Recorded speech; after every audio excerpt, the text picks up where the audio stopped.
All right, good evening. I'm going to open the April 14th meeting of the Wakefield Conservation Commission. First up is roll call.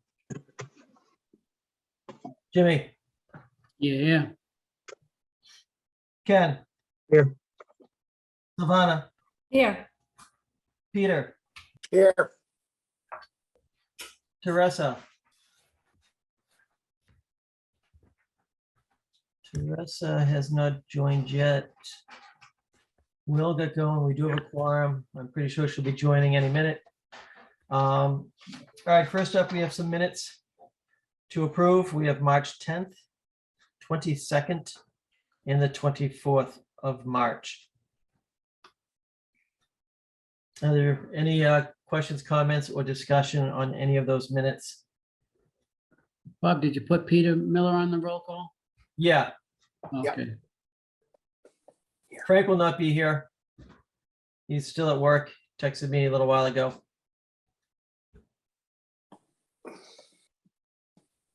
So any questions, comments, or discussion on the minutes from March 10th, March 22nd, or March 24th?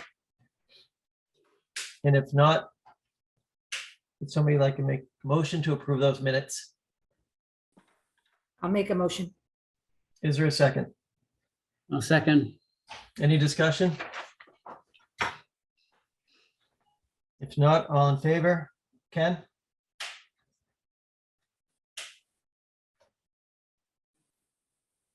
Ken's muted.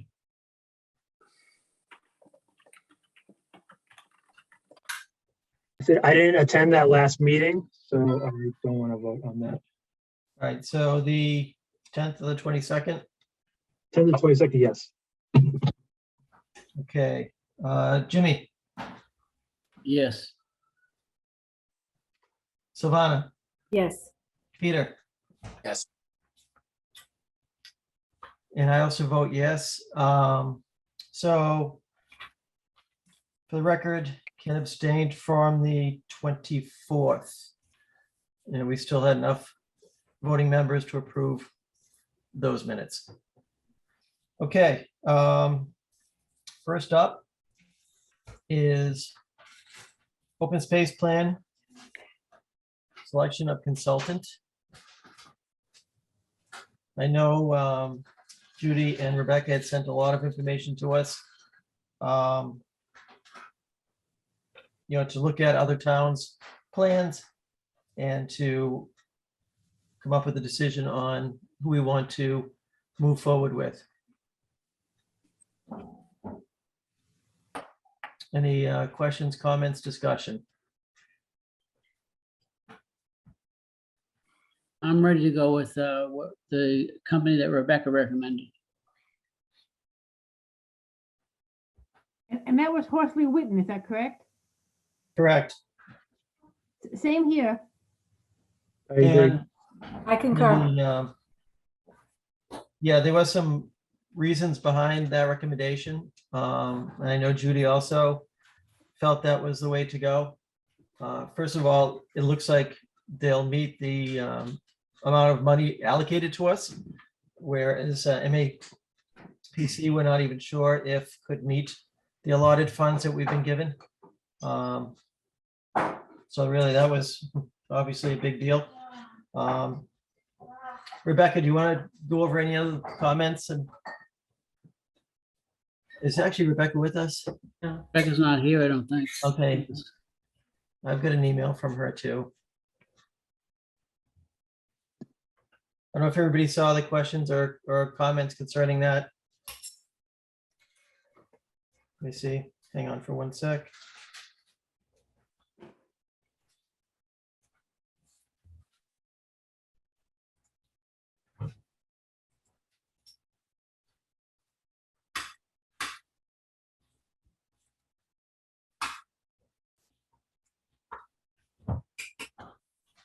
Yeah, so actually, Horsley Witten can meet the allotted funds of 35,000.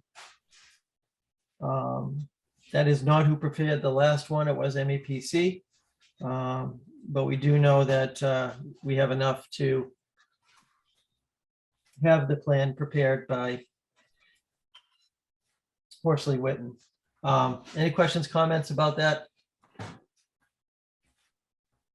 And if not, would somebody like to make a motion for the selection of Horsley Witten? I'll make that motion. Is there a second? I'll second. Okay, any discussion?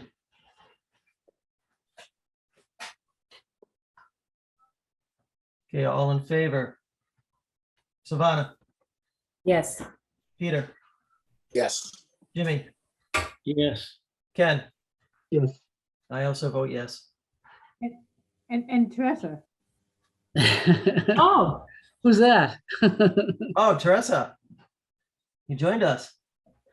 Teresa, you voting yes? yes, Okay, Teresa, were you at the vote tonight? I was not at the Teresa? vote tonight. Okay. all right, next up. We don't have a file number yet, but it's 66 Butler Ave. Public hearing, notice of intent for the raising of existing structures and the construction of a new single-family dwelling and site grading within a buffer to BVW. Is the applicant here? Yes, good evening, Paul Finocchio, PGF and Associates, here on behalf of Heritage Builders and Joe Storinello. He's the owner and the applicant of the property.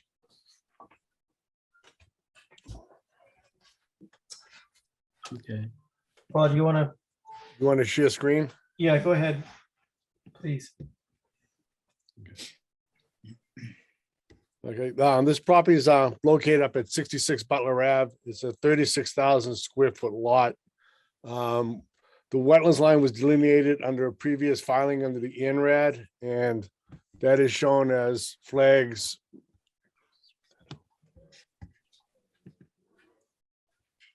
As flags 1A through up in the upper southeast corner, running all the way across to the northern side of the lot. There is an existing dwelling that sits on the lot in a detached garage. Mr. Turner will be tearing down that house and the garage and constructing a new single-family dwelling. Prior to demolition, there'll be a hay bale, I mean, not the hay bale, but a silt sock and silt fence established along the 25-foot buffer line. As shown. Then the proposed single-family dwelling. It's like here, and then there's a driveway that runs along the easterly side of the property to access the proposed garage. We'll be putting in a drainage system will be installed, which will handle the roof, basically the roof runoff. And that the drainage report and analysis was submitted as part of the notice of intent. And there are 3 trees that are basically located on the side, on the abutting property. There's 2 of them on the next to will be Gail Conroy's property. There's an existing house, tree here, and then there's one on site. There was a letter that was submitted in as part of the notice of intent that the abutter felt it was a safety concern and would like those trees taken down. And Joe is also proposing to install several trees along the 25-foot buffer line. And those are shown as those little dark stars on the plan.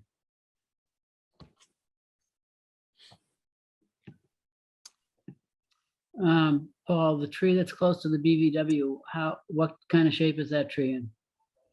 This one here, Yeah, that's in pretty bad shape. It's pretty overgrown. It's got a lot of vines and everything else on it. It's partly dead. Some of the limbs have been falling off, as the neighbors have said. Mm. And what's he considering as a replacement? They're called I remember brown. if these were the same type of clumps. They're like the clumps of trees that were done over on up off of Old Nahant, the last house that Joe had done. I forget what they're called, but I will get the name from Joe. Or brown birch ball. Yeah, brown brush. That's it. Hmm. How big a tree are you gonna put in there? Those come in clumps, so it's like five stems to them. 5 stems on. There's 5 branches that come out of the root ball. They Do call you them. consider that one tree or 5 trees? What we're considering it as, whatever you guys considered it before, I think on the other project. That's what he's proposing to install along here. Um, How big is it? Tall? I think they were 15, 18 foot high, if Yeah. I can remember correctly, that we saw. When you That's get them, right.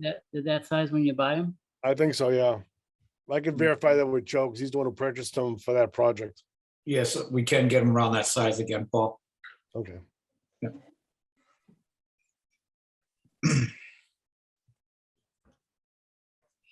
Oh, the roof runoff is going into the chambers? Yes, yes, the roof runoff will be tied into the drainage system. And there's a detail on the plan showing the basically it's infiltrators that'll be going in. And then there's a overflow pipe that runs out the back and discharges right by the 25-foot buffer. Do you know what size storm those chambers are sized for? I believe, I think he had them up to the 25-year event.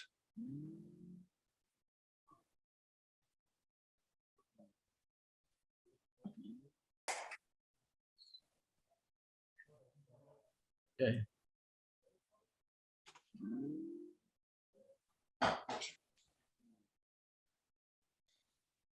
Paul, on the plan, what's the little like squiggly line that runs across? That's the silt sock and the silt fence. Okay, thank you.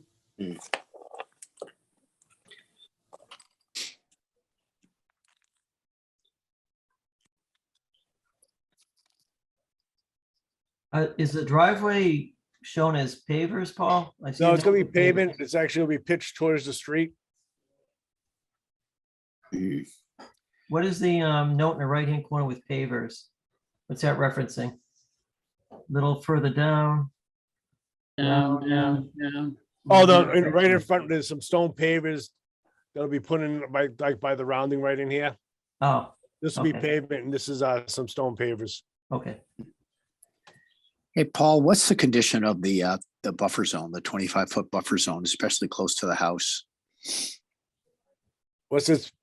Most of that, I don't know, that tall rush grass, I guess you would call it. Mhm.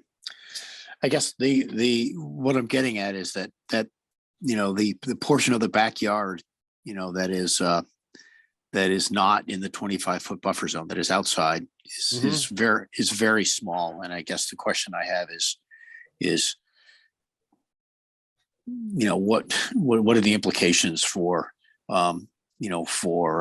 Expanding disturbance? Backyard, I mean, Yeah, we can yeah. put up,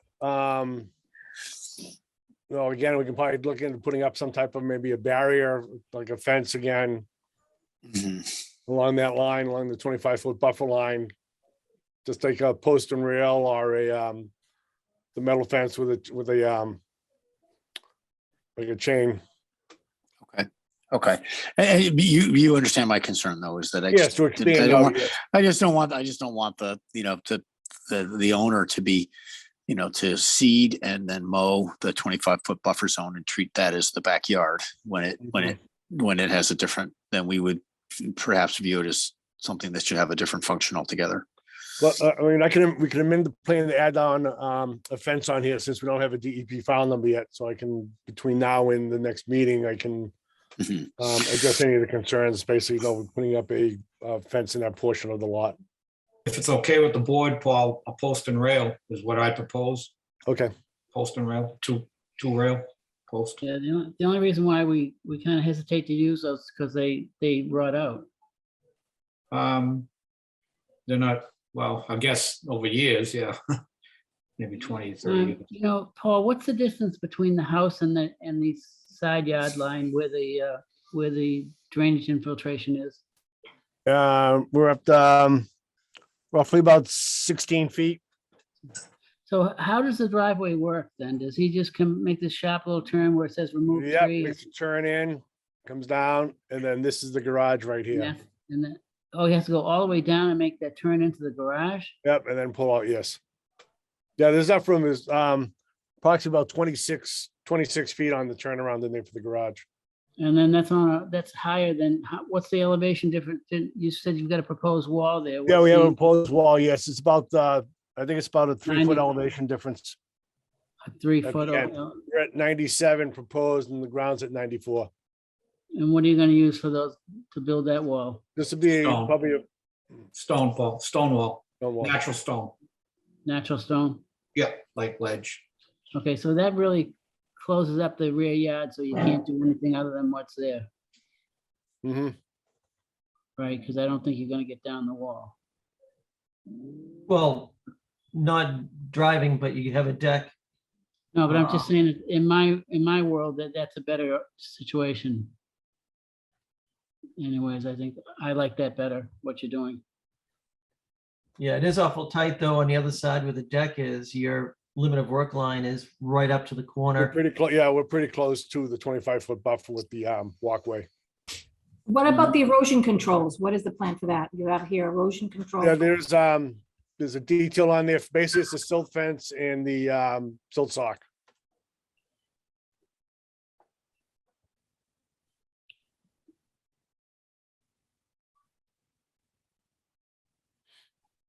Okay, The left-hand corner, Paul, where there's a 91 elevation and 90.5 of the house, right near that, yeah, so what is, That- what is That's that? we're basically right at grade right there.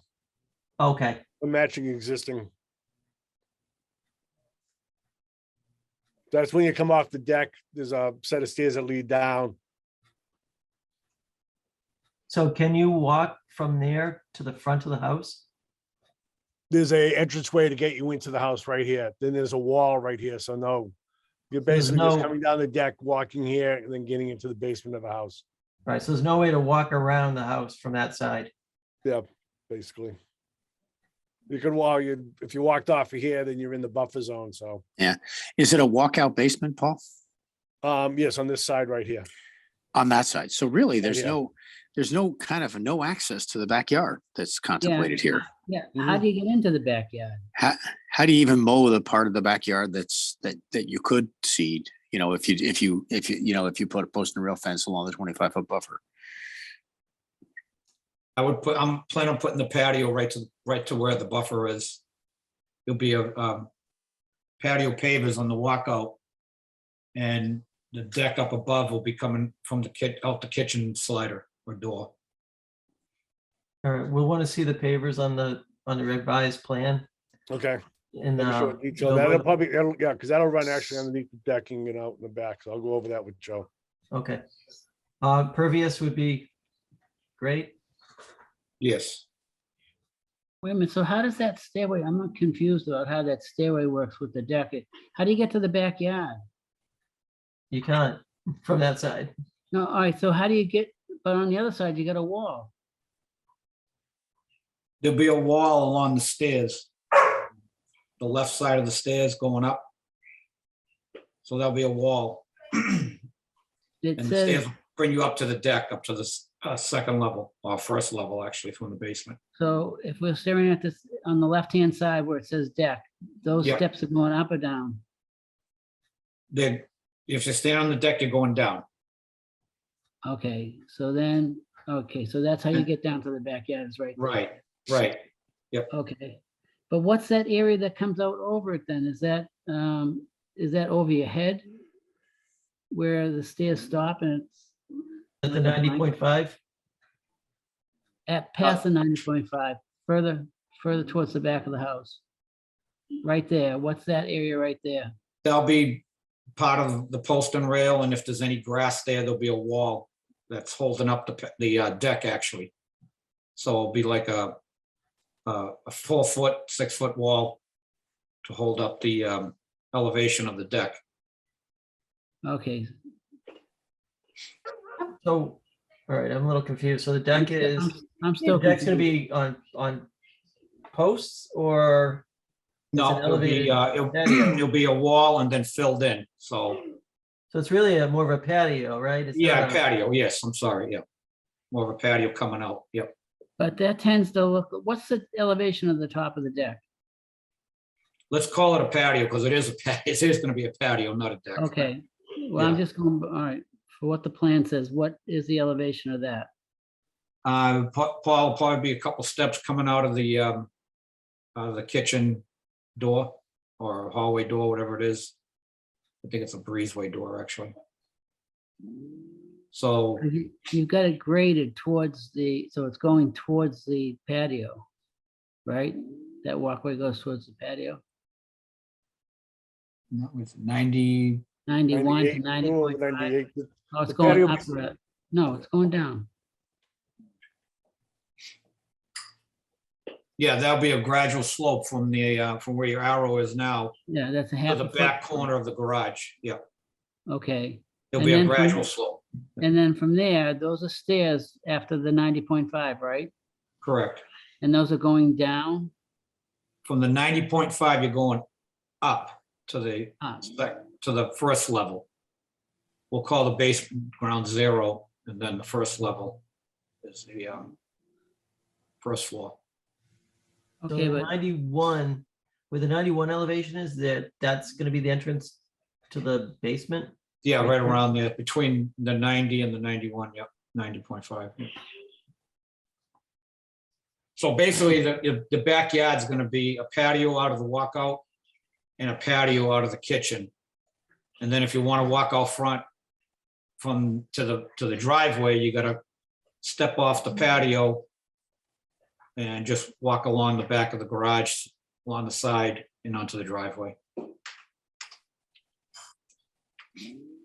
So the grass, the only place there'll be a lawn will be, yeah, where your arrow is now. Yep.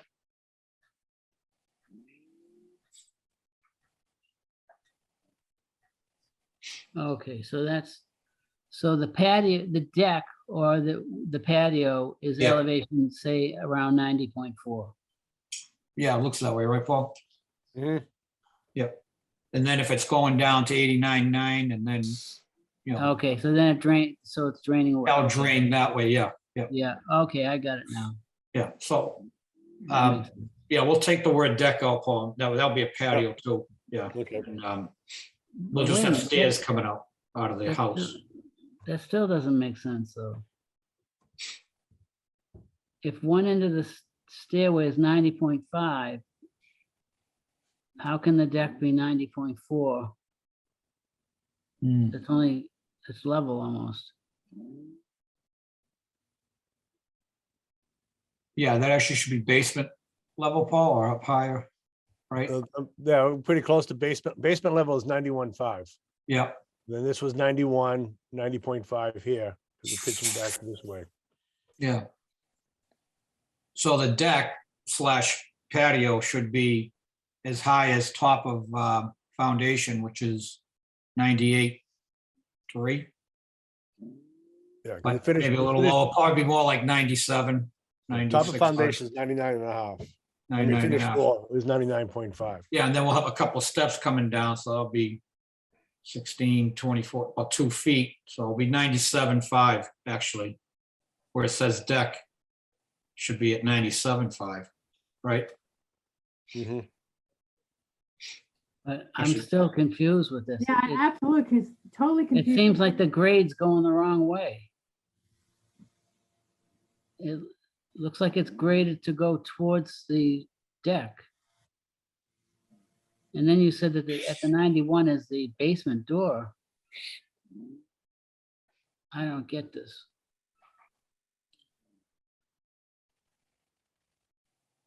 Am I reading this thing right, Paul? I'm lost here. What's going on?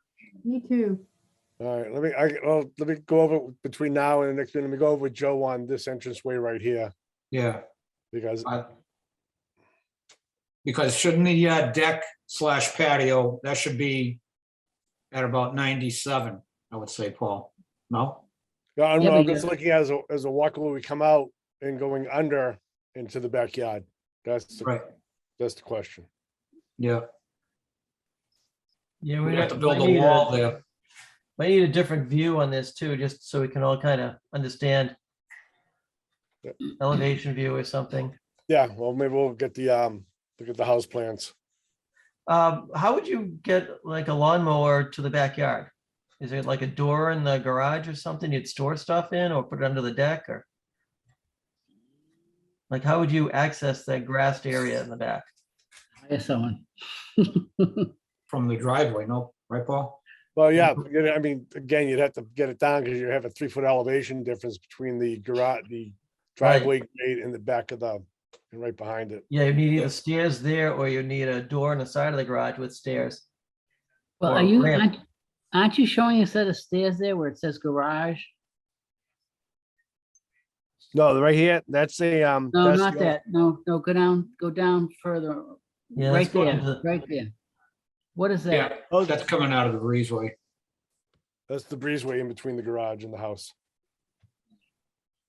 You're gonna put a, There's a small connection between the main box yeah, and the you garage. wouldn't be able to do that like that, would you? You're gonna have a, because your door can't open over the stairs. Now, if we had to, we'd put a set of stairs over by the, You'd have to put a platform in there and then put the stairs. yeah. Over by the end of the garage. Yeah. But that would be a problem for your turning around and stuff, wouldn't it? Because it's gonna be, No, because that's a breezeway. oh, entrance. that's going into the house. Right. Main It's not house, going- right. Yeah. Okay, yeah, I got it. Okay. Yeah. All right, so doesn't- if you, maybe you could just answer those questions and we can move on to the next thing. What do you think, Bob? Yeah, so obviously we don't have a file number yet. We do need some revisions to the plan, some clarification. Is there anything else we want before we move on?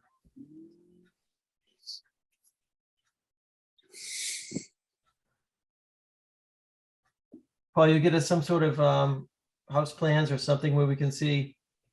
Yeah, Understand what's I'll happening. work with Joe in getting that and we'll show detail of that. Yeah, I have side. elevation and floor plans already. Yep. Okay, great. Do you want the planting types on the plan? Yeah, that would be good Yep. information to have.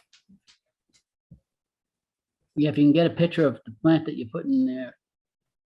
you Okay. to look at. All right. Not a problem. All right, anything else? No, If not, we'll continue to next meeting in 2 weeks. All right, Okay. All right, thank you. all right, thank Thank you you. very much. Yep. Thank you. Thank you. Have a good night. All right. Next up is DEP 313-617, 39 Coolidge Park.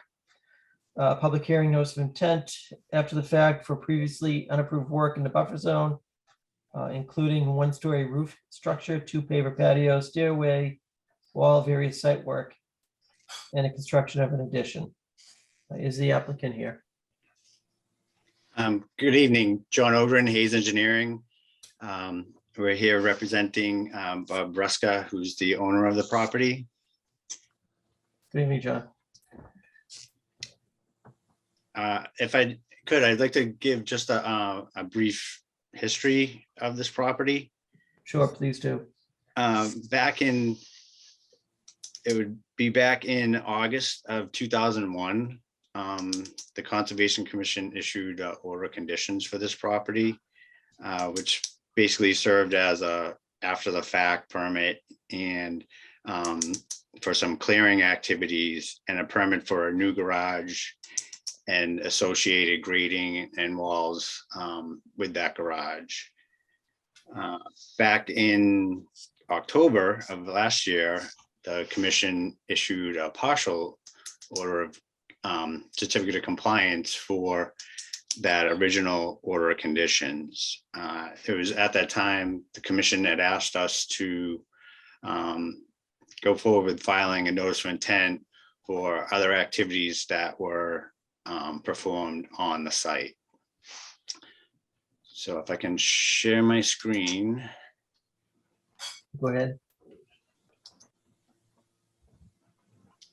You know, and see that. yep, Yes, thank you. Okay, so in terms of the after the fact activities, we submitted this plan. It's essentially an as-built plan. And comparing the just as-built plan to the original plan that was filed with the notice of intent back in 2001. We identified some activities that were not under that order. First of all, originally there was over in this area here, there was a garage being proposed that was not built. Instead, there was a one-story addition put on the house. There's actually no foundation underneath this one story. As there's also two areas that were added of pavers, basically one on the south side here, which includes also construction of a shed. And then there's pavers along the east or the back of the house, and then some pavers along the northerly side. There's walls, plantings, etc. That's also included in that. And basically the last activity that we identified was basically mulch. There's mulch that was placed along here and along here. There was also plantings that were added here, here, in this area here.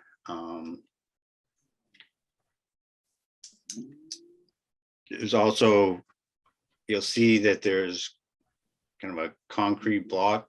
It's labeled as a concrete block wall. It's actually essentially just one block high, more of kind of like a border.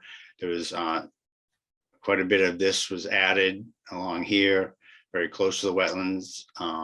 Some of it actually just gets into the wetlands slightly. Those borders are along in here. There's also some plantings that were done over near wetland flags 1 and 2. Basically some shrubs that were added. So essentially that's all the activities. Oh, there is one other thing. Added to the house, there was this roof overhang that was constructed. It's open underneath. It's just basically an overhang or a roof that extends out beyond the house itself. Just for reference, this is the wetlands line, the screen line. We've identified what we're calling the 30-foot buffers, which I'll talk about in a second. This is the 50-foot buffer zone, and then the 100-foot buffer is in green, just to give you some reference. And I just wanted to note that a lot of these activities, the patios, the shed, the plantings, beyond the 50-foot buffer zone could qualify as minor activities under the Wetlands Protection Act. What we're proposing in terms of mitigation for these activities, it's basically 3 separate things. One is permanently marking this property line up to the wetland, basically the easterly property line. We're also proposing to, in this blue highlighted area, removing all the landscape blocks and mulch. And this is that 30-foot buffer. And the reason for the 30-foot buffer is it's a little more matching with what was originally approved back in 2001, as far as what the disturbance would be. So we'd be removing all those landscape mulch in that area and coming in and reseeding it with wildlife mix. And then in the area here where there's actually some activities in the wetland itself, that we remove all the landscaping from that area and plant 24 native wetland ferns, either a mixture or a single species. And we've listed several species in here to pick from. So essentially, that's what we're proposing. Hopefully the commission can take a look at this and improve these activities, and we can go forward with finishing up this project. I do want to, there was, sorry, one other thing. There is this roof overhang. The owner would like to extend this another 10 feet. There's some AC units that basically the snow comes down and lands on. So we would like to include that area too, as part of this filing. Most of that actually resides outside the 100-foot buffer. So essentially my presentation, if you have any questions, certainly free to ask. Hey, John, you had mentioned permanently marking the property line down at the southern or easterly, yeah, right along there. Yeah. Well, how are you going to do that? What are you planning to mark it with?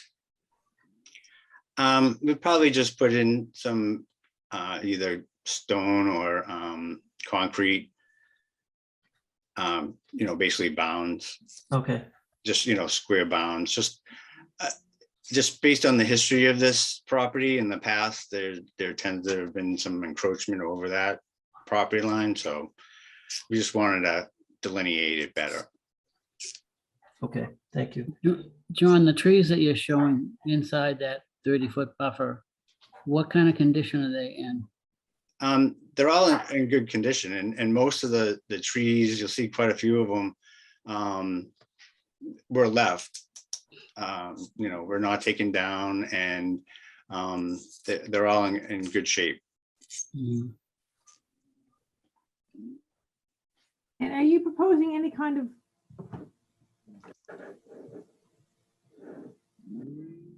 fence along the 30-foot line or anything to prevent going into that area?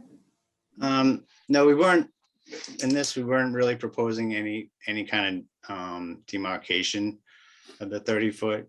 I don't really know how great a fence might work in this section. It does grade wise come up 2 or 3 feet, so I don't really know how installation of a fence along that slope would really work out. I mean, ideally, these, there are a lot of plantings that were added here, and these shrubs, it may make sense to just keep these shrubs and use those basically as a demarcation in this area, and then maybe in this section, maybe you add a fence or something.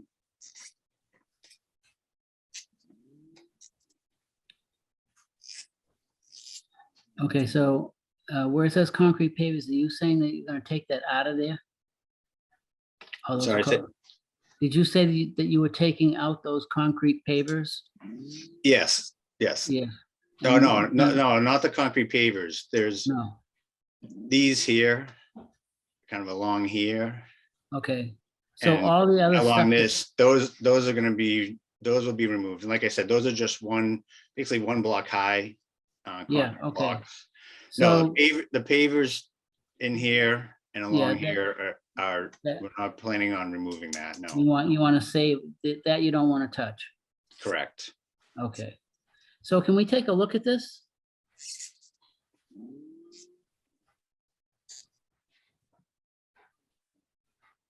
John? You want to take a look Hello? at, Yeah, you want to do a site visit? Yeah. I guess I'd really just like to see, I mean, yeah, I think I would like to see it.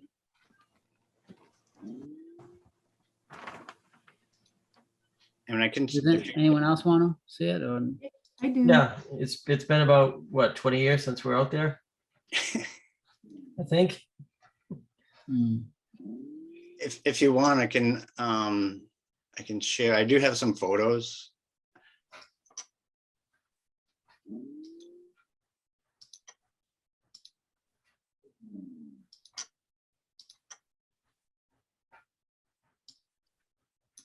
And I never shared photo. Can you see that? Yes, I can see that picture, yeah. So this is essentially looking kind of from the south. The house would be to the left as you look down this. So this is the mulch area. and that's a shrub line right to the left. That's the shrub line exactly. And then you can kind of see the concrete block wall, I guess, call it a wall, but it's not really, it's a little bit easier to see here. It's just basically laid on the ground. So this is the mulch area the plantings, the swing set area, and the wetlands would be to the right. What is the grade change with that mulch area in that last picture? Is that like 2 or 3 feet? Yeah, that's what I was saying, you know, it does come up in this area, probably about, 2 to 3 feet.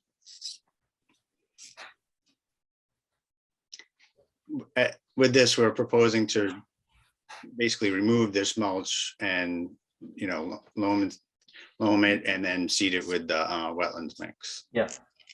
And it was just mulch, it wasn't soil. You'll be able to figure out the original grades. It's as far as, I didn't dig through it, but as far as I've been told, it's just basically mulch that's been piled there. So you'd work the grade in to match the grade down where the blocks are. Yeah, whatever, once the mulch is removed, that would, you know, that would be the grade basically that we would hold. If you do that, are you gonna undermine those shrubs that are also there?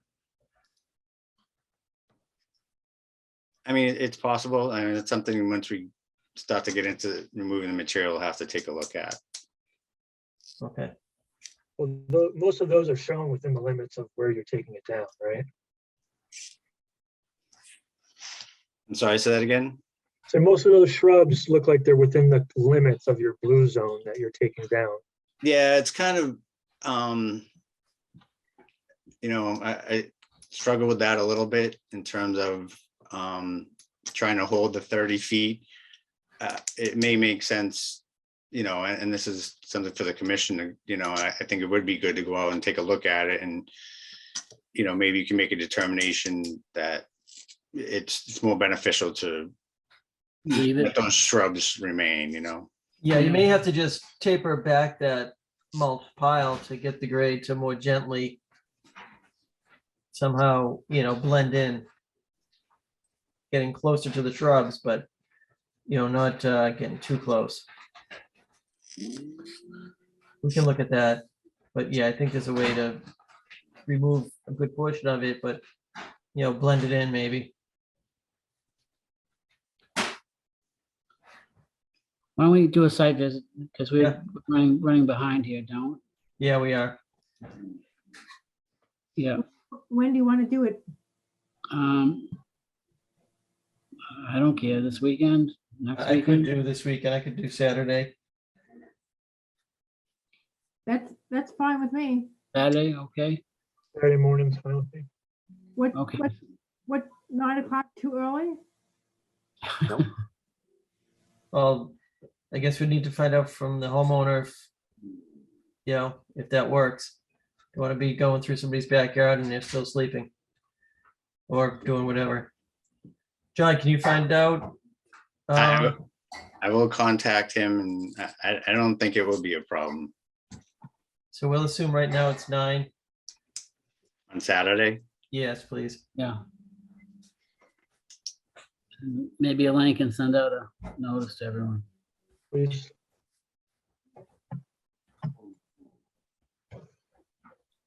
That's the 16th at 9 a.m.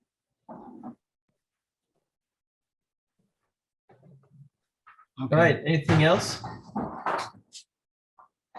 If not, we're gonna move on. All Yeah, thank you. right, thank you, John. Thank you.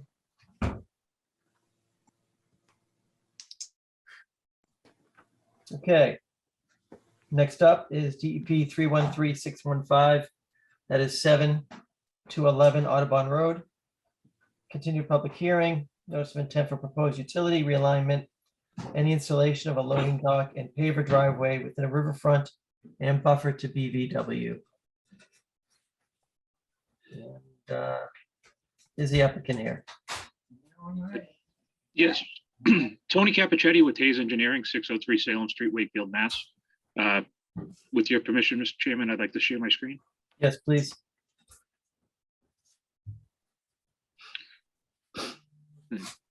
Um, 2 weeks ago, we were here, we discussed this project. It's 711 Audubon Road. The existing condition, so commercial industrial building, and it has wetlands to the south, east, and north. It's kind of its own peninsula with the Saugus River running around to the south and east. As we discussed, the resource areas being the BVW, riverfront area, inland bank, and bordering land subject to flooding. And what we were looking to do was construct about 6,000 square feet of turf stone pavers, relocate some electrical wire, and construct a subsurface infiltration facility in this area here in yellow. So based off of the commission's input, we've gone back and modified the plan. What we did first was, if you remember, before we were coming in and we were turning towards the river to be able to back into the loading area, what we did is we brought this loading area in towards the building, so the box truck can now pull in here. It does have to back to this level area here and then back up to the door, but that did limit some of the work closest to the wetland. And we still remain with our closest proximity right at the building corner here as we go around. This is the work area detail. What we also were able to do was upsize the proposed infiltration area. It is, instead of the 310 chambers, we're using the 740s. We're able to more than double the storage provided. And what it works out to be is if you took the impervious portion of the turf stone pavers, it would be 3 inches of rainfall over the impervious portion of the turf stone pavers that would be collected from the roof runoff and infiltrated into the ground. And we would get rid of 2 direct connections to the Saugus River from the rooftop of this building. So again, we relocated the turning area and increased the capacity of the infiltration system. This was just the turf stone diagram again. It is made for H20 loading, and this is in various stages of growth, and if maintained properly, it essentially looks like a lawn when fully installed and cared for. The chambers you're familiar with, we just upsized to the 740, and we went from 310 to 899 cubic feet of storage. And then we had discussed the proximity to the slope. This is the section of what we're proposing. And if you take the failure plane at a 2-to-1 from the bottom of the gravel, which is the compacted gravel, is where it's loaded. We remain inside the slope and we never break out. The existing slope at that worst section, this is the section at the corner of the building, is 2.3-to-1. Down on the driveway, there's an area where you can see some, and this is the driveway off site. The curb lines pulling away on the other side of the river. And what we did is we did some topography for the existing roadway cross section and the slope where the curb is starting to pull away.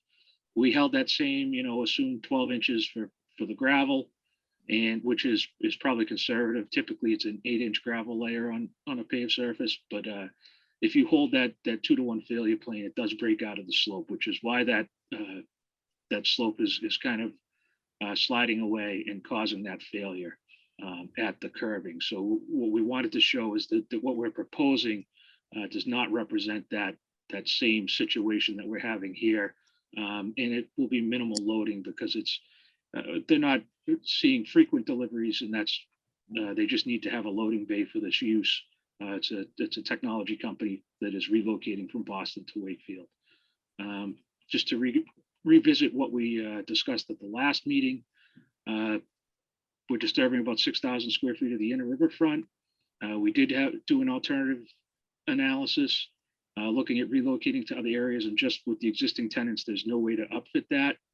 We have no significant impact in that, we're allowed 5,000 square feet or 10% of the RFA on the parcel, and we're about 2%. That area is all in landscaped areas, so it's been previously disturbed. And we are going to retain that grass cover with the turf stone. There's no net increase in impervious surfaces with the turf stone, and we're actually enhancing infiltration on the site. There's very little habitat value because it is all within the landscaped area now, and no impairment to ground or surface water. And I'll put the plan up again. Should you have any questions to discuss the. Is Elaine here or Rebecca here? Elaine's here. See if she can respond to any of this, because I'm under the impression that this was not going to meet the performance standards for Riverfront.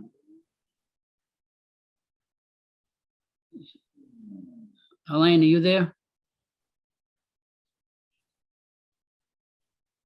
Yes, I see her. Let me have her unmute.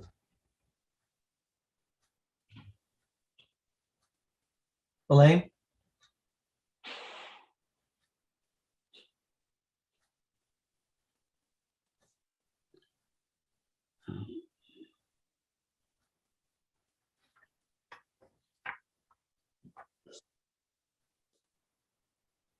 What, is she on mute? Yeah, no, she's unmuted now.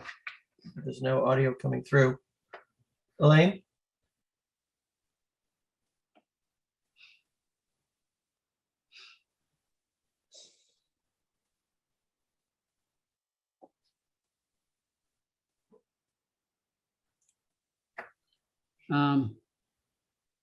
Tony, where did you take that section? Was it section AA? Yes, section AA was that's where we get closest to the top of the slope. And And even you- then, we're about 4 feet. Can you put that section up again so I can look at that?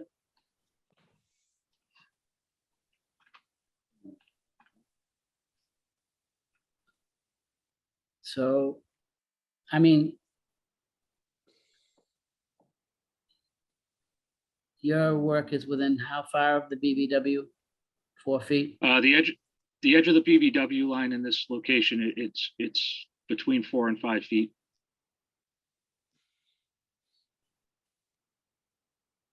You know, I just honestly think it's too close. So we're really limited based off of the location of the No, building. I know you are, but I mean, our mandate is to protect the wetlands, and 4 feet doesn't sound like a big distance. It's I understand the concern. I would say that it's minimal work. We're going down. If you look at the cross section, basically 8 inches, an inch, and then the 3-inch turf stone. So we're excavating a foot. Mhm. We're not looking at large areas of construction disturbance, and then minimal use from a box truck back and forth. How far off the building are you? So there's an existing bollard here. So we're about 6 inches right here. I could try and sneak it a little bit closer to the building. Yeah. We did go to the minimum. I'm down to Yeah, you know, you keep saying that you can't do anything on the inside, so you don't have under your alternative analysis, but you're not telling us what you compared it to. How did you come up with that? Why is it that this costs something? It must cost something could be put in some money, could be put into doing something else. So I mean, they've you looked haven't at- really explained yourself. There's just no way to get to the back space. This is Doug Avola. But when you say there's just no way, you know, that's a big, broad statement. I mean, What I'm did happy to consider? walk you through the building. There's basically a tenant up front who occupies the whole front of the building. And this tenant is in the back half of the building and on the second floor. So this particular tenant has no way to the front other than the main lobby. That's their only entrance to the space. All of their egresses from the space are either into the backyard or into the side yard. Why can't you relocate someone to a different position or something? I don't. I mean, we tried. Our first course of action was to go to the existing tenant, and we proposed a way of taking back a portion of their warehouse and giving them warehouse deeper into the space. And we tried 2 attempts and they rejected all of them, said they did not want to reconfigure their area. It works best for them and they didn't want any disturbances. And their warehouse is pretty active. So we're looking at the second floor here, and then this back section here. That you have no access to those areas. And then coming around the back of the building, there's no way that way either, right? That's just as bad. This way gets closer. It's actually worse. It's, Yeah, it is. this area is disturbed in lawn. It's not Within disturbed though. Lawn is Well- not considered degraded. So can you just walk us through how you meet the performance standard of 10.585? Well, when we're done with the work, it's a temporary disturbance. When we're done with the work, it won't be degraded either because it'll be stabilized and it'll grow back to a lawn condition. But you're So doing work, right? correct, it's a temporary disturbance in the riverfront area. And, we're looking at it as it's almost a stormwater enhancement because not only will this stabilize the slope, we're also infiltrating to a greater capacity and removing a direct connection to the river from the rooftop connections. So I'm going to repeat my request that you go over with us how you meet the performance standards of 10.585. So That's a good place to start. it's,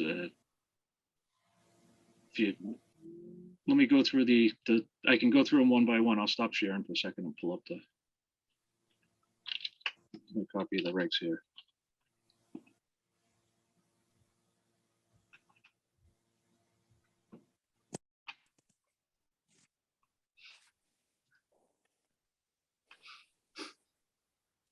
Apologize for that.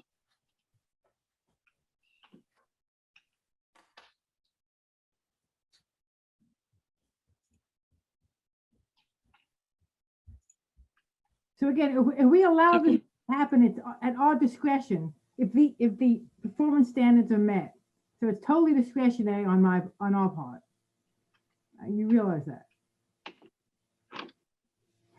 So the no significant impacts on 10.58 D within the 200 foot, you're allowed to D1. You're allowed to authorize up to 5,000 square feet or 10% of the riverfront area within the lot, whichever is greater. The 10% is greater, and we're altering just shy of 6,000 square feet. 100 feet wide of undisturbed vegetation is provided. If there is not a 100-foot wide area of undisturbed vegetation within the riverfront area, existing vegetated cover shall be preserved or extended to the maximum extent feasible, approximate 100-foot wide corridor of natural vegetation. Replication and compensatory storage required to meet other resource areas are allowed within this area. Structural stormwater management measures may be allowed when there's no practical alternative. So the rooftop infiltration, there's no practical alternative. We're tying into existing rooftop there. Where temporary impacts where necessary for installation of linear site-related utilities are allowed, provided the area is restored to natural conditions. Again, we're stabilizing in a linear fashion and restoring to natural conditions with the turf stone. It'll be a grassed area. And then it says proposed work which does not meet the requirements may be allowed if the applicant demonstrates by preponderance of the evidence from a competent source that an area of undisturbed vegetation will provide equivalent protection to the riverfront area, or that a partial rebuttal of the presumptions is sufficient to justify a lesser area. So again, we don't have a 100-foot area of undisturbed vegetation. We have a maintained lawn that is mowed on a regular basis. So Tony, I'm sorry, can I interrupt you? Are you looking at 10.585? That is 10 point, this is no significant impact. 10.58 under 3D. So we're looking at 5 though. I think we think 5 is the section that applies. All right, so 5, redevelopment within a previously developed. So at a minimum, Proposed work shall result in an improvement over existing conditions. Again, we're infiltrating, we're taking direct connections from the river out.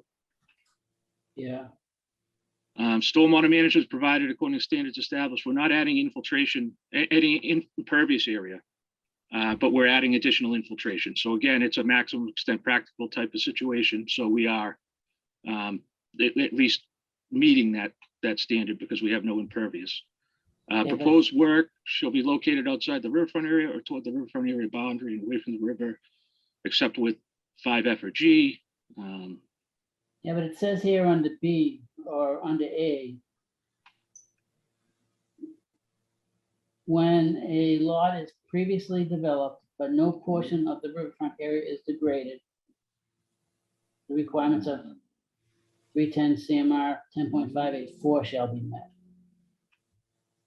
So then we have to go back to 4. May allow construction of a commercial structure, minimum feasible. 10.584 on. Oh, that's wrong 4. Parenthetical 4. Don't make the mistake I did going up to the I first can't 4. even find the 4. General performance standard. Hang on a second.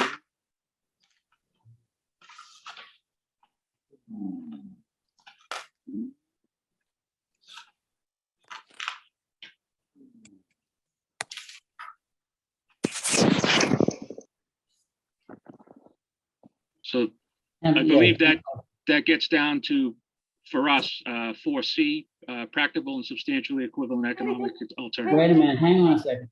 Jimmy, but I don't think you get to, at A says, when a lot is previously developed, but no portion of the riverfront is degraded.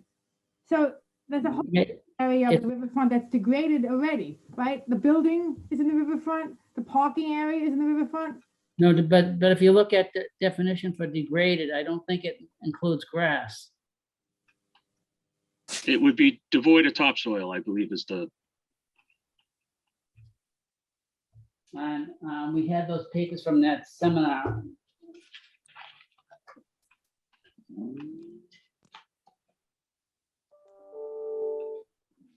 We're gonna have to check this out a little further before, at least before I commit to anything, because I think that you have to do an alternatives analysis.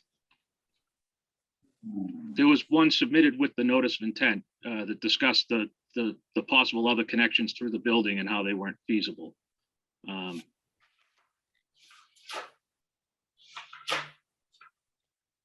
Okay.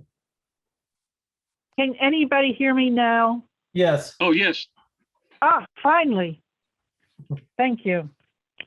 Sorry about that. So can I weigh in here for a second? I Yes. think I might have something Yes. helpful. please do. Okay, all right. So anyway, as of April 7th, DEP announced that they had changed their formula from looking at parcels that are partially degraded and partially not. So having a portion of, any portion of the property that is degraded means that you look at the entire property as being degraded and you have to follow the regulations under 10.584. You don't switch back and forth and do some under 4 and some under 5.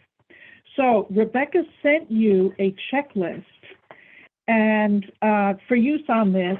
And if you go to your checklist, it's probably the easiest way of going through it. And you can just check these things off and you won't be kind of like ships in the night on this. So if you all have Rebecca's riverfront area checklist, I think it would be a good idea if you were all to open it now, everybody would be on the same page. I don't think I have it. Well, hang on, Now, I know she sent it to you. Yeah, If the not, I email can that- send it to Bob, put it on yeah, the no, screen. we have it. Well, hang on, we got like 15 emails today.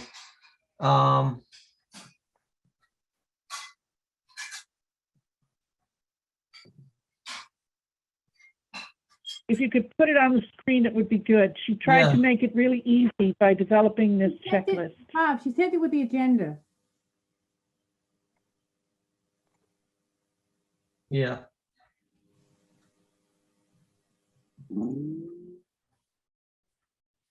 So 4 is off the table. It's all now 5 because Five, right, a that's what I was portion of trying- this lot That's what I was is trying to say. developed. Okay. Okay, so we had it I'm backwards. following her outline. There it is. Yep. So you want to go down to the preamble is just kind of the values that everybody's trying to protect, that they're trying to protect. But the checklist itself is starts on page 2.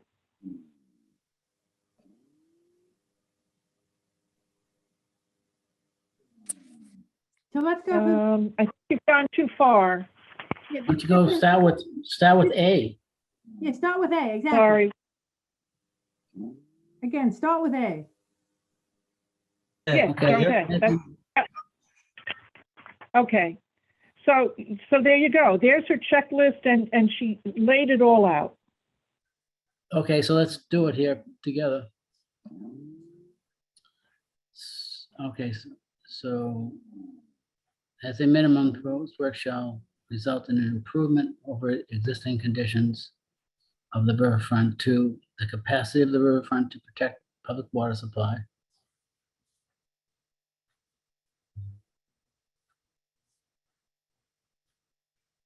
So, I mean, how are these an how is putting your pavers down an improvement to the riverfront?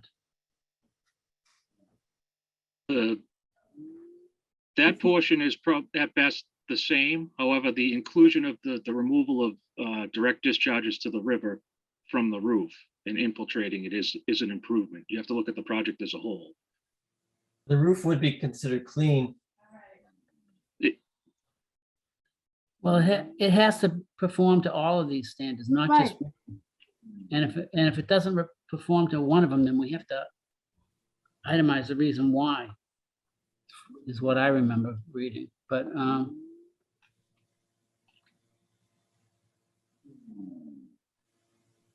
So turf stone's a non-erodible surface, and like I said, the stormwater portion where we're taking rooftop runoff that directly discharges by a closed pipe that could result in erosion into the waters, into the river.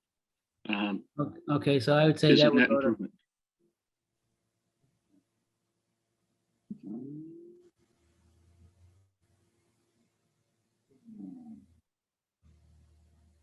Well, it does say if a project fails to meet any of the above, the following must be met. Right, you have to go, right, you go to F So and the G. work is closer than existing conditions Yes, or 100 there's feet. no way, C, it can't be met. I mean, that's just Right, obvious. no. A through E cannot be met, so we have to go to F and G. So wait a minute. Are we okay with all of the bullet points under A? No, we're saying it can't be met. A, B, C, D, and E all have to be met, and we've already said, Elaine, they're not met. Right, the So bullet, A can't be met. Okay. Well, C can't be met. C Well- is indisputably can't be met. So that just means that you go to F and G now, right? Right, exactly. Well, So let's just well, start. we have, We don't have to argue whether all 5 of them can't be met. If one of them can't be met, you go to Right, F and G. they all can't be met. Right. I would disagree on not located any closer, because there are portions of the pavement on the site that are closer to the riverfront, to the river itself, than the work that we're proposing. As Elaine said, you have to look at the site as a whole and the previous degradation as a whole. That's a. So you're saying that you're saying that if you have 100 feet and if at one point over 1 foot, it's only a foot away from the river, you can go the entire way along the river to 1 foot because then and say it's not closer to the river. That's kind of what you're saying, right? that doesn't make sense. Not entirely, because you have other thresholds that you have to meet.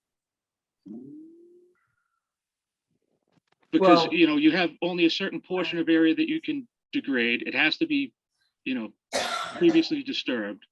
It's but that's how we got into area 5, because it's the riverfront area on the site. And we're looking at an edge of lawn that was previously installed that we're within.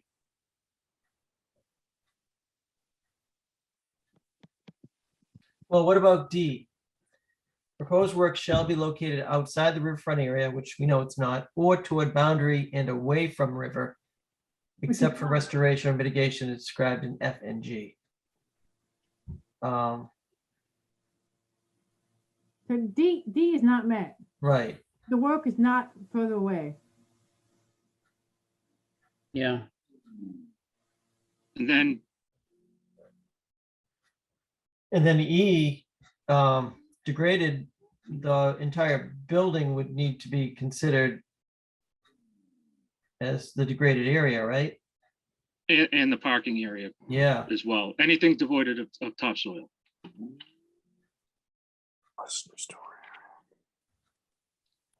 So, and then we get kicked to section F Right. if we How- disagree how do with you any meet- of those. How do you meet section F and G? Or G? So E, it doesn't make it E. No, right, the eight A through E are not met, Jim, right? Right. They have to be met. And what, so as Peter said, if one of them isn't met, you're out of that. You're kicked to F or G.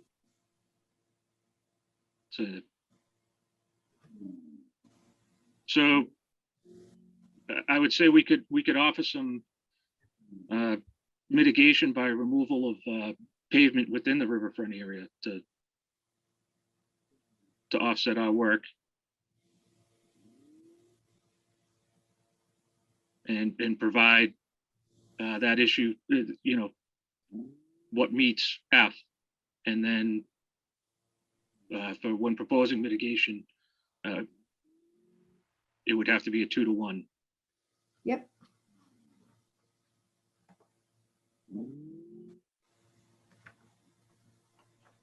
So we could, if the board would entertain, we could look at some areas within the riverfront area that we could target for pavement. Yeah, that will, removal. and they want you to start at areas closest to the edge of the riverfront. So-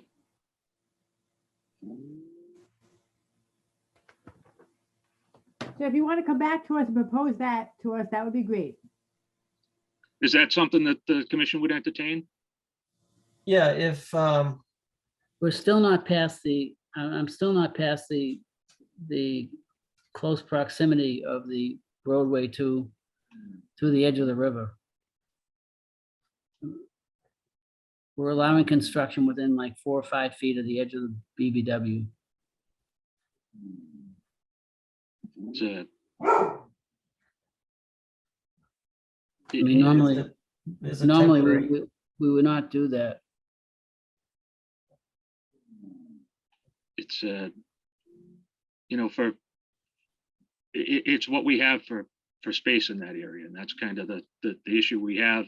Is there something we could do planting wise to kind of come up with something to mitigate and, you know, shore up the slope because I think the slope, you know, protection of that slope, if there's something that we can do that would enhance that in the long term, may be a good compromise for the commission.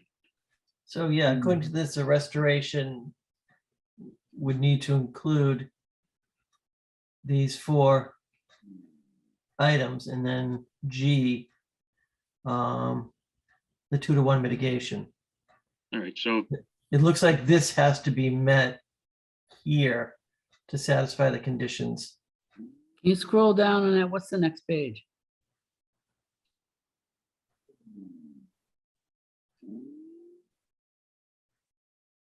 looks like the commentary from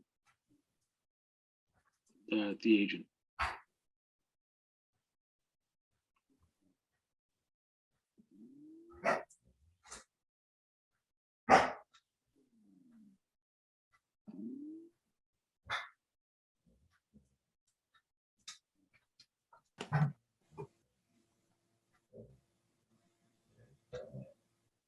And I don't think you need to do both F Okay. and G, F or G. So So this is Rebecca's response, I believe, right?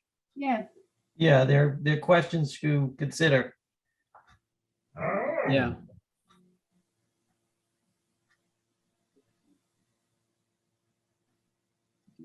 So yeah, it ends with, did the applicant provide restoration of riverfront or mitigation in accordance with F and G? So we're right back to that F and G right here. So if these can be met, then we're good. yeah, and Jim, Right. and I don't know, I'm sorry, Bob, I don't know, if Elaine, I'm not sure if it's F and G or F or G.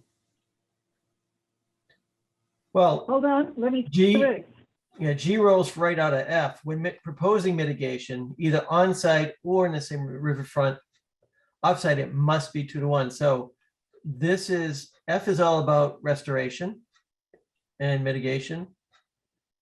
And then it says when you do that, either on-site or within the same riverfront, it must be So 2-to-1. one is restoration, one is mitigation, right?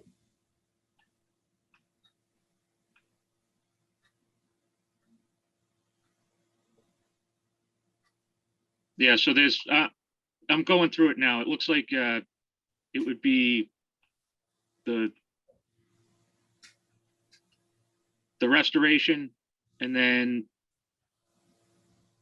mitigation and then a continuing condition prohibiting further alteration of the riverfront. So there's an H as well.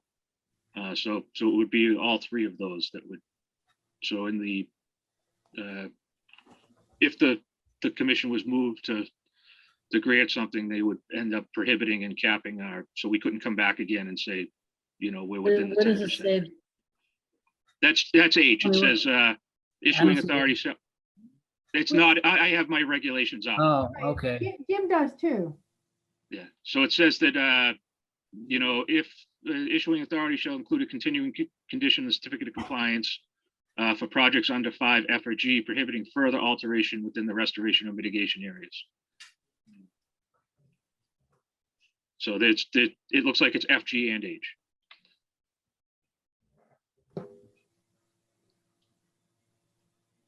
Okay. So we'll, if you entertain a continuance, we'll come up with a plan that goes step by step through F and G, and the commission could review. Yes, that sounds excellent. Yeah, okay, I guess I'm still hung up on I'm not sure what to do about the entranceway, to tell you the truth. Is there?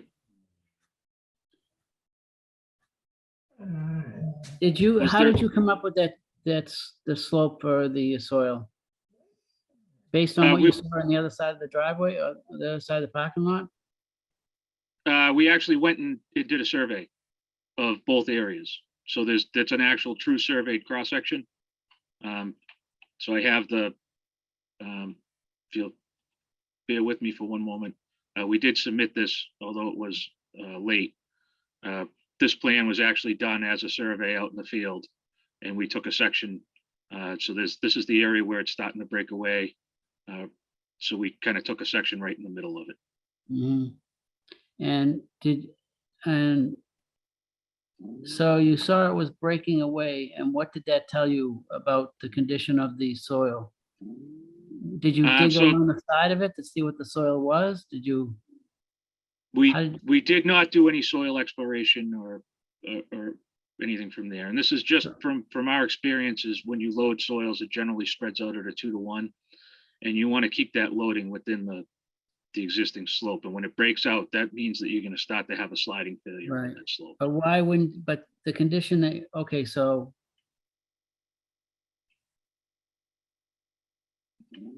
The low end of the slope, right? The deepest portion, what, is it the same condition that's on the other side? Because you've got quite a bank stick on the side that you want to work on. It comes vertical almost out of the ground before it. Sorry, let me find the. Yeah. So the section here from where we surveyed, it's a little bit over a 2-to-1 slope coming up.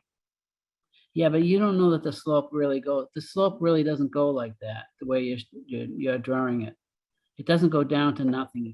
It goes vertically up and then starts to slope, which that might be actually better for you. Yeah, so, yeah, if you had, it would have to go vertically for a good 4 feet to even come close to intercepting that plane, because they are diverging. Mhm. And I could expand that a little further. You know what, I think you might be able to sell me if I saw some more information about the soils that are in that area and the actual condition of the slope from the water elevation to the first break in.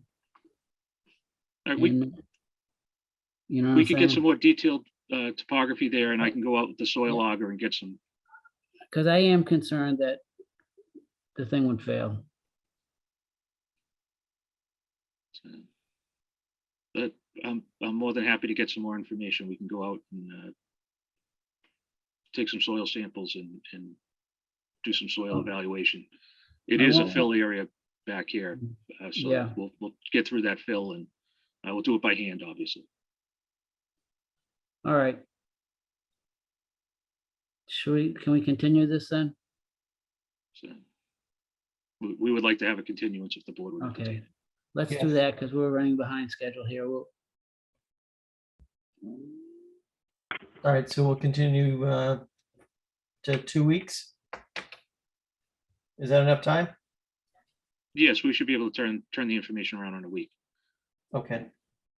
Our next meeting is the 28th. If you can get it to us a little sooner too, that would be good. I'll see if I can get a crew out there Monday morning. Thank you. All right, great. Thank you. All right, thank you. Thank you very much. Sorry, I'll stop sharing.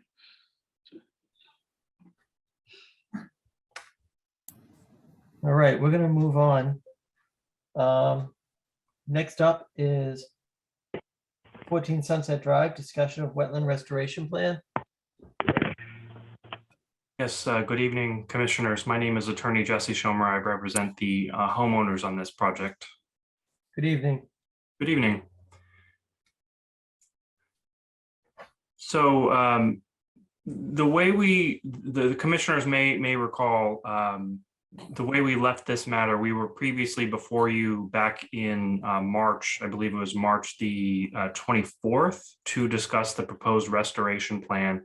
And before I get too far along in my remarks, I'll just note for the record that our clients are on the call tonight, represented by Mark Rosenfield. His father, Larry Rosenfield, who is the previous owner of this property, is also on the line, as well as our civil engineer and surveyor, John Moran of Moran Cameron Group, and our environmental scientist, Mike DeRosa, is on as well. Any one of them is available for questions if any of the commissioners have any. But to get back to the history of this matter, as the commissioners will recall, we went through the proposed restoration plan, which we thought summarized the position of the commissioners based on the site walk that we all had back in February, I believe it was, which proposes the removal of the fill at the rear of the Rosenfield property that was located by DeRosa Environmental. The way we left things was the commissioners wanted us to provide a copy of the restoration plan to the abutting property owner to the rear of the site, who owns property in Linfield, which is an office park. We did provide a copy of the restoration plan, and I see that the owner is on the line tonight, as well as his counsel.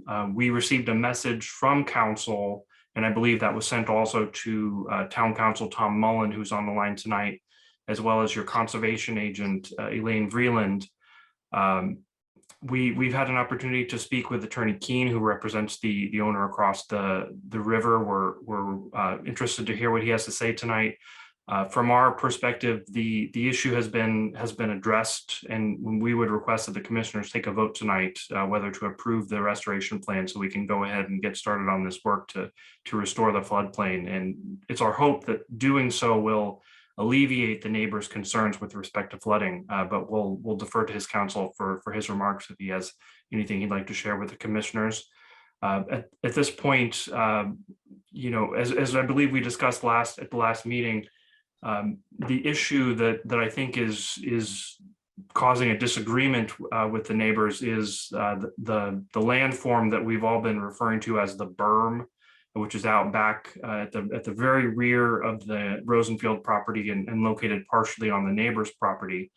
Our position is that that is a natural landform and should not be removed, because doing so could result in downstream impacts to potential neighbors. And we've located Phil. We believe that doing so will address the problem. And we respectfully request that the commission and sign off tonight on the restoration plan. So I'll conclude then. If any of the commissioners have questions for myself or our team. Can I just ask that a member of your team put the plan on the screen? Certainly. Which plan did you have in mind, Ms. Bellamonte? Well, the restoration plan showing what you'll be doing. Certainly. Oh, there goes Mike DeRosa has got it. Thank you. Mike, could you provide just a synopsis of this as you're sharing the screen, please? Sure. So the river, just to orient people, the house is up by the street over to the left. The river comes down around the berm and then comes this way and then flows to the south. The area of the fill is the area shaded in the green. We have a diverse plant community proposed. We're going to remove about 6 to 12 inches of filled soil. And that'll be either used in the gravel driveway here or taken off site. We're going to bring in a blended soil of 1 part sand, 1 part compost, 1 part loam, and that's our planting media for the restoration area. And then we have a planting list of 3 red maples, which are symbolized by the number 1 there. And then we have 3 shrubs. We have winterberry, red osier dogwood, and high bush blueberry. And those are going to be planted along the edge of the river to stabilize that slope and to create sort of a wildlife corridor along the edge of the river. And then the commission at the site walk had asked that we heavily plant this edge here. That's why we've got the tree right there and a dense shrub community here to act as a visual barrier and to make sure nothing else happens in here as far as access.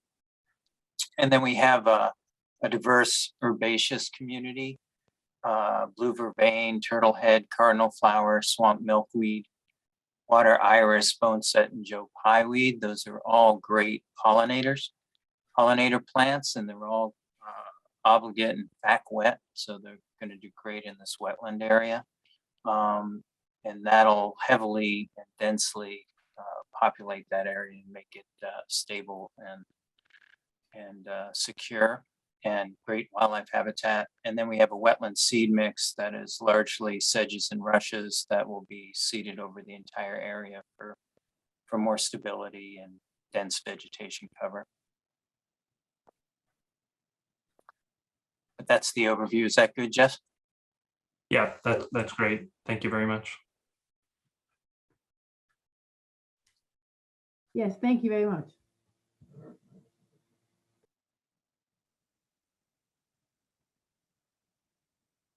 Okay, are there any questions or comments from the abutter? Good evening, Commissioners. My name is Attorney Brad Keene. I represent the abutter.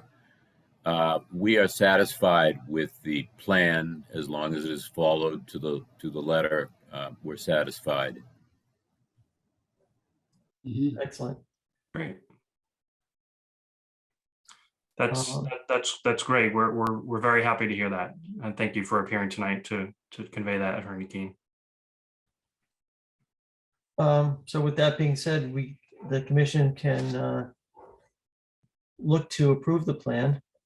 Would somebody like to make a motion to approve this restoration plan?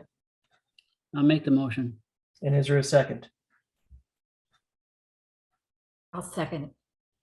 Is there any discussion?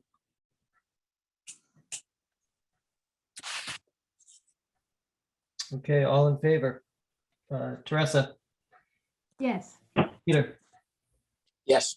Savannah, Yes. Ken, Yes. Jimmy, Yes. and I also vote yes to approve the plan. Thank you very much. We appreciate your time tonight. Thank you. Good evening. Thank you, everyone. Thank you. Thank you, Tom. Thanks. Thank you, everyone.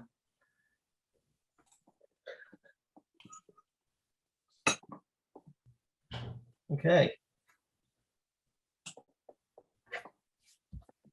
All right.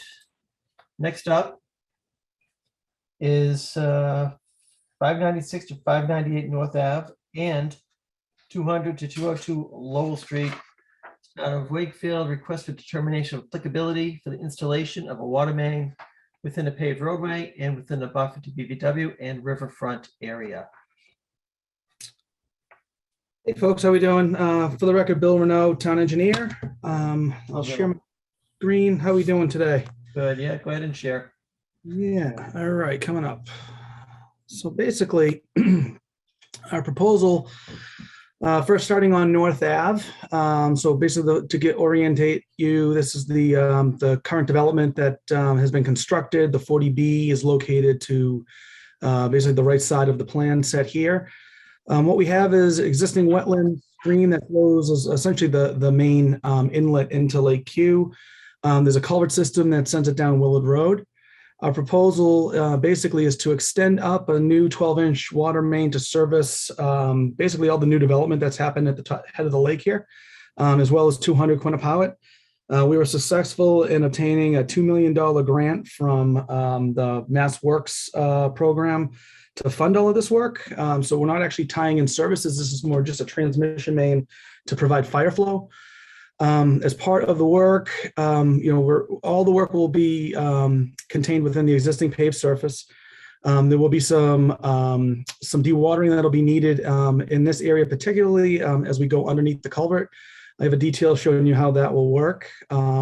Proposing basically to pump into a new filter bag.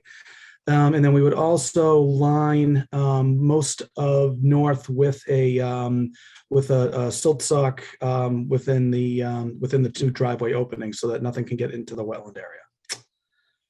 For the second one, up on Lowell, similar situation. What we're doing here is installing a new 12-inch line, again within the paved surface.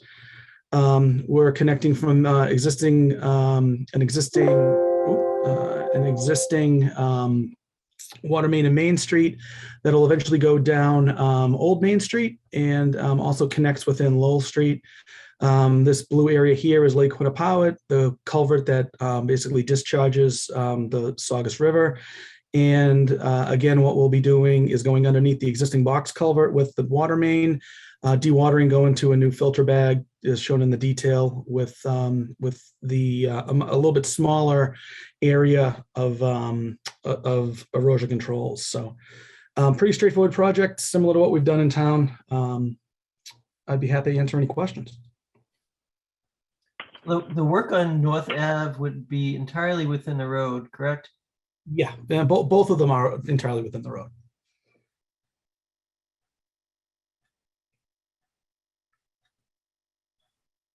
Our dewatering system will go into essentially that filter bag. We'll have a silt sack that'll be in the catch basin that's adjacent to it. So we'll have some, obviously sediment control for the dewatering that'll be needed to go through both of those culverts. Essentially, it's just a water main replacement project that we do pretty consistently throughout town. Bill, are you talking about like a dirt bag when you said Yeah, that? exactly what it is. Yeah. Okay. So you're right on top of the street on this one that you're showing me now, right on Lowell Street? Yep, we are. Where the pipe just discharges, where the Mill River discharge or the Saugus River discharges, right? Yeah, so this is Lake Are you over the head wall? Are you putting your thing over the head wall, or where are you putting it? No, the head wall is further back. So this is where the erosion control line, the dirt bag would be placed in the sidewalk area, and then it would overflow into a catch basin that's in Lowell, and then discharge into, basically into the river. So there'd be two sediment control spots. And, we're going underneath the culvert that discharges from Lake Q. And how much pumping do you think you have to do? What size I mean, pump do you think you projects need? like- Yeah, I mean, on projects like this, it's, we're hoping to be able to get through with the trash pump, to be honest with you, because it's not a ton of work for us to get through this. They'll essentially create most of this prior to the, prior to installing. So it's almost a timing thing for us, really, to be able to get the pipe underneath it. What size hole are you digging? We're going fairly deep. We're about 7.5 feet down to the invert of the existing culvert, and we're going to be below that by about, I want to say, about 1.5 feet or so. We have a new 20-inch sleeve that we're going to install there, so that we wouldn't have to essentially go underneath the culvert again in the future if we ever needed to replace that pipe. So that's kind of a long-term plan. That'll happen after my days here, but. Okay, so, how far below the water table are you digging? Is that the 1.5 feet that you're talking about? Well, our water table is somewhere in about this flows about, say, half full, 3/4 full most of the time. So we're going to be a good, say, 3 feet into water, which is pretty common for something like this to go underneath the culvert like this. And what size But pump again- you gonna have? Well, I mean, we're thinking a normal trash pump would be able to keep up with it, maybe a couple of them. So we wouldn't be looking at a big generator, huge pump. We'd be looking at just kind of what we use for most of our water mains. So, a smaller pipe with some stone, we can direct it into the location where we want the water to be, so we can pump from there. And they need to have a couple of them. So, they're small discharge pumps, 2-inch size hose, nothing huge.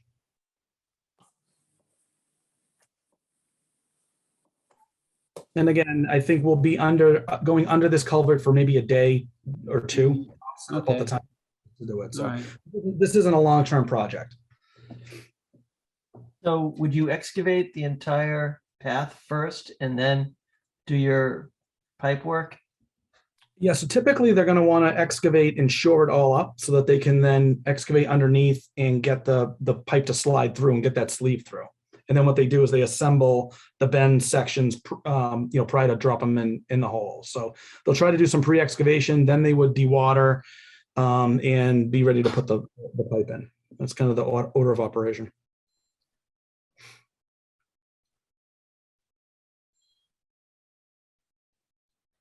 What would happen if there was a significant rain event during this process? We would be planning to not have a rain event when we're doing the 2-day work. So we'll look into our forecast for that time frame. Right. Would you have extra pumps available if you happen to need them? Yeah, I mean, realistically, the key is just to shore up the actual trench. That's the key for us, because if that was to happen, the bigger issue is just having the road wash out, which obviously we're going to make sure that doesn't happen. So, but this is pretty common, for crossing, some type of culvert or stream. This is typically how it's done. So, we've done, at least in my career, I've done this, I mean, dozens of times. So this is a pretty common configuration. The rest of the water line trench be out of the water?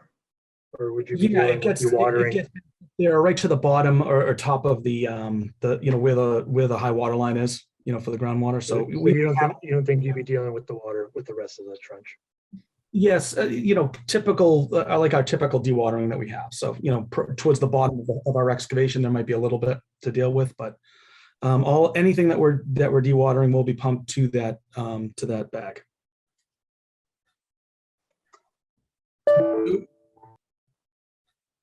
You're going under a box culvert? Did we lose Bill?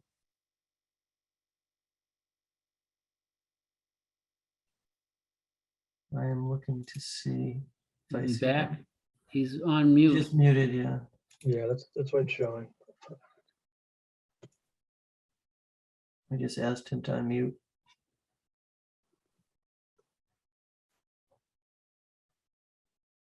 Can you take him off mute so we can talk to him? No, I can just ask him to unmute, which I've done. Oh. I mean, that's a wide hole. You know- 7.5 feet. Go ahead, Elaine. I was going to say, as long as we're waiting, that with this determination, there is a question as to whether or not the stream with the culvert under North Avenue is a river or not, and it hasn't been determined. And it doesn't show a riverfront area. And also there's a question as to whether or not this may be part of the Class A water body reclassification of Lake Quannapowitt. And as he's headed down Lowell Street headed down Lowell Street next to the Saugus River, he only shows a 100-foot wetland buffer instead of the 200 riverfront. So having said all that, I would just recommend that in the order of conditions, we just note that it is an approval for the work only and does not approve any resource areas. Mhm. So that we've got that covered for Yeah, any good point. future filing. Okay, Good so I point. can put that in the determination, but I just think it should go in. Yeah, we did lose Bill. I don't see him at all now.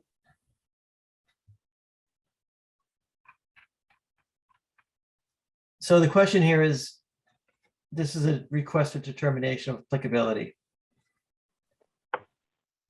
So the question to ask is, would this possibly have an impact to a resource area?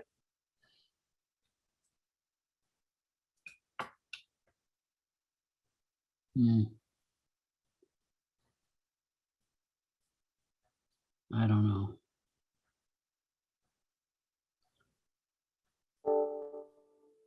Close. I mean, it's very close, and I guess as long as nothing goes wrong, it would be. right, but that's the kicker, right? So if something did go wrong, you could have an alteration. You could have the excavated material making its way into, Right. the river or the lake or wherever. So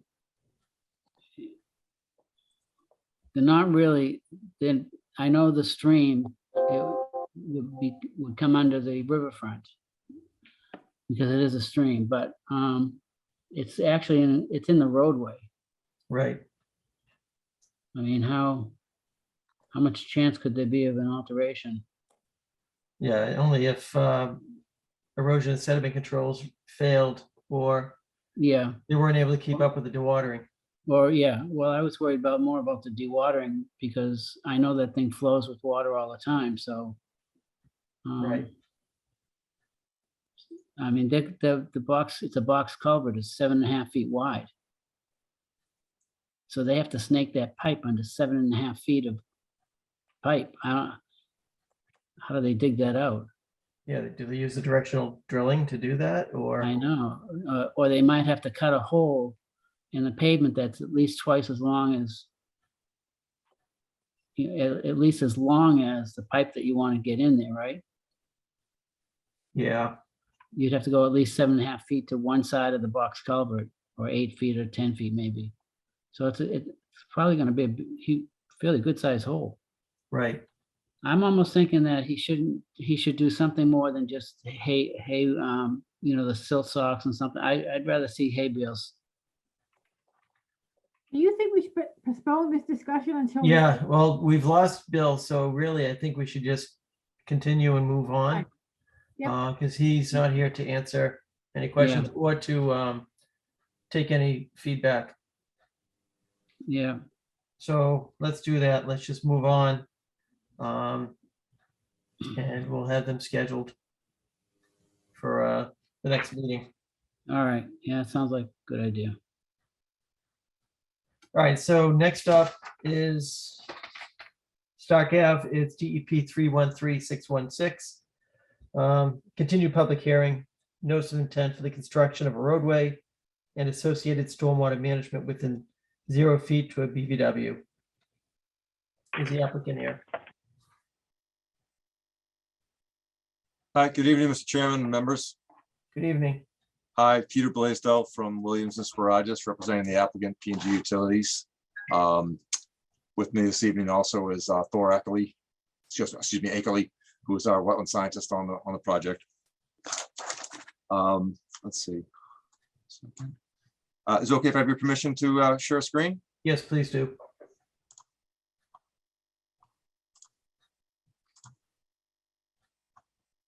Okay, everybody see this okay? Yep. Right. Okay. So first of all, good evening, everybody. We had I guess you call it a joint site visit. I think everybody from the commission was there on March 30th. Erin Kakinda, the town planner, was there, as well as Mr. Bill Lowry, the chairman of the planning board, and vice chair Bill Spalding was there, just to kind of stay on the same page as the commission. So since that time, we did a little more survey work. So what I was going to just point out to you, a couple questions in the field came out, just the actual limit of the intermittent stream.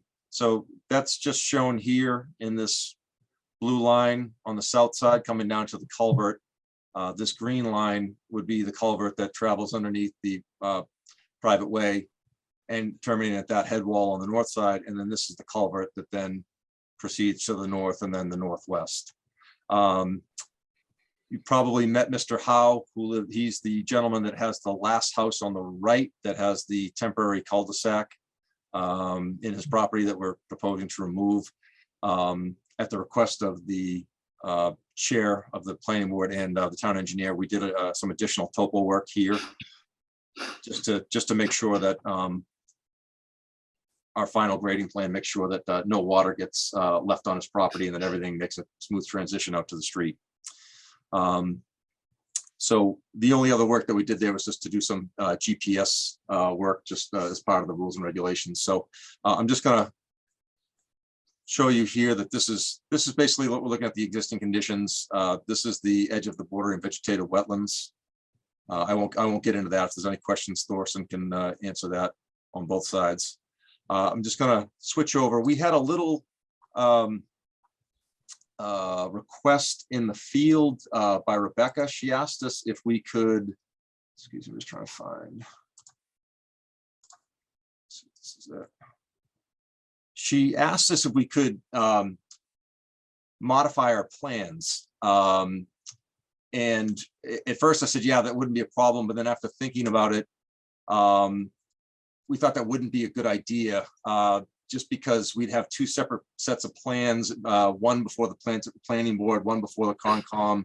Everybody's trying to make sure that we have the same information. And we just thought that would be a little bit difficult to do. So this rendering before you, what I did then, just to kind of make things a little easier to follow, is I just shaded in and highlighted those areas that really the commission is voting on with this notice of intent. So just the roadway construction from here to the end, and then the stormwater management systems that are shown here in green along the south side, the trench along the north side, this stormwater management area here, this stormwater management area here. These three small ponds are essentially just part of the lot development. I just highlighted them just so you could see where they are. Essentially, they're not part of the road drainage system, but I just wanted to highlight them as they were staked in the field, just if you had any questions about that. So that's really what we have so far. We had a planning board meeting 2 nights ago. We're continued to May 10th, and that's a little of a gap that we're going to take advantage of. We've been trying to sit down with Bill Renault, the town engineer who just had on a minute ago, and his assistant Tim, just to kind of iron out some of the final drainage details and some of the questions that they've been asking, and some of the questions I know that they've been asking are the same that some of the commissioners asking. So we're just trying to iron some of those things out. As I said, Thor's here, so any questions that come up about the actually, if Thor, are you on? Yes, I'm here. Okay. Was this if there's something you want to just add to that, Thor, be my guest. Sure. I think there's a couple, a few items, perhaps looming, maybe is the word. Number one being the area of potential historic wetland fill along the south side of Stark Avenue. According to the LEC wetland delineation in 2013, there was an area that they had delineated as a wetland that appears to have been filled. our task when we went out here was to delineate the existing conditions, resource areas.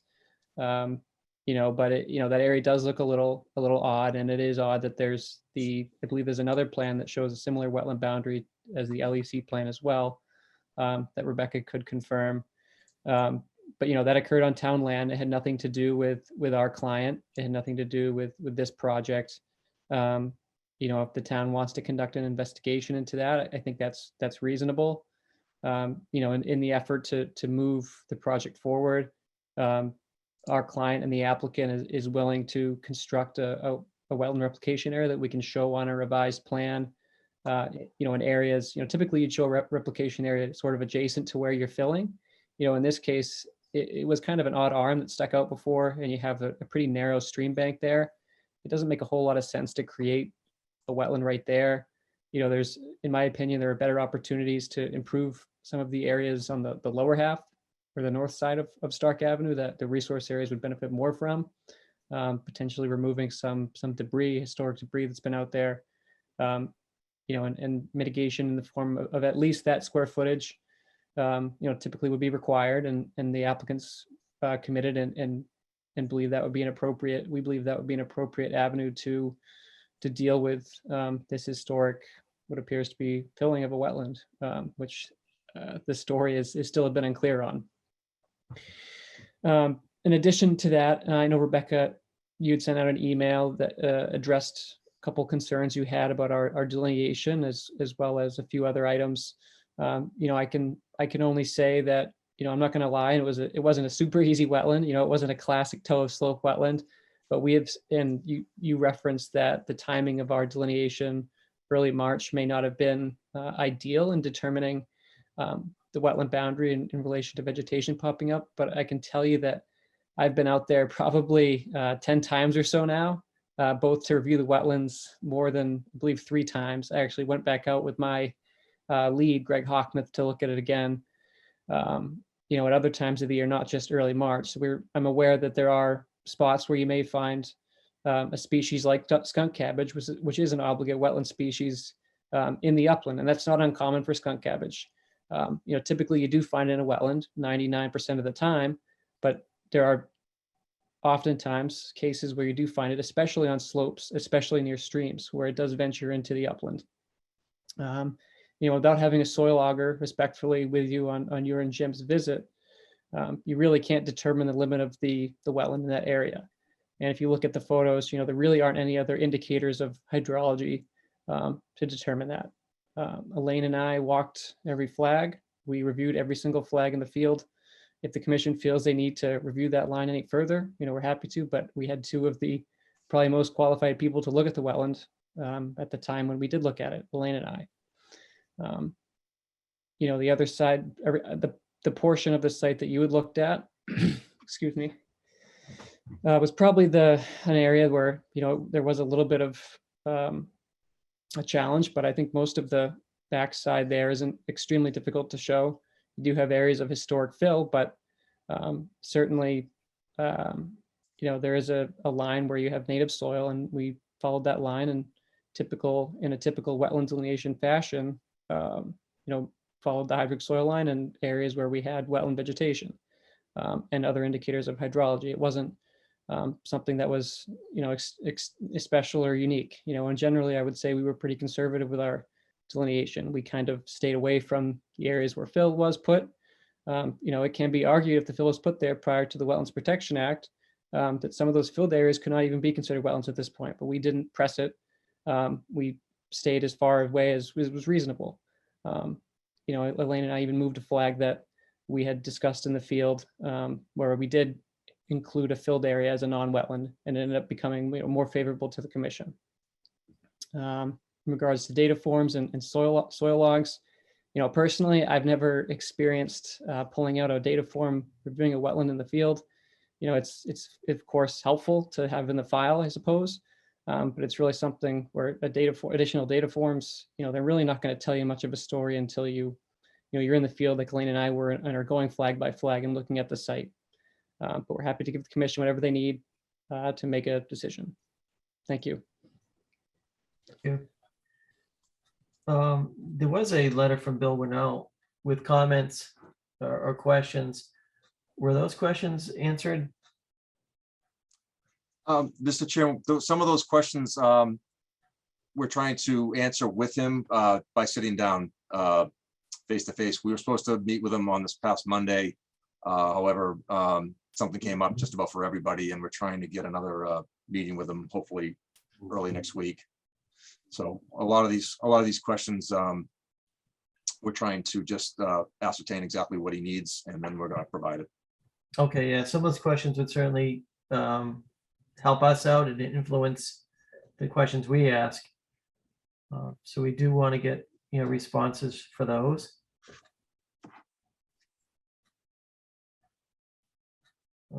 Anybody else have any other questions? Could I ask a few questions here? Go ahead, Elaine. Okay, so I just want to make sure I understood. When you were talking about some wetlands replication, you were talking about removing the fill, and I'm assuming bringing it down to the proper levels and replanting with native species?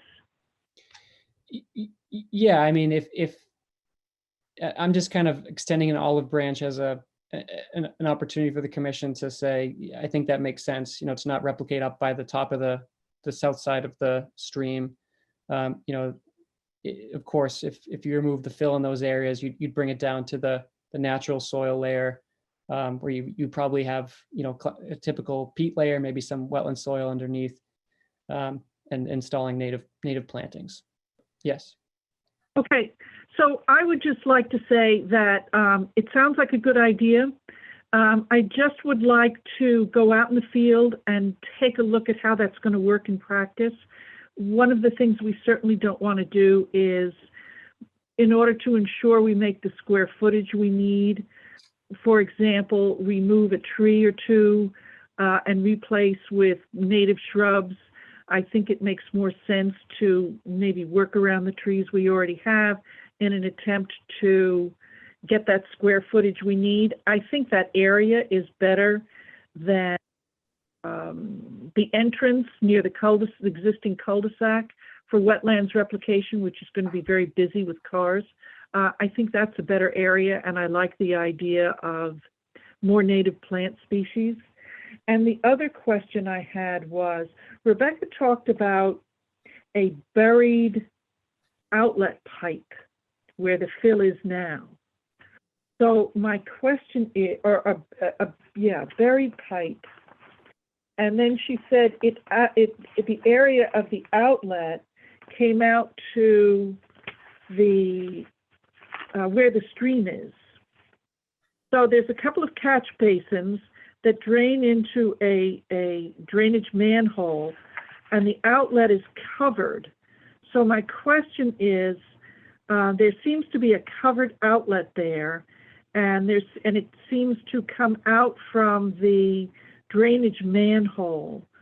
So I'm wondering if, since you are going to be putting in a new road, if you would take a look at that and see what can be done about it, if anything, or whether it's better to leave it the way it is. But there seems to be a buried outlet that handles the water from a couple of catch basins. And it seems to me that ought to be addressed and brought back to where it was originally designed for. Hi, Elaine, where is that located? Hi, Elaine. I can answer that too. So Okay, can everybody see the screen? Yeah. Okay, so Mr. Chairman, hang on, so I'm taking this off the 2005 plan. yes, so there's 3 different locations of where we thought that pipe might be, Elaine. There was a 1957 plan that showed the end of Stark Avenue. It showed this drain manhole, and then it showed this drain line running parallel with the private way, but it didn't show any further than this. There was a 2005 Griffin Engineering preliminary subdivision plan, which we hadn't seen up until I think yesterday, the day before, that showed from the drain manhole, the end of the pipe being somewhere over here next to the property line of Mr. Howe, Yes. who lives here at 58. That's- However, That's I've never seen any evidence of that culvert. So my back and forth to Rebecca was, if that pipe has been buried, it must have been really buried, because we've been down there during rainstorms. We've been down just to see what's going on. I've never seen any evidence of any discharge coming out of here. The 2013 plan by LEC showed a pipe coming out of the drain manhole, but they just did a little foreshortening right around here, and they just said no outlet visible. So we're not 100% sure exactly where that pipe comes out. You know, the pipe discharges over here on land owned by the town of Wakefield. So I'm not really sure if it's appropriate for us to do it. You know, maybe that's something we can bring up to DPW as well. I don't know if they have the ability to camera the line to figure out exactly where that goes. But all that's right. what she's So referring to. okay. This might be a proper topic to talk to Bill Renaud about. That's on our list of And, things to talk to him about. Okay, so you have the Griffin C2 plan dated 10/3/05. Yes, Rebecca gave that to us on Okay. Tuesday, I believe. Okay, so that's good. All right, so I think we should it's one of those loose ends, it seems to me we ought to just nail down. As long as you're That doing pipe work. could be in the area of fill, correct? Yes, Yeah, we're Rebecca not- has some photographs of it. She says she thinks she may have found the end of it. Yeah, she might have. I'm not sure. Like I said, I've been down there a couple times. I've never seen any evidence of a discharge coming from a culvert. So we're not. Okay, we can originally flag thought it. it was connected in here. That this pipe came down and connected into that culvert somehow, just kind of like an old school connection. But it is quite possible that it discharges here, but maybe well below ground, and you don't see it hit the surface. Okay, all right, so I will, I'll see that it's flagged. I'll talk to Bill Renaud about it, and we can just see how it impacts the drainage system as long as you're going to extend the road. Yeah, I am back on. Sorry about that, folks, but. Oh, hi, Bill. Hey, how we doing? Welcome back. Hey, thanks. Appreciate it. So, yeah, that's flagged as a comment already in his comment list. So we'll be dealing with that with Okay. But Elaine, you want to go back out to look to, again, stake out where the replication is gonna, or That's, yes, okay. that's true. I'm also going to go back out there for that. Yep. And you'd like Peter to be there or Thor? Yeah, I'll work out a time and I will contact Thor and we'll set it up.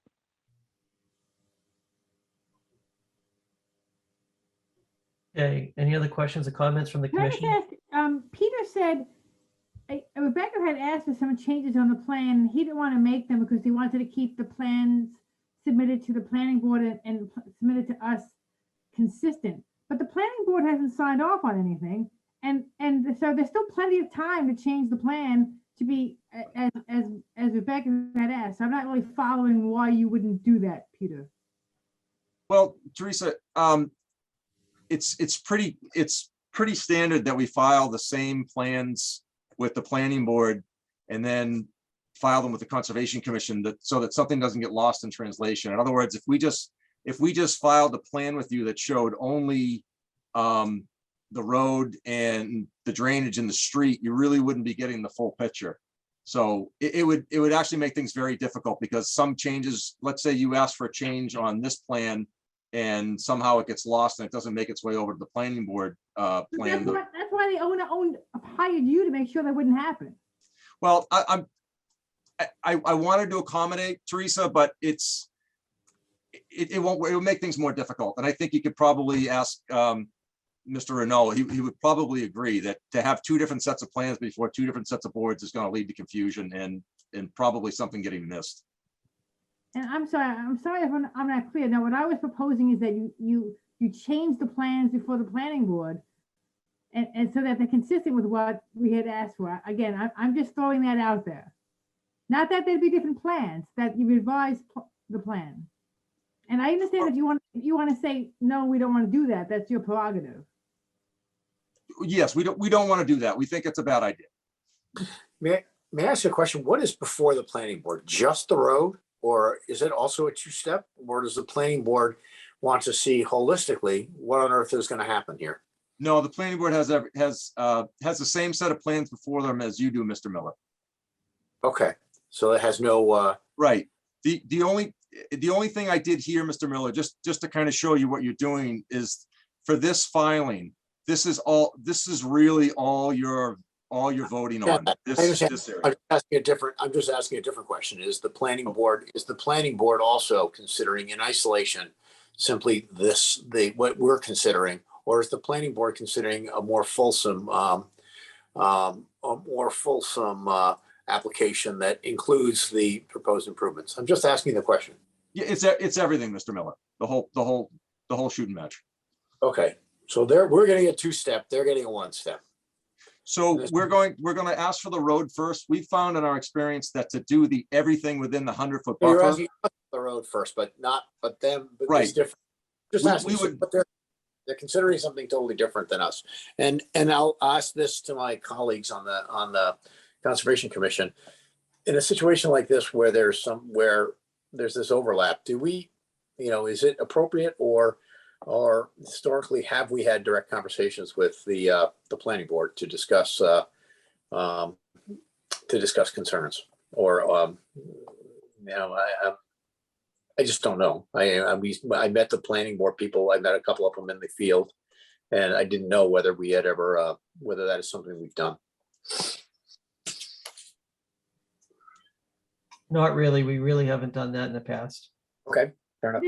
Wait a minute. Are you talking about having a joint meeting? Yes. Yes, we have done that in the past. Or joint site walk. No, Yep. I think we're talking about a joint meeting. Yeah, already we had have done. Walk, a site visit. They were Right, there. was Peter's question have we done the joint site walk before, or have we done a joint meeting before?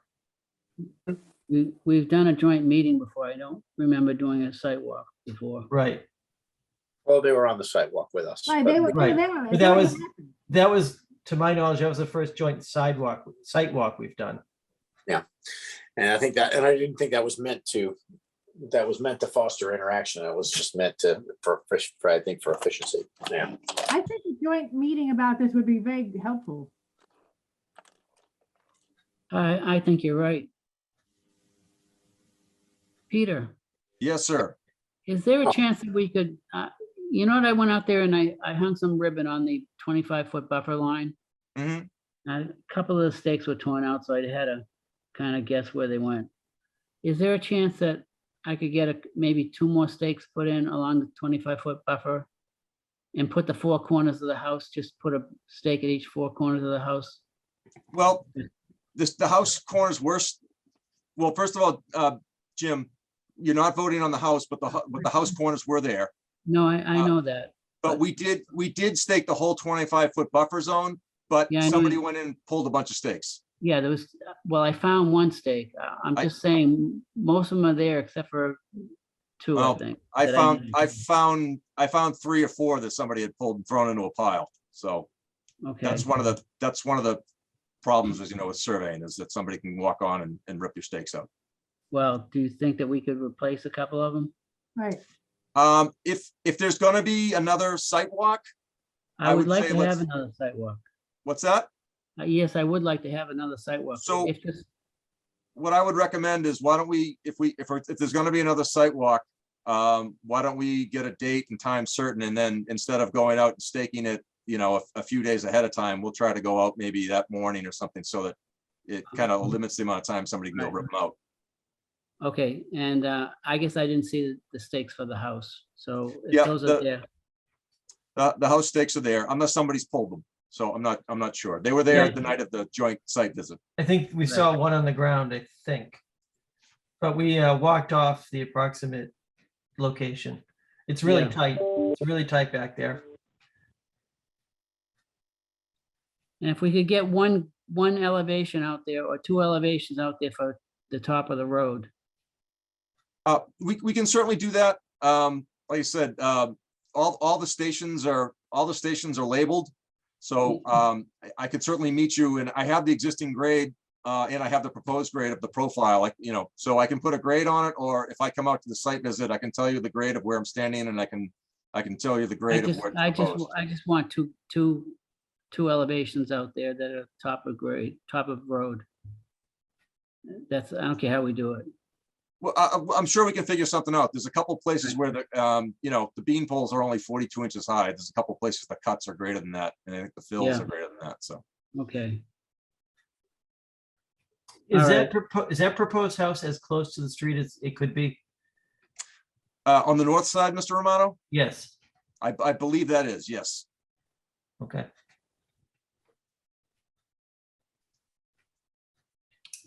All right, do we want to take another look on this Saturday, Jim? Is that what you're Yeah, we thinking? could- Yeah, Saturday would be fine with me. So we have a 9 o'clock right now at Coolidge Park. About at 10? 10 work? Works for me. I don't know about anyone else.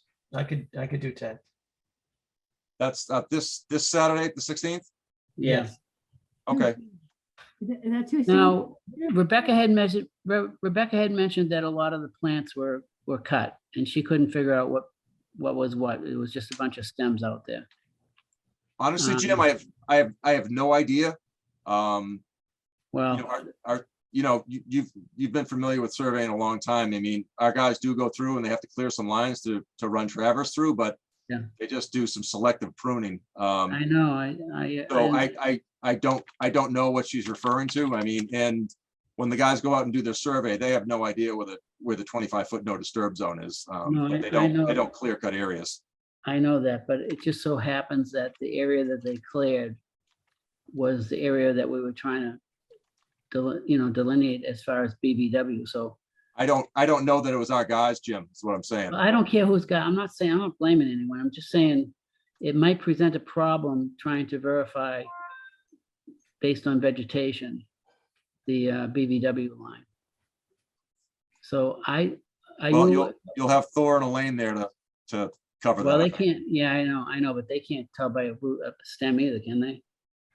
Well, Don't you need some leaves? or There's something to soil, go there's by? soils and vegetation, so I I'm know sure they that, can but the figure it out. vegetation is what counts, and then the soils are secondary. So I'm just saying, do we need some plants growing out there to really delineate this thing? Things are starting now, blossoms and things are popping. Might be Yeah. some stuff out there.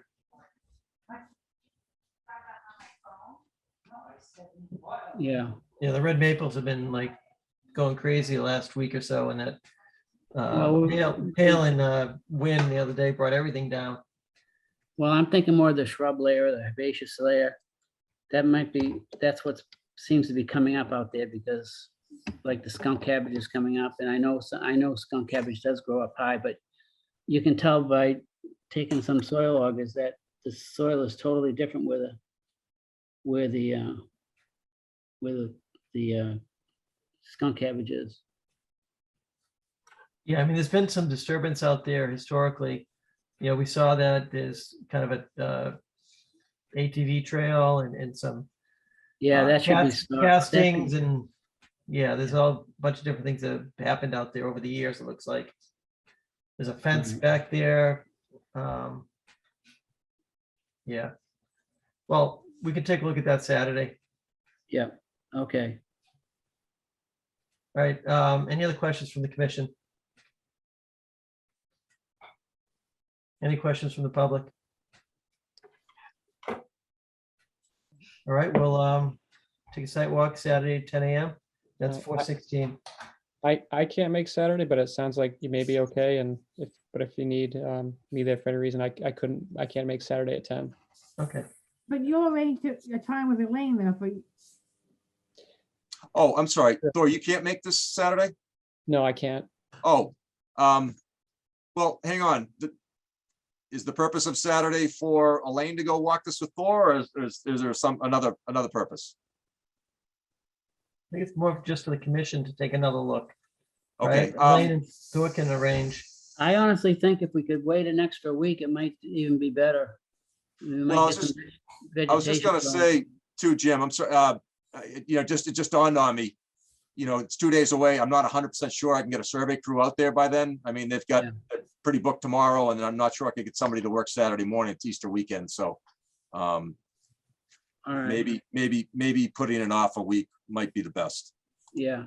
We can push it to next week during the weekdays, an evening. No, give it a week anyways. I mean, it's better for everyone. Do you want to do the 23rd, Okay. Saturday the 23rd, maybe? Thor, is that good for you? I believe so. Well, we'll see if Elaine can make it, or if Thor and Elaine can go out during the week too. They don't have to necessarily be there on Saturday. Bob, is that gonna work for you? Probably not. Well, we'll see if we can get, we'll ask Elaine if we can get her on a Saturday.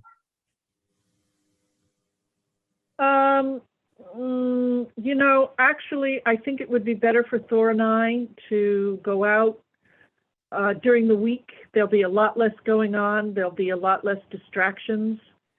To me, that seems a better way to do it. I agree.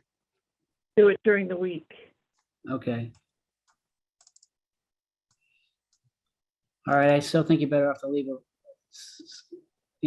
wait a week. or Well, so you can before wait a week go from out. today, next Thursday, Jim. Yeah, all right. And did you have a date that this public hearing is going to be continued to? Yeah, that'd be the 28th. Is that right?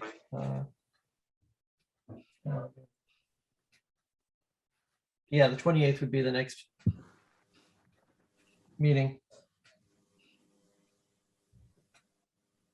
Jim, do you want to plan something for a week from today? 21st? Were you asking me? Yeah. Yeah, that's fine. Or the beginning of the following week, if you want to have more time. Whichever you want to do, it's fine. The more time that goes by right now, I think is a perfect, a couple weeks would be good in my mind. So maybe we do this. Let Thor and Elaine pick a date that works for them as far out as we can go. And we'll see if we can meet at that same date. Yeah.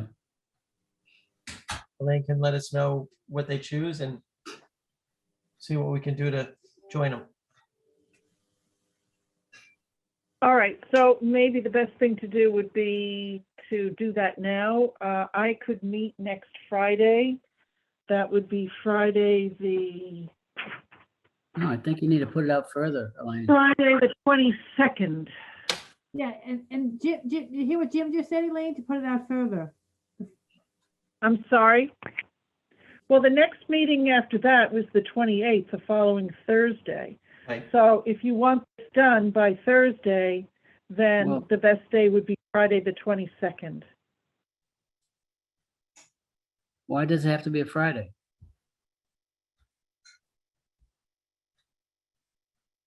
I don't understand. Do all of you want to come with us? No, we're just going to have you go out with Thor. And that I'm just thinking that we'll yeah. have some plants growing by that time. Okay, so the other possibility is to do it Thursday, the 28th. If you want that, I could do that. So are we going to have any information to look at for on Well, that day? I get 2 and the meeting's at 7. So it doesn't give a lot of time to have anything written What up. day? What days do you work, Elaine? Can it Thursday be afternoon, Friday Thursday afternoon and Friday? Oh, morning. Yeah. okay. Well, I mean, make it next- Thursday. I mean, Jim, So oh, sorry, go ahead. I doubt if the hearing is going to close on the 28th. It may, but it's possible it won't. So those are our 2 days, Friday, the 22nd, or the following Thursday, the 28th. You know, most towns that do have wetland delineation seasons, they typically start around April 15th. You know, I think it's right You now. think it's a good time? I think it's still fine, you know, and Okay. Jim, I know your concern is not seeing the vegetation, but, you know, and I think in the areas where it was confusing or Yeah. hard to delineate, there really wasn't much vegetation anyway, which I think Elaine can attest. The areas that were obvious had the vegetation already there. You know, a heavy shrub layer, heavy ground layer was the areas where we had to kind of rely on soil more than anything. That, you know, it wasn't as important that the vegetation was there. All right, I can go with that. So what do you want to make it then?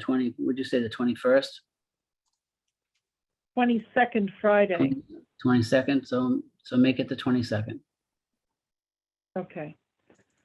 10 a.m., 9:30, 10 a.m. Either works. All right, 10 a.m. on Friday, the 22nd. Okay, Jim, and you still want to have a site visit the following day on the 23rd? Yeah, I would do the site visit right after they do their stuff. Okay.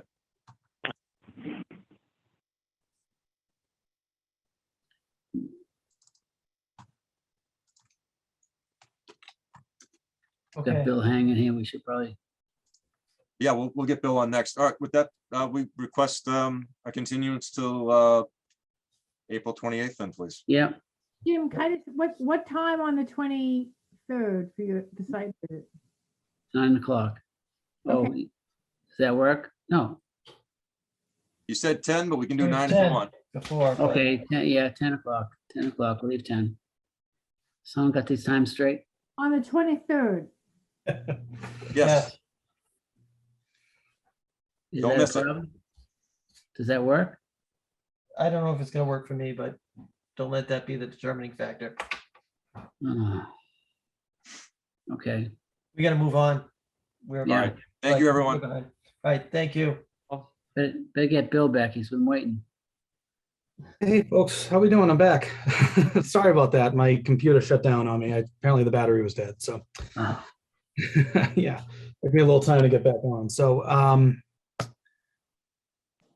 let me see, where was I? So if I share my screen again, just to reiterate back where we were, I think we're going through comments.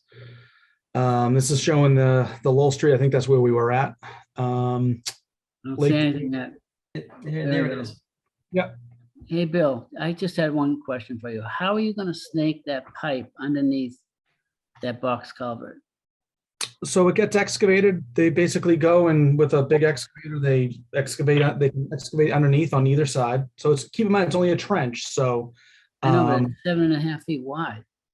yeah, there's ways to do it. They'll get underneath it Okay, without a doubt. Yep.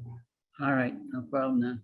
No problem. Yeah, this is. I mean, don't get me wrong. It's not easy work, but they can definitely do this. Okay.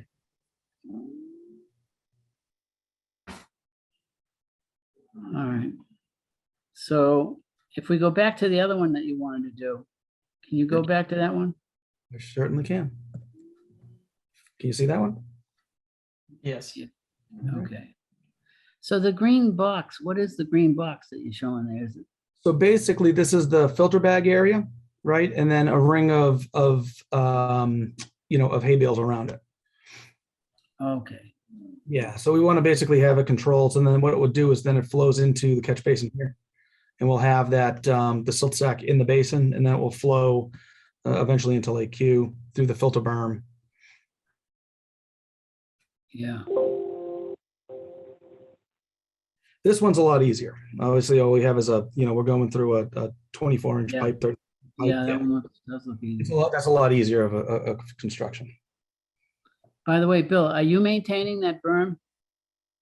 We do, yeah. It's on the maintenance schedule. We have it as It's part supposed of. to be done. It's supposed to be done twice a year. Yep. And so that's part of the highway division's workload that they do. Okay.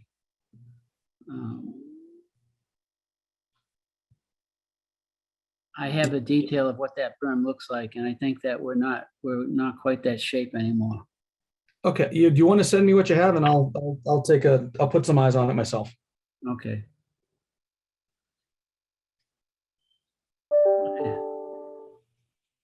Looks good to me. Okay. And so again, the question is, this is a determination of applicability. Shit. Okay, that is the question, isn't it? How should we do this? Well, I mean, it's kind of a minor thing, I think. Our take was that we're staying within the roadway. Yeah. Yeah. It could be a negative with condition or conditions, and it could be a positive. Well, it would be a negative, and then maybe we can attach, no, if we attach this plan to it, would that make sense? Yeah. As constructed per plan, it's a negative? Yeah, Does that make or sense? as presented, either way, or if there's something else that you want us to look at or do, we're happy to do it. So Yeah, I mean, I think we do, I know we don't like to add conditions to a negative, but in this case, maybe we say something like extra hay bales on site or extra pump available or something like that, just in case we suddenly have a flash rain or something like that happens. Because Bill, I wouldn't want to, over on that other one, the more difficult one, I wouldn't want to use the wattles. I want to use hay bales. okay, we could do something where it's with the conservation agent reviewing the erosion control installation or something like. Okay. The dewatering detail around the sediment bag calls for a fiber roll as it's shown. Oh, is that how we had it, as a fiber roll? Oh, yeah, we can change that. I'm happy to make them, hay bales if that's preferred. That's not a problem. Yeah, I really, for that area, I do think that you need hay bales. Okay. Yeah, that's not a problem. So do we want the plan revised showing that, or do we just want to make that a condition? Can you just revise this plan, Bill, or is it?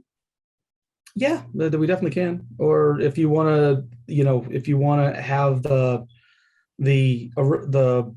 erosion control, type be confirmed by the agent, and she can have us do that. Yeah, whatever. Yeah, that would work too. Yeah, I think that this way you'll still get the same thing you're looking for. Yeah. Yeah, like I said, we're happy to do whatever the commission wants. Okay.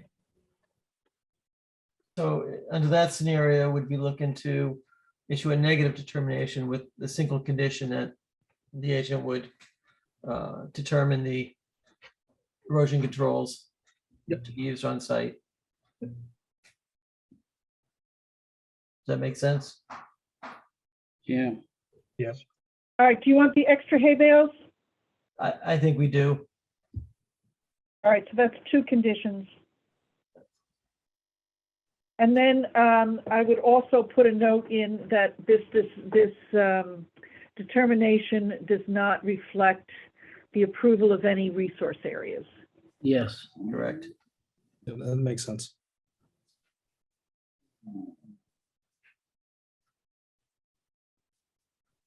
Okay. Is there a motion? I'll make a motion to accept it as we've written it up. Yes. Second. Is there a second? Second. Okay. All right. Any discussion? Okay. All in favor? Ken? Yes. Jimmy? Yes. Silvana? Yes. Peter? Yes. Teresa? Yes. And I also vote yes. Elaine, could you get that to Jimmy tomorrow so we can sign it on Saturday? Yes. Nice. All right. Great. Well, thanks, folks. I appreciate it. Thanks, Bill. Sorry for the Thank you. technical difficulties. Good luck. Talk to you soon. Thank you. All right. Next up is DEP 313607, That's Lake Street, Wakefield Brook. It's a continued public hearing. Notice of intent for replacement of a drain pipe in Lake Street to handle stormwater from Foundry Street lofts with an outfall into Wakefield Brook, thereby impacting 4 linear feet of inland bank and 48 square feet of land underwater. Is the applicant here? Good evening. Good My evening. name is Mary Trudeau, and I am representing Seaver Construction this evening. With me, I have Tim Sullivan of Seaver Construction. I have Brian McGrail, who is our project attorney, and I have Mark Slager of Allen Engineering, who is the project engineer for this notice of intent filing. This project goes back quite a ways, if you recall. We were in front of you several months ago. We had requested a continuance to address several outstanding issues. We had issues that we needed to discuss with your town engineer, Bill Renault. We had comments from the DEP that the commission had asked us to review, and we took some time to have that happen. The project, as you may recall, is basically a drainage improvement project that we are proposing to replace an 18-inch concrete drain that's currently within Lake Street and upgrade it to a 24-inch drain line. The line will run from an existing structure in the road down to the existing cross culvert of the perennial waterway that crosses Lake Street. We have had several discussions, as I noted, with the DEP and with the town engineer, and Mark Slager is going to go over the improvements that have been made and the changes that have been made to the plan in a few minutes. But I wanted to quickly address with you the issues that DEP had raised in their comments on the DEP website. DEP had questioned the project, that they were curious about the relationship of this project to the 69 Foundry Street project. They asked for a meeting, and we asked for a meeting with Rebecca as well as with the DEP, and our team met. And Pam Merrill, representing the department, presented their issues to us. We asked Pam what we could do to address the comments on the website, and she said that while the DEP comments on notices of intent that are received by the department, they have a policy of not discussing or making recommendations or taking a position on a project until after the Conservation Commission has made their decision. She said that the comments were designed to alert the Conservation Commission to issues that the department thought could be relevant to the project, but that they were in no way comprehensive or definitive at that point in time. So after a fairly extensive conversation with Ms. Merrill and Rebecca, we then charged Mark Slager with working with Bill Renault to come to some consensus on the work that we had proposed in this notice of intent filing. And with that, I'm going to turn this over to Mark Slager to better explain what the engineering of this project has resulted in. Okay, thank you, Mary. Mark Slager from Allen Engineering. With the permission of the commission, I'd like to share my screen so that we can all take a look at what we're doing. Yes, please do.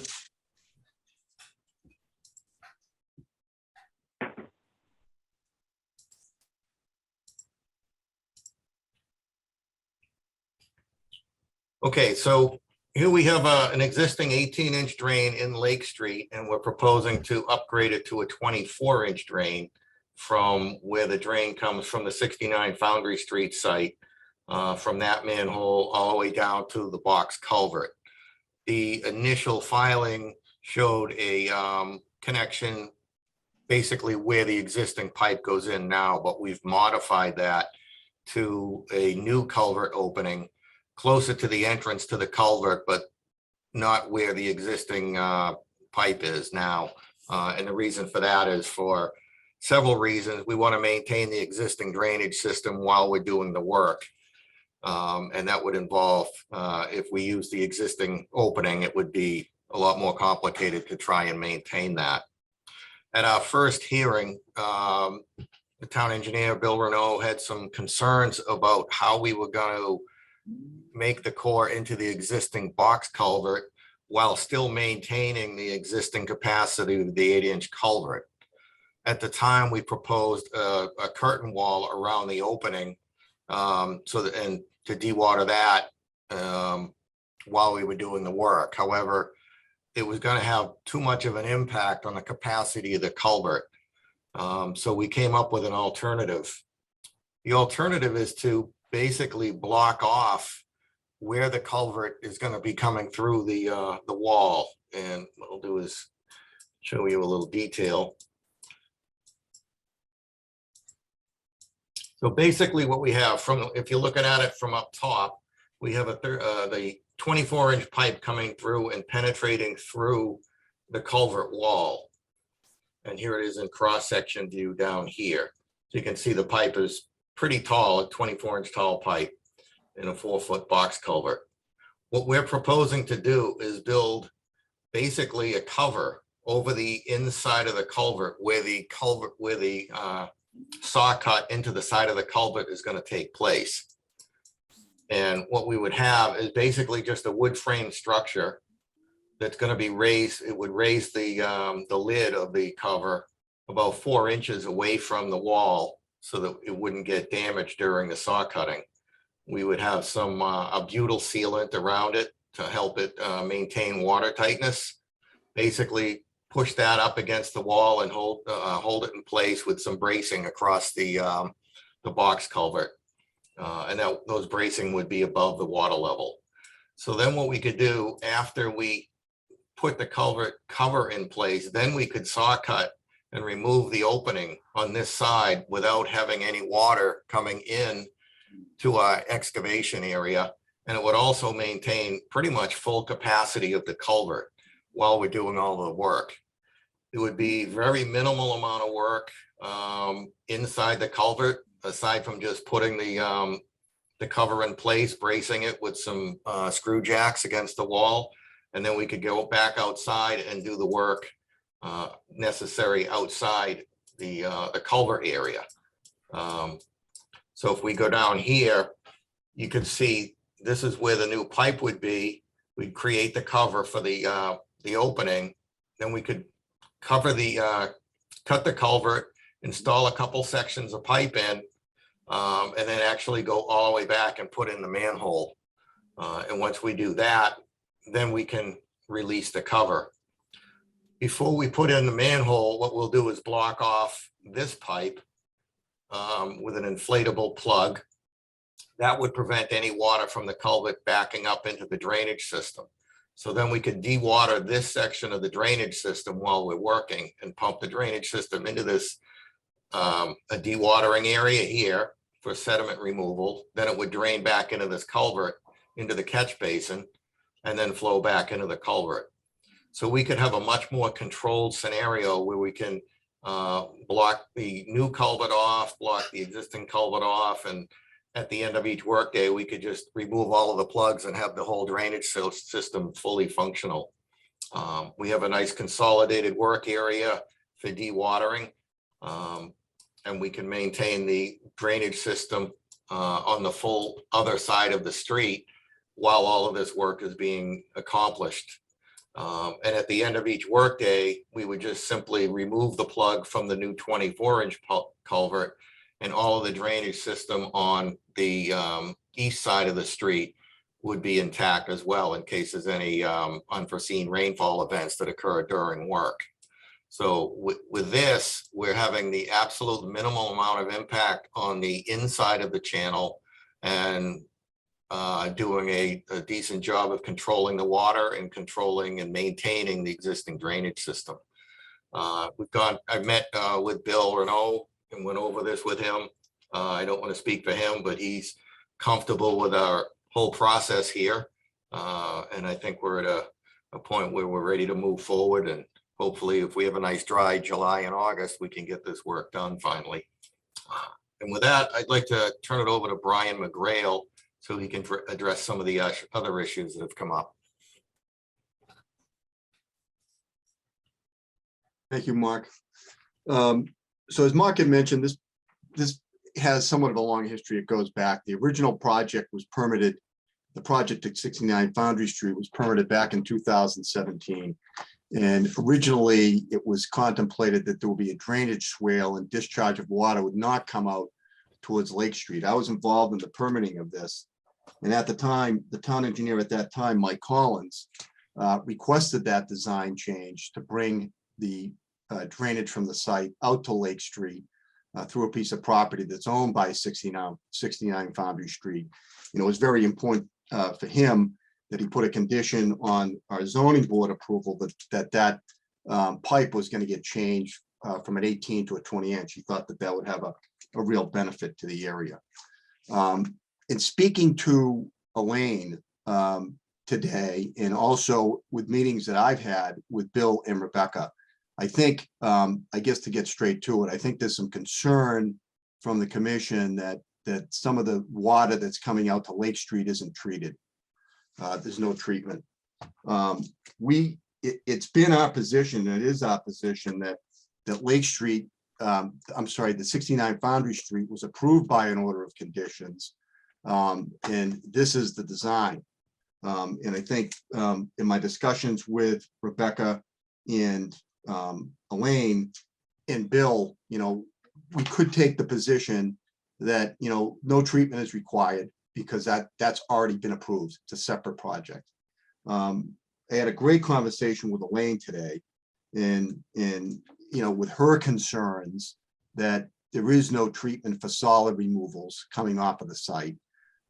So her suggestion was that we would, you know, if we would consider a storm scepter unit that would be included with this, that would provide treatment. And we're open to that concept. I think I think just to get straight to it, we recognize that is probably a concern of the commission, and in a good faith effort to make sure things are done as good as possible for everything. We're happy to have a discussion on that possibility. So that's kind of where we are on that, and where we are with this. You know, our key goal is in having that discussion. This has kind of gone on for a while, so we would like to get to a good place for everybody, including the commission. And as Mark said, to be able to advance this so we can get the work done this summer during the dry season. So I don't know, Elaine, do you have any thoughts on that? Well, I do note that the DEP's comments talked about the, what's the word here? Stormwater management should be the maximum extent practicable. And so when I see that word maximum, that says to me some sort of pollution attenuation. And my experience with DEP is that if they're not happy with a project or something gets approved that they don't approve of themselves, they will take it up on appeal. And then, of course, the poor applicant is caught into the time sink of how long it takes for DEP to review projects. So it seems to me the DEP is making a very strong hint, as it were, that they want to see maximum practicable pollution attenuation. And in my mind, that's a storm scepter. So Elaine, where would you recommend it be placed? As close to, you know, that's Ballister and Lake Street? Well, any place between where the water is running off from the parking lot to any place they can get the town's permission before discharge. We've looked at it, them a lot of options. We've looked at that possibility of where that might work. And if it's okay with you, Mr. Chair, maybe Mr. Slager could give some information in that regard to the commission. Sure, please. Because we've had the opportunity to investigate it. Yeah, I did take a look at what storm scepters would be available for us to retrofit. And if you look here, there's an existing drain manhole that collects all of the runoff from the site, which then discharges into a new manhole that was installed in Lake Street. So if we put a storm scepter in this location, we would be treating all of the water that comes off the site. And we could size that to meet the treatment standards for the amount of impervious area that has been constructed on the site, the amount of paved impervious area. So we came up with a storm scepter, the ST 450I is an inline storm scepter that could be put into this manhole. We would have to enlarge the sump of the manhole a little bit, but it would fit nicely right into this, and it would be incorporated into the stormwater operation and maintenance of 69 Foundry Street. And you'd be looking at what, like 80% TSS removal, or? Yeah, according to the website, the storm scepter website, based on the impervious and the flows they're expecting, they were envisioning about 85% TSS removal. Okay. Mark, which way is the water flowing off your parking lot? I know it comes down that from the top of the sheet down to the bottom, but which way is it going in Lake Street? In Lake Street, it's going from here down towards the box culvert. So what if you put, what if you put one right at the, where it says existing drain manhole rim 89, right at that intersection? You'd be able to pick up, I mean, it would be a bigger benefit, I would think, because you're gonna be able to pick up more sediment in that location than up on the place that you're talking. Well, there isn't any more. I mean, the amount of sediment at this manhole versus this manhole is pretty much the same with respect to coming off the site. Okay, The but problem okay. with that, No, go ahead. I interrupted you. the problem I have with that is we've only got about 0.5% of slope coming from this direction. So if we have, we wouldn't be able to have much play between the inlet and outlet of the pipe. Plus the fact that this is a little bit further up gradient. And this whole drainage system is in a submerged condition most of the time. So if we have if we have it in a manhole down here, that manhole is going to be submerged as well. So you won't get as effective a treatment. Okay. So I think you're getting better treatment here, and you'd be treating exactly the same water flow anyway. I know, I understand that. I was just thinking that it would be an added plus by picking up more of the street than you're getting out of your parking lot. Basically, if I remember right, all around the building was a parking lot, right? Yes. And then we had you going out to a brook or something, I think at one time, right? Correct. And then that got deleted, and then we ended up coming, I guess, I don't know how we got down here at this point. Yeah, it actually flowed across a small existing swale that was not part of the applicant's property. Yeah. Okay, that's right. And there was an easement that was gonna have to be granted, so Mike Collins suggested we go out this way. And he saw the benefit of us being able to upgrade the pipe at the same time. But all of the impervious pavement from the site comes down in this direction. So there isn't any untreated water from the site. We have trench drains at the very beginning, at the entrance on both entrances that tie into this drainage system. Right. Okay. So And that then sounds you- like a good solution. Yeah.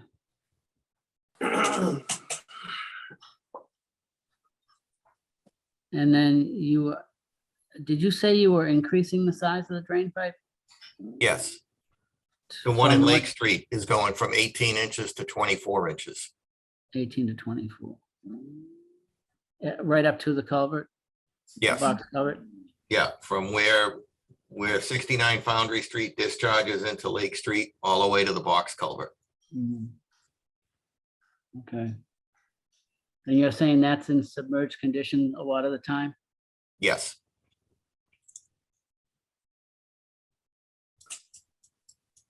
This is the cross section of the culvert. When I was out there last summer, July 26th, that's the water level in the culvert. So it was almost 2 feet deep. And then we had sediment there too. So this is the water level that's in the culvert. You can see in the 24-inch pipe, it's more than half full. Yeah. Okay.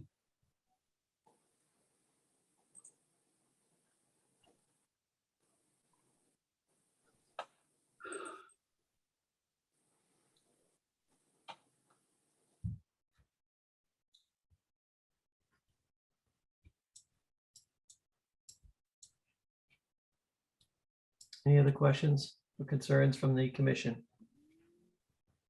Thinking.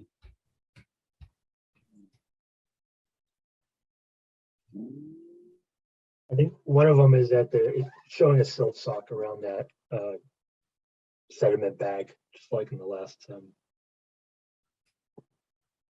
rather than hay bales. If that's a concern. We'd be happy to upgrade that to hay bales, just, like you did with the prior application for the town.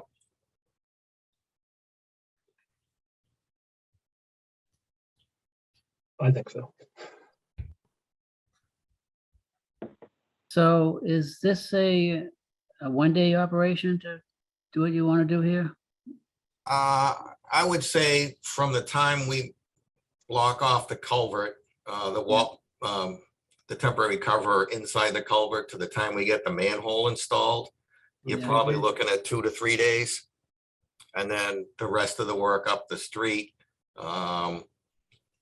it could be a week to 2 weeks, depending on the difficulty, because we have a lot of cross services that we have to deal with both over and under the pipe. So it's a very delicate process between the water services, sewer services, gas services, and whatever. Yeah. So it's Is- going to be is- somewhat confusing. Is your dewatering station servicing just that area, or is it servicing under the pipe? It would be servicing under the pipe as well, because the new pipe will be set on a crushed stone bed, which will Yeah. basically Right. lead down to this pit. So we could So- maintain the dewatering just at this Right. location. Do you think you might need extra silt bags in case? Oh, yeah, we'd probably keep a few extras on site because we do expect there to be some sediment. As the dewatering operation continues, the water's actually going to get cleaner as the finer sediments just get filtered out during the dewatering. Yeah. But the initial dewatering would probably require, maybe a change or a clean of the silt bag. But we Yeah. wouldn't be dewatering continuously. It would only be during operation. We wouldn't let, we wouldn't be dewatering overnight. We just let everything come back up. Yeah.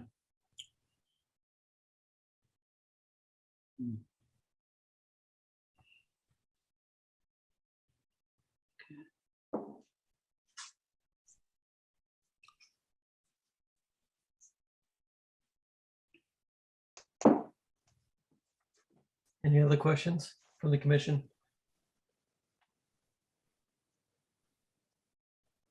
I think the only thing I'd say is I think he, as was stated, you're gonna have extra dirt bags. I definitely think you should have that. Just as a precaution. Brian knows what it's like when stuff floods. He saw it at Shaw's. Yeah, I do remember that, Jim. Yeah, there's no way to stop it. You and I were both out there. Remember that It was, was pouring rain and we were out there. The pumps couldn't even handle it. the Ducks were on the baseball field. Yeah. Oh, good. Do we need the plan revised to show the storm scepter? The new storm scepter added? Yep. Okay. So this is the whole project, right? This resolves everything? We think it's a good resolution for everybody. And, Okay. the Okay. Seaver, Tim Sullivan is here from Seaver, we discussed this and, we could take a position that we don't need to do anything. It's just not, Seaver's Yeah, a but that's not gonna reputable. get you No, moving. it's not the right thing to do. And we don't want to do that. And we think this is Yeah. a good. The only thing I'm gonna push on, well, just mention one more time is if you could put a storm scepter down in that other area, I know what you're saying, Mark, but it would be a plus for the town. I think it would. I just think it's a plus for the town if you put a storm scepter there instead of where you want to put it up in that other. And we know you've got parking lot runoffs. It's all parking lot runoff there. So all you're gonna have is possibly sand, right? More than likely, yeah. Yeah. And you might be able to help the town by just moving the storm scepter without, think about it. Yeah, well, I don't know how it would benefit the town because the storm scepter is just a manhole. It doesn't have an open grate to collect any more runoff. It's got an open grate to clean it. You'd get. No, yeah, it has a solid manhole cover. Yeah, but Yeah, but it's gonna- swirl chamber would pick up more of the sediment coming from Lake Street, I guess, wherever those, Right. that's your point, Jim, right? You'd be My getting, point is that the flow is coming down Lake Street heading towards the culvert. Whatever is before this manhole, if it gets changed to a storm scepter, would be picking up sediment further up the stream. from both directions, from the lofts and from Lake Street. Right. So you want the, I mean, you want the storm well- scepter in Lake Street?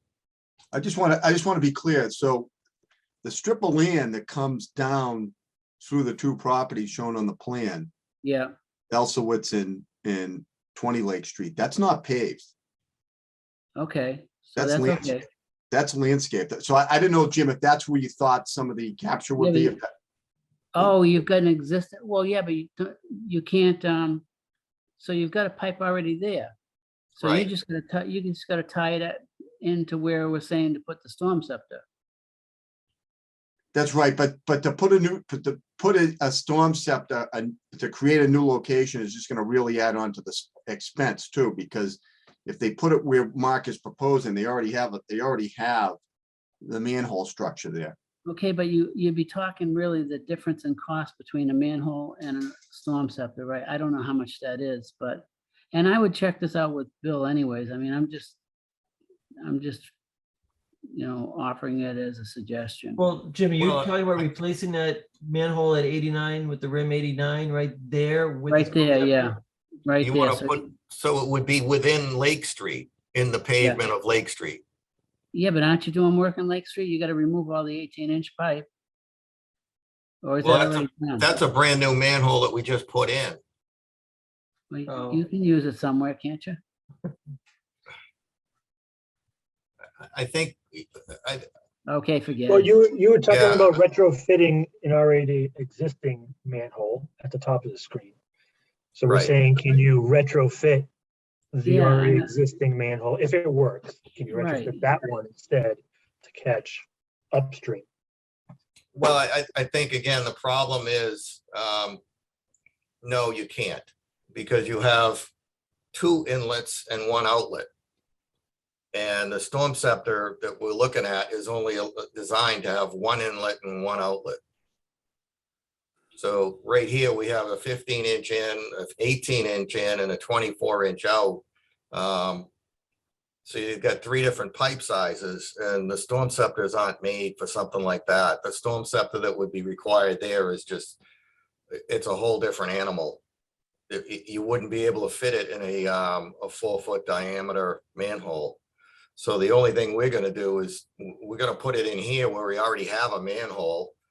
We do have to buy, new manhole sections, but not, that way we're treating all of the impervious pavement from our site. If we So put that it man- here, So that manhole is just a deep sump catch basin, basically? That you're gonna the existing manhole does not have a deep sump, but it will. We have to dig and add another 5 feet to the sump. But the manhole section where the pipes are, those are, those can be reused. So.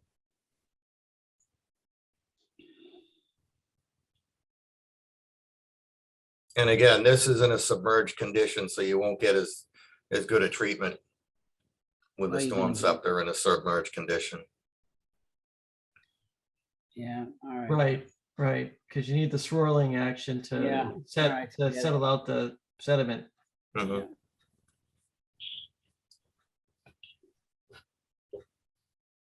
Okay. So. All right, never mind then. Doesn't work. All right, anything else? Any other questions or comments? Did Elaine have anything, or did Rebecca leave any No, note? oh, I have nothing more. And Rebecca didn't leave anything? I'm looking on my phone. No, Rebecca was satisfied if there were a storm scepter, and now there is. Okay. All right, good enough. Any questions from the public?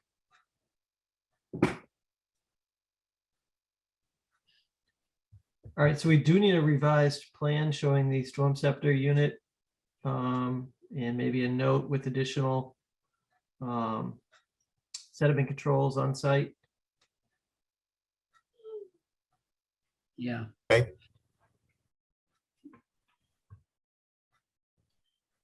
And that's Okay. really, I think that's all we're looking for, right?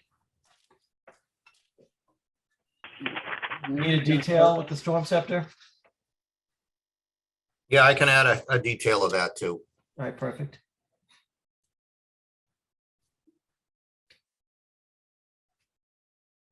Can you have that all ready for the meeting on the 28th? I probably can. When would you need it submitted by? Just, Couple of days or so before that, okay, be fine. yep. Yeah. All right, so we'll continue until the 28th, and we'll expect a new plan showing the storm scepter and some details and additional sediment controls stored on site. And that's it, right? Anything else, anybody? All right, excellent. I'd like to thank the commission and especially Rebecca and Elaine for helping us work this through with the meetings that they had. So thank you. Yes, thank you. Thank you. All right. Have a good night now. All right, excellent. Thank you, everybody. Good night. Hey, thank you. All right. Next up. We're about 45 minutes behind schedule. It's DEP 313608. That's 200 400 Corner Powered Parkway. Thank you. For the record, this is Nick Delicava with Allen & Major Associates. Since we last spoke at the last hearing, we've made some modifications to the site plan and made a formal submission to the commission with an updated site plan, a whole set, the drainage report, and an updated narrative for the notice of intent filing. During the last meeting, we were in the process of making some of these changes based on meetings we had with Mr. Luciani, Rebecca Davis, and Bill Renault. And so I'll kind of recap what we had went over at the last meeting, and you can see exactly what we've done. I can share my screen. Yes, go ahead. So a lot of the feedback we received is we're looking to pull that parkway as far away from the resource areas as we could with our current layout, and basically move that impervious surface closer towards our development. And so what we did is we eliminated the sidewalk. Can everyone see my cursor? Yes. So we eliminated the existing sidewalk on this side of the parkway. We put a little kink in the parkway here, pulled that radius in parking lot. And then the red here shows the existing location of the parkway today. And that's essentially where we were showing the proposed parkway. We were going to rip it up and then relay it down in the same location. But what we've done is we pulled it 10 feet closer towards our building, and also eliminated all that surface parking that encroaches right up to the edge of the BVW. And so what that's done is pull about 7,400 square feet of impervious surfaces away from the resource areas. And we essentially swapped out the green space that was closer to our building and moved it onto the backside of the parkway, where we'll have a renaturalization area, which Mitch will explain in a little bit more detail soon.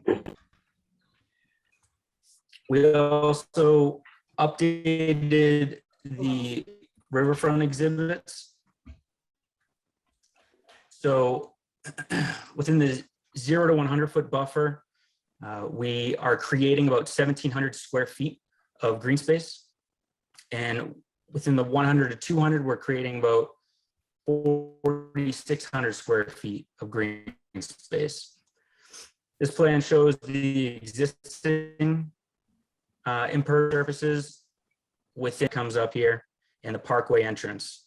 This is the edge of the top of bank. And again, the yellow is the green space within the 0 to 100, and the green is the green space within the 100 to 200. This is the proposed condition. We've eliminated that sidewalk that comes up around, and we've pulled the parkway. And so again, the yellow is the 1,700 square feet of additional green space from the 0 to 100, and the green is the green space between the 100 and 200.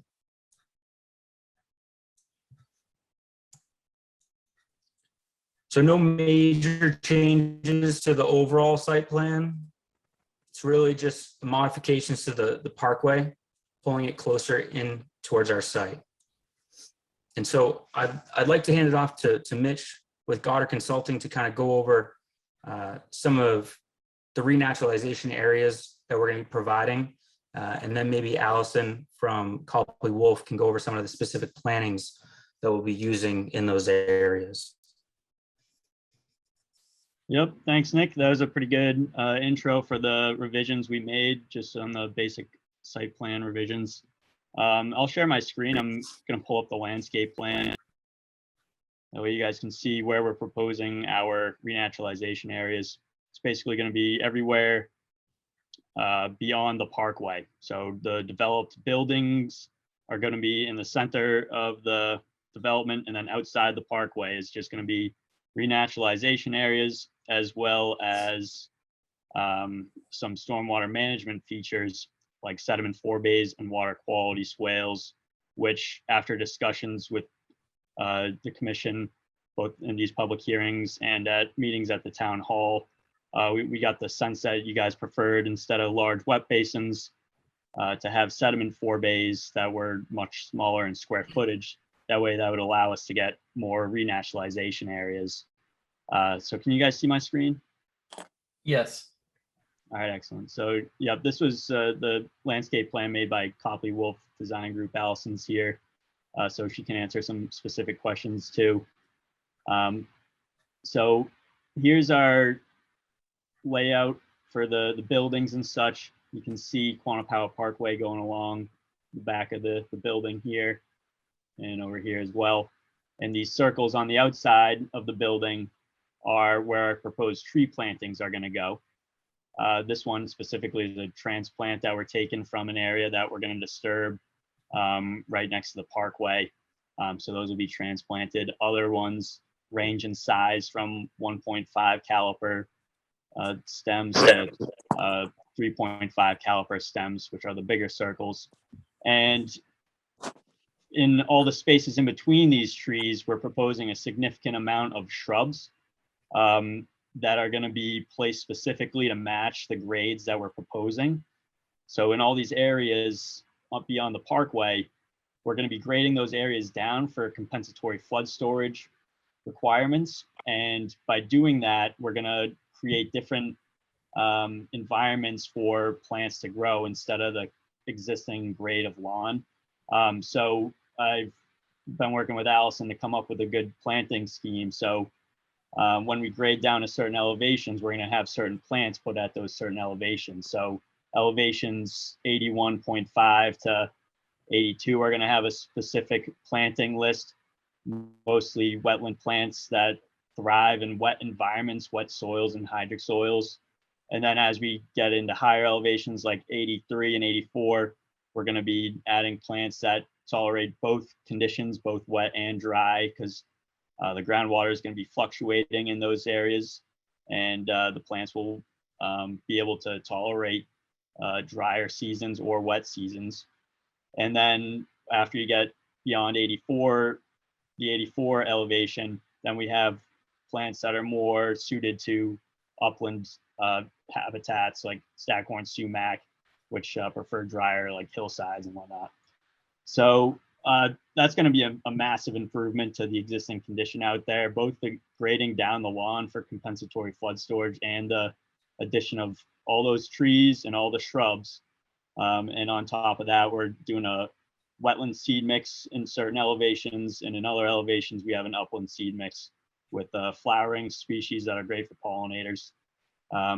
Then over here, we have this BVW bump out here. That area, we weren't going to propose any plantings or anything in this other small upland area. We were going to put our erosion control here and just let this area go naturalize on its own. That way we don't disturb, any soils in there. There's already some good wetland veg like herbaceous plants like rush. So that'll just naturally grow in with native plants, and that'll be encompassed within our invasive species management plan to ensure that only native plants end up in there. In the big packet we gave you guys the other day, I don't know if you guys had time to review it because we just handed it in, but we proposed an invasive species management plan, which clearly defined the boundaries of where we're going to monitor for invasives and manage for the invasives, and then outlining our management plan, like when we're going to cut the plants and when we're going to use some sort of herbicide. So generally, we're only going to use herbicide for the large, very large plants. And honestly, on this site, there really weren't many of those. So I anticipate that most of our invasive species removal is going to be just hand pulling or with like tools, like ice picks and shovels, and then hauling it off site. Other things that we probably could talk about are the riverfront area improvements. So like Nick said, we're removing the sidewalk, we're taking impervious surfaces away. By doing the sidewalk removal and shifting Quannapowa Parkway up here further away from the river, we're doing multiple things. We're removing impervious surfaces from within the riverfront area. We're taking impervious surfaces, we're bringing it back away from the river. And in those areas where we do that, we can create more compensatory flood storage by grading it down. And then also creating the renaturalization area where we can put plants in there to, excuse me, to help manage the stormwater that comes out of our sediment forebays and water quality swales. So overall, I think we've made some pretty great improvements to our initial application. We've completely renaturalized outside the parkway and added stormwater management features that are an extreme improvement over the existing ones. I put in my report existing conditions photos and put a photo directory in there so that you guys can see all the existing stormwater management that goes on the site and how it really just sends these huge puddles of water right into the BVW, right into the intermittent stream, right into the river. And how when you see the photo directory where it shows these new stormwater management features, how those areas are going to be benefiting from getting the treatment that water should really be getting before it gets to the resource areas. So I do think this is quite the improvement from where we started. So feel free to ask me any questions if you got any.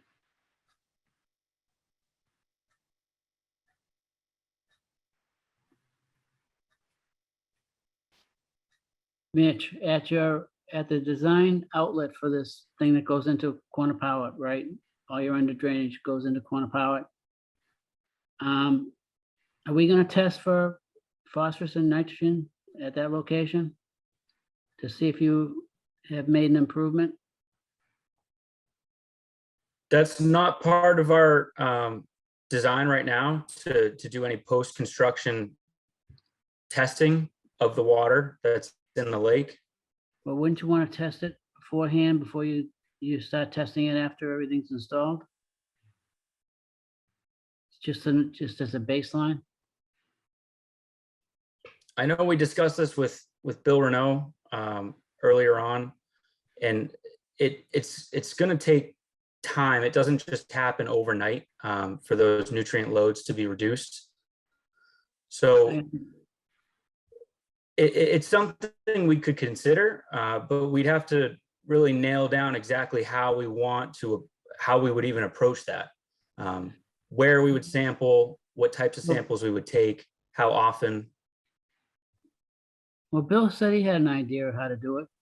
We should check with him. Sure, I can follow up with him on that. Yeah. Because we did talk about this a long time ago.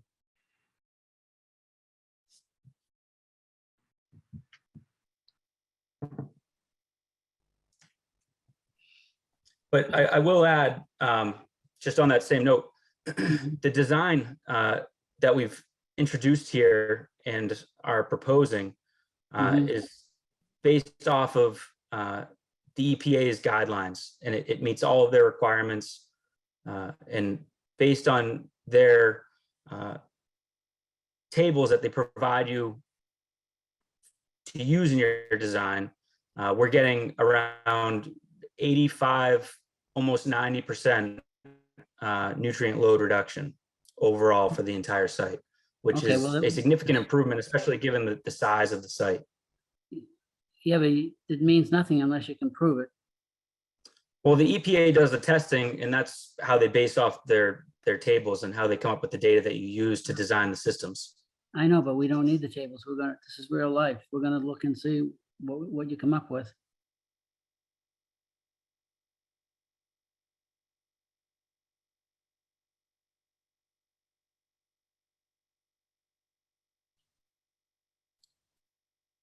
I mean, all this design was to be pollutant removal. All these plants and stuff like this they gotta have some effect. There's thousands of plants out there. Yeah, I think it's a large scale though. There's a lot more.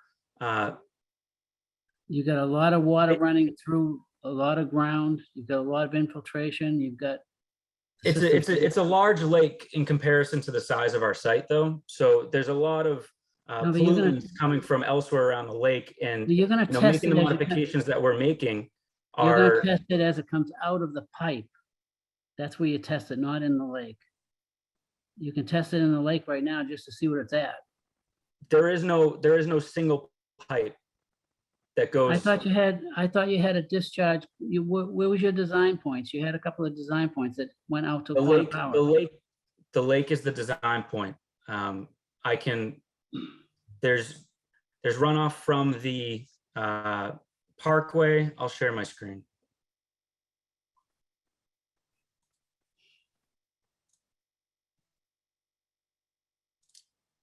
There's a lot of areas where the runoff leaves the site. Eventually it all makes its way into the lake, but there's no single pipe that goes into the lake that you would test. So for instance, There's no direct discharge to the lake, is what you're telling me. that's correct. There is an overflow. Okay. This is probably the most direct route to the lake, right here. There's an overflow from this large infiltration basin along the back of the site that handles all the runoff from buildings 1 and 2. And so as this basin fills up during very large storms, you know, we're talking 25+ year storms, it'll overflow and then come across the grass channel where it does today and pass through there's 3 8-inch HDPE pipes that pass below the existing sidewalk, and those discharge directly into the lake. But on any given day of the year, it's likely that this basin will just fill up with a little bit of water and then infiltrate back into the ground. It's at minimum 2 feet above the seasonal high water table. It's meant to infiltrate, and it's not meant to discharge runoff into the lake directly during every storm event. And same with these underground chambers throughout the entire property. They handle runoff from the surface parking. They handle runoff from the roof of building 3, and they're designed to infiltrate and hold water on the property. There's runoff from the parkway that enters the 4 bays that Mitch had mentioned that go into the water quality swales. Those go into the wetlands.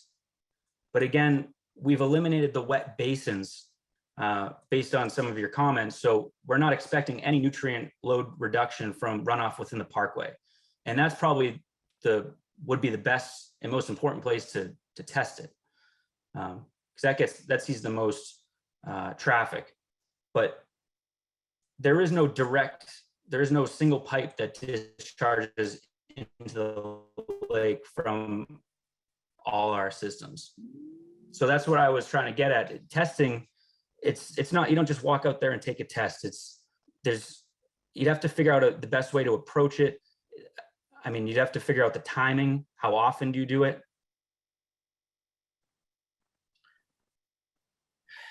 It becomes very, very involved.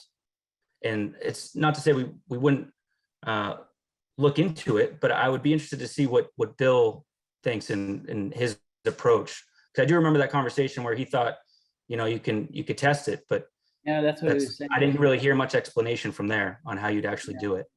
Yeah. Well, check with him. I will. I hear what you're saying.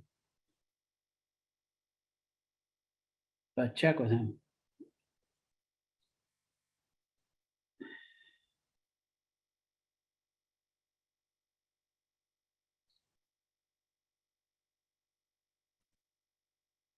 What other questions do we have?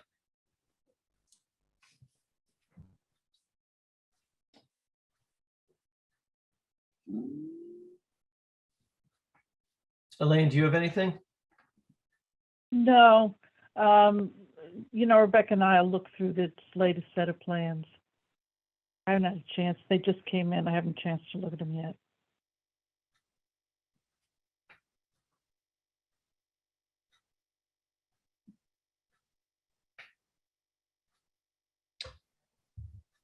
I haven't had a chance to look at any of it.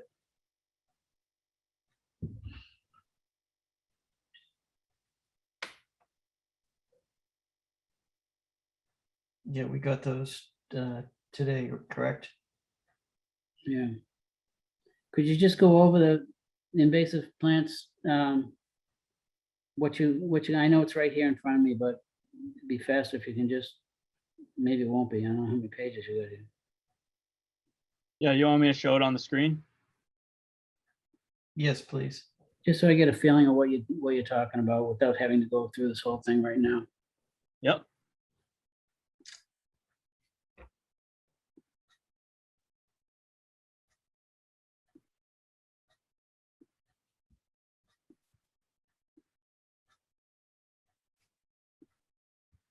All right, so this was a portion of that big packet we gave you. This was the invasive species management plan, specifically tailored to this site. So basically my introduction just goes over where the site is and what we're planning to do. We're planning to eradicate the invasive species in a certain area on our site. And I'll show you the map here I made.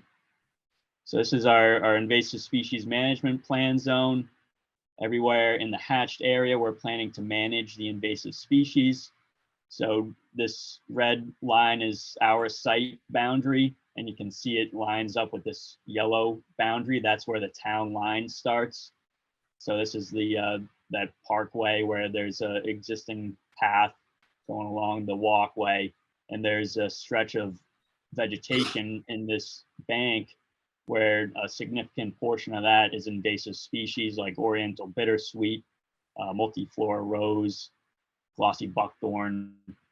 So we were going to propose as part of our invasive species management plan to manage invasive species on that portion of the town property as well.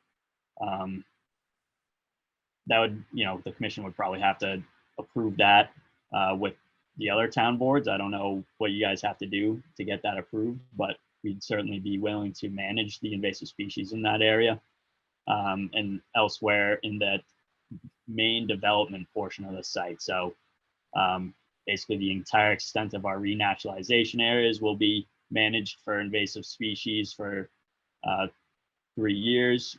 And then portions of our river over here will be managed where there's some invasive Phragmites. So I'll just bring you up to the rest of the plan now. And just, oh yeah, so that was 18 acres is this whole hashed area. Obviously, a good portion of that will be where new buildings are, but there's going to be landscaped islands and infiltration basins with plantings all around it. So it'll be good to manage invasive species in there as well with, all the new soil that'll be moved around during construction that can invite invasive species. So it'll be good to manage those in the years after construction. Here are our seed mixes. So when we remove an invasive species, we're gonna basically be digging it up. There's gonna be some minor soil disturbance, and we're just gonna seed it with this certain wet mix if it's in a wet area, or if it's in a dry area that doesn't have high groundwater, hydric soils, we're gonna seed it with this New England Conservation Wildlife mix so that we get flowering plants in there and good for pollinators. And we don't want to put in shrubs or trees in place of our removed invasives because the invasives are going to be prone to grow back within our time frame for invasive species management. So if we have to go back in there and disturb soils again, we don't want to have to disturb our mature vegetation that we just put in. So we're going to stick with a seed mix just to seed it over, get some grasses and other herbaceous plants established in those disturbed soils. And then if an invasive pops back up, we can redisturb that soil without, being too bummed that we disturbed a few other little tiny grasses and weeds. So the rest of my plan just basically goes over what our requirements are going to be twice a year for 3 years. The invasive species management plan area is going to be inspected for invasive species. We're going to provide reports to the commission by qualified wetland scientists once a year. So after we do our 2 inspections a year, we'll put a report together and you guys can follow up with us and see what we removed and how we're doing with keeping up with the invasive species. And once those 3 years are up, we're setting a bar at a 75% plant species need to be native for us to obtain the certificate of compliance. That's pretty standard throughout other towns is they choose a 75% threshold of native plants to non-native plants.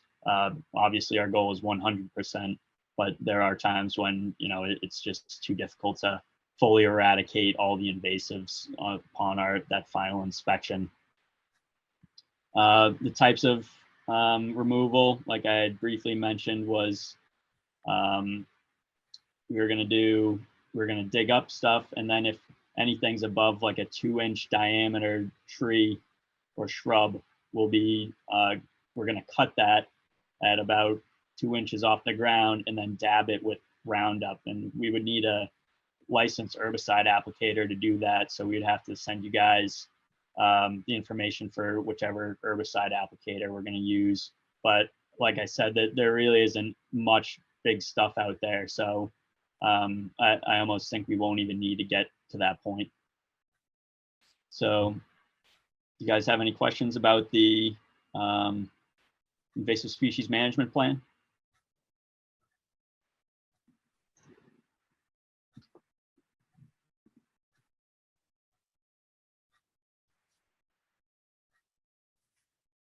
No. No, I don't think so. All right, Do you great. guys have any intention of trying to prune anything along the water's edge? Are you thinking of managing any of that for height or something like that?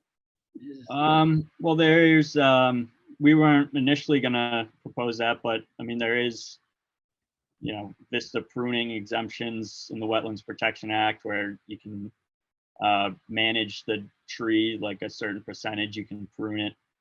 Yeah, But I I'm think just- that's later down the line. I don't think that was gonna be. Right, I just wanted to know if you had any intention of thinking Yeah. about that. I can step in for a second. This is Matt D'Amico with the applicant. I think as part of our project, we would look to work with the town engineer to help out with pruning some of that public land. With the ZBA, we are going to have a condition and a requirement for us to maintain that area between our site and the water's edge. And I would expect that that kind of pruning would be part of that maintenance. Mhm. Matt, can I just ask you, is that maintenance including the walkway and clearing it of snow? Yep. So any maintenance to do with any of that public land in front of our site, we would take care of all of it. Because we already have some maintenance on our own site that's going on over there. So it just made sense to carry that maintenance responsibility over.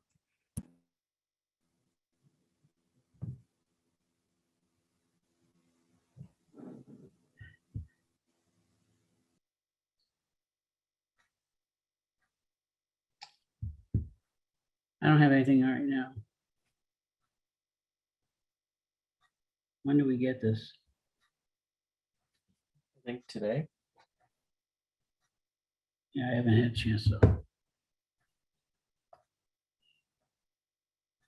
Yeah, so you Anyone guys else? can read it over at your leisure over the next 2 weeks, and then once we come back to you guys, hopefully you guys just have a few final questions, and we believe we took all your comments into consideration with these most recent plans. So, you know, hopefully we get to a point where we can come to a decision, or maybe just in 2 more hearings, come to a decision. Elaine, did you have anything else? Not right now, no. It might be helpful just for a moment if I could give a brief update as to where we are with the ZBA. Sure. So we will be meeting with the ZBA in 2 weeks on a Wednesday. As previously mentioned, we're kind of closing up that process. We have some final aspects that we're working out with them, including the conditions for the project. And we anticipate that that will be one of the topics we'll be discussing with them. So yeah, just kind of nearing the end of there of that process as well. Okay.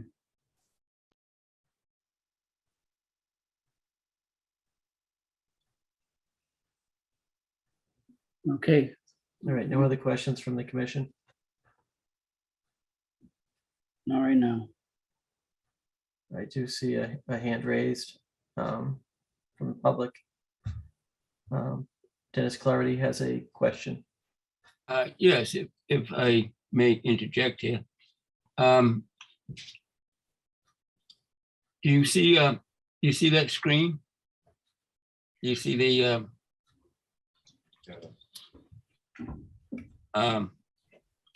there's that Quantipower Lake? Yes. Yes, you can see that? Yes. Okay, and now if this Quantipower Parkway was built 30 to 60 feet from the shore, and this, as you can see here, the Saugus River comes across North Avenue. It's also called Bear Creek in this 1911 plan. But if you go to the next one, you also see it's called the head of the Saugus River in the 1890 plan. It goes across North Avenue here. But this here is what used to be called the Ash River. And it's Eaton and John flowed into that. And this, I think this is Bear Creek that was in the 1911 plan. Now, this is from a previous, the four streams traverse the marshes and then emptied into Lake Quannapowitt. This is from Zarashki, the DEP 06939. The four streams traverse the marshes and then emptied into Lake Quannapowitt, known as the Ash Street Brook, Eaton Street Brook, John Street Brook, and one other. And I just heard someone say that none of these streams empty into the lake anymore. So the only way they can go is back up the Ash River and into the Reading Drainage Canal. Now, here I am in the fairgrounds. It's the Wakefield Reading Fairgrounds subdivision. And we are connected by a pipe that goes underneath the Route 95, which is 128. Now, my concern is that this water is flowing from the applicant's site and is coming this way towards the pipe. It goes under the highway. And that's the, you can see that that's where the cutoff is into the DPW. I mean, the Mass DOT drainage ditch.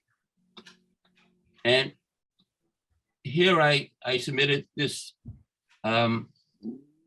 base map to the town, the Conservation Commission. Elaine, I imagine that you received that. I left it on your desk. Thank you. And it shows the elevations. And now there's only about 2 feet of difference between my house here and the lake. And I want to know how much they are elevating the property, if they intend to elevate it at all. And where is that water going to go? It can either go into the Reading Drainage Canal, or it can go under the pipe onto my property. Okay, and here you have the water protection area.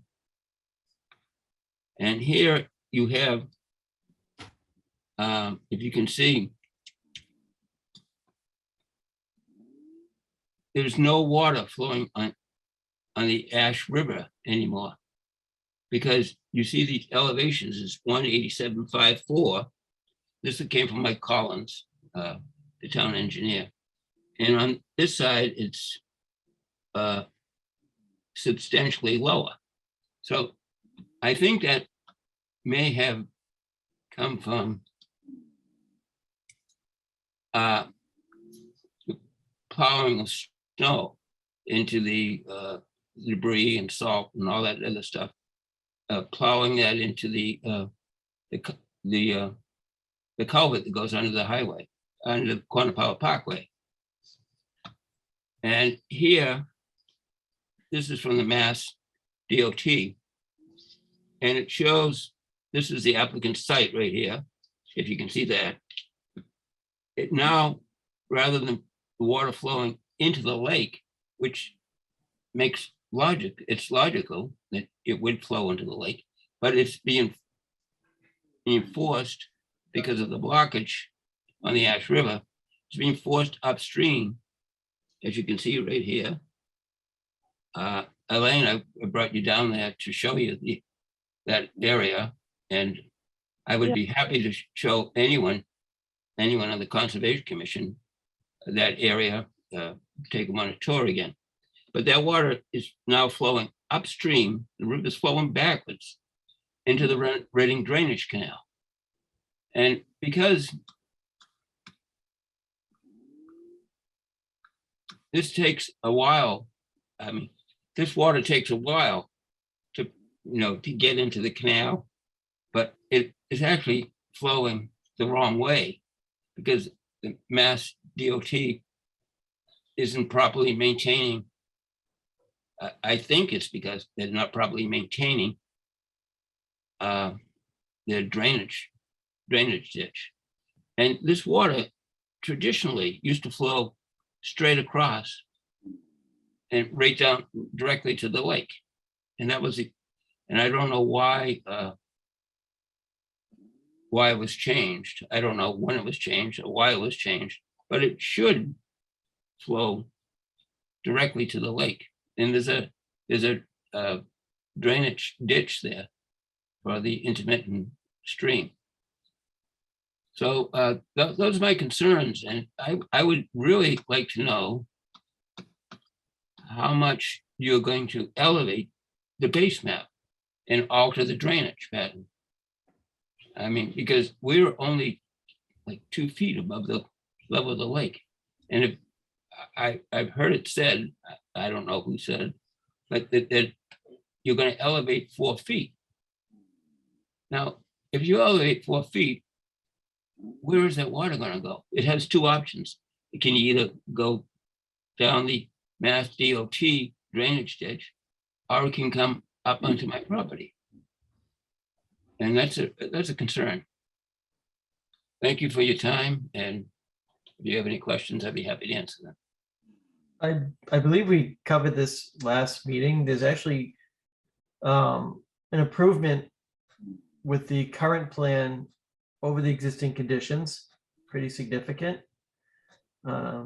It's not going to resolve those blockages that you're referring to, but it's going to improve the management of the water from today's condition on the property.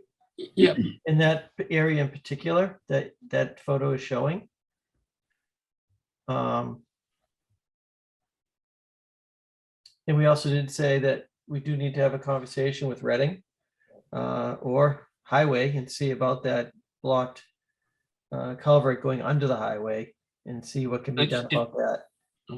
It's the culvert that is blocked is on Quantico Parkway. It's not under the highway. Look, the drainage from the Wakefield Reading Fairgrounds must go. That's the only outlet it has. The whole neighborhood would be flooded. Right, but it's not making its way through this property into the lake like it was. It should be going directly to the lake. Yes, The existing, but it's not. But it was going down along the highway, and they propose this is an intermittent stream that overflows its banks, and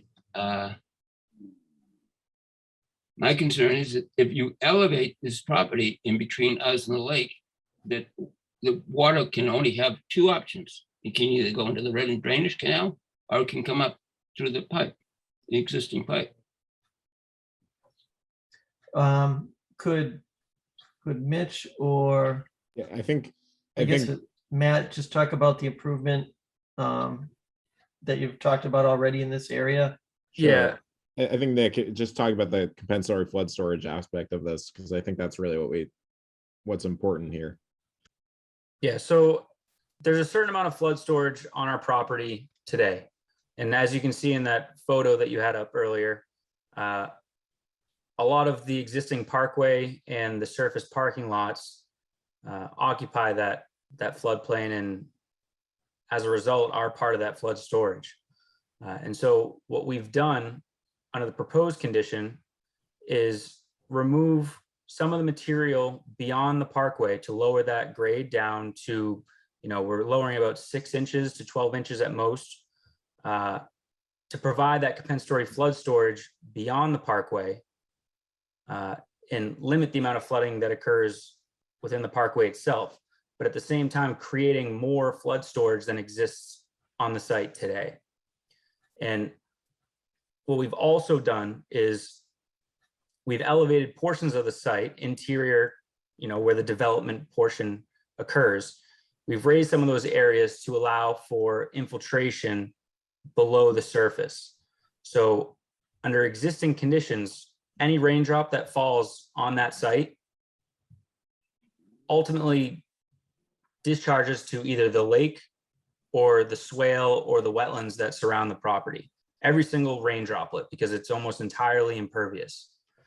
And what we've designed are these underground chambered systems and those infiltration basins behind building 1 and 2 to hold, I think we're providing off the top of my head around 50 to 60,000 cubic feet of stormwater below the surface and allow that water to infiltrate into the ground and eventually work its way through the water table and back into the lake or the surrounding BVW.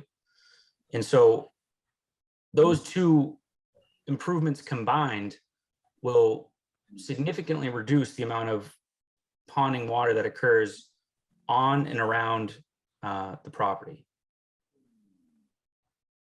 So Dennis, did you get all that? Yes, I understood that. But when you're only providing 10% of the storage or so, that's not adequate. No, we're providing probably close to 10 times the amount of storage that's required by the stormwater handbook.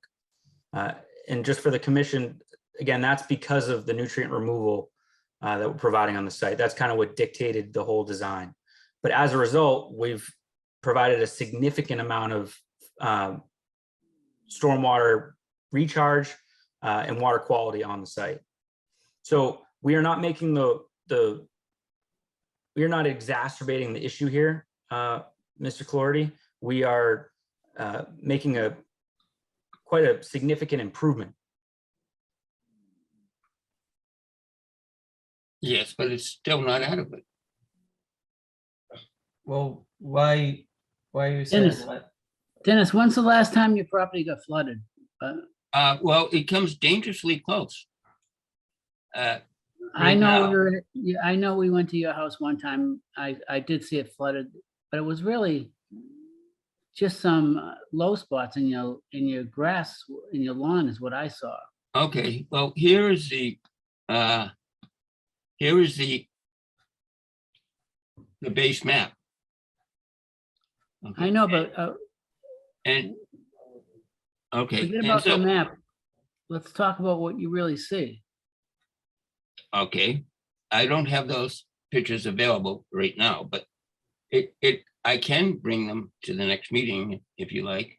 But Those pictures are a little bit difficult to figure out where you are. I don't know if we okay, can get well, some here's different pictures. his track road is now called Line Road, and here's a Harvest Road. It used to go straight across. It used I to go don't all have the way to anything. the lake. Dennis, I have nothing in front of me if you're showing me a Oh. plan. Oh, you don't see No, Town of Wakefield, the base map isn't up? no. No, I stopped the sharing because I thought we were moving to a different map. Oh, okay. Do you see the base map now? Here is Not the, yet. no, do you see the base map? Is that showing on the screen? No. No.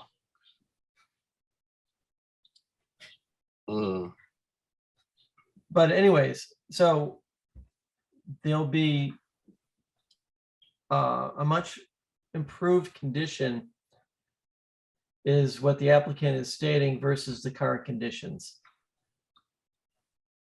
Well, I would still like to know how much elevation is going to take place on the site.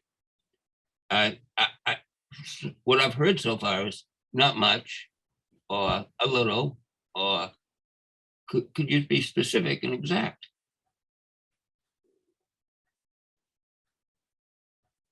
Is that possible? Well, there's many different things happening on a site. Some elevations are going down. I don't know if there's a possible singular answer to that.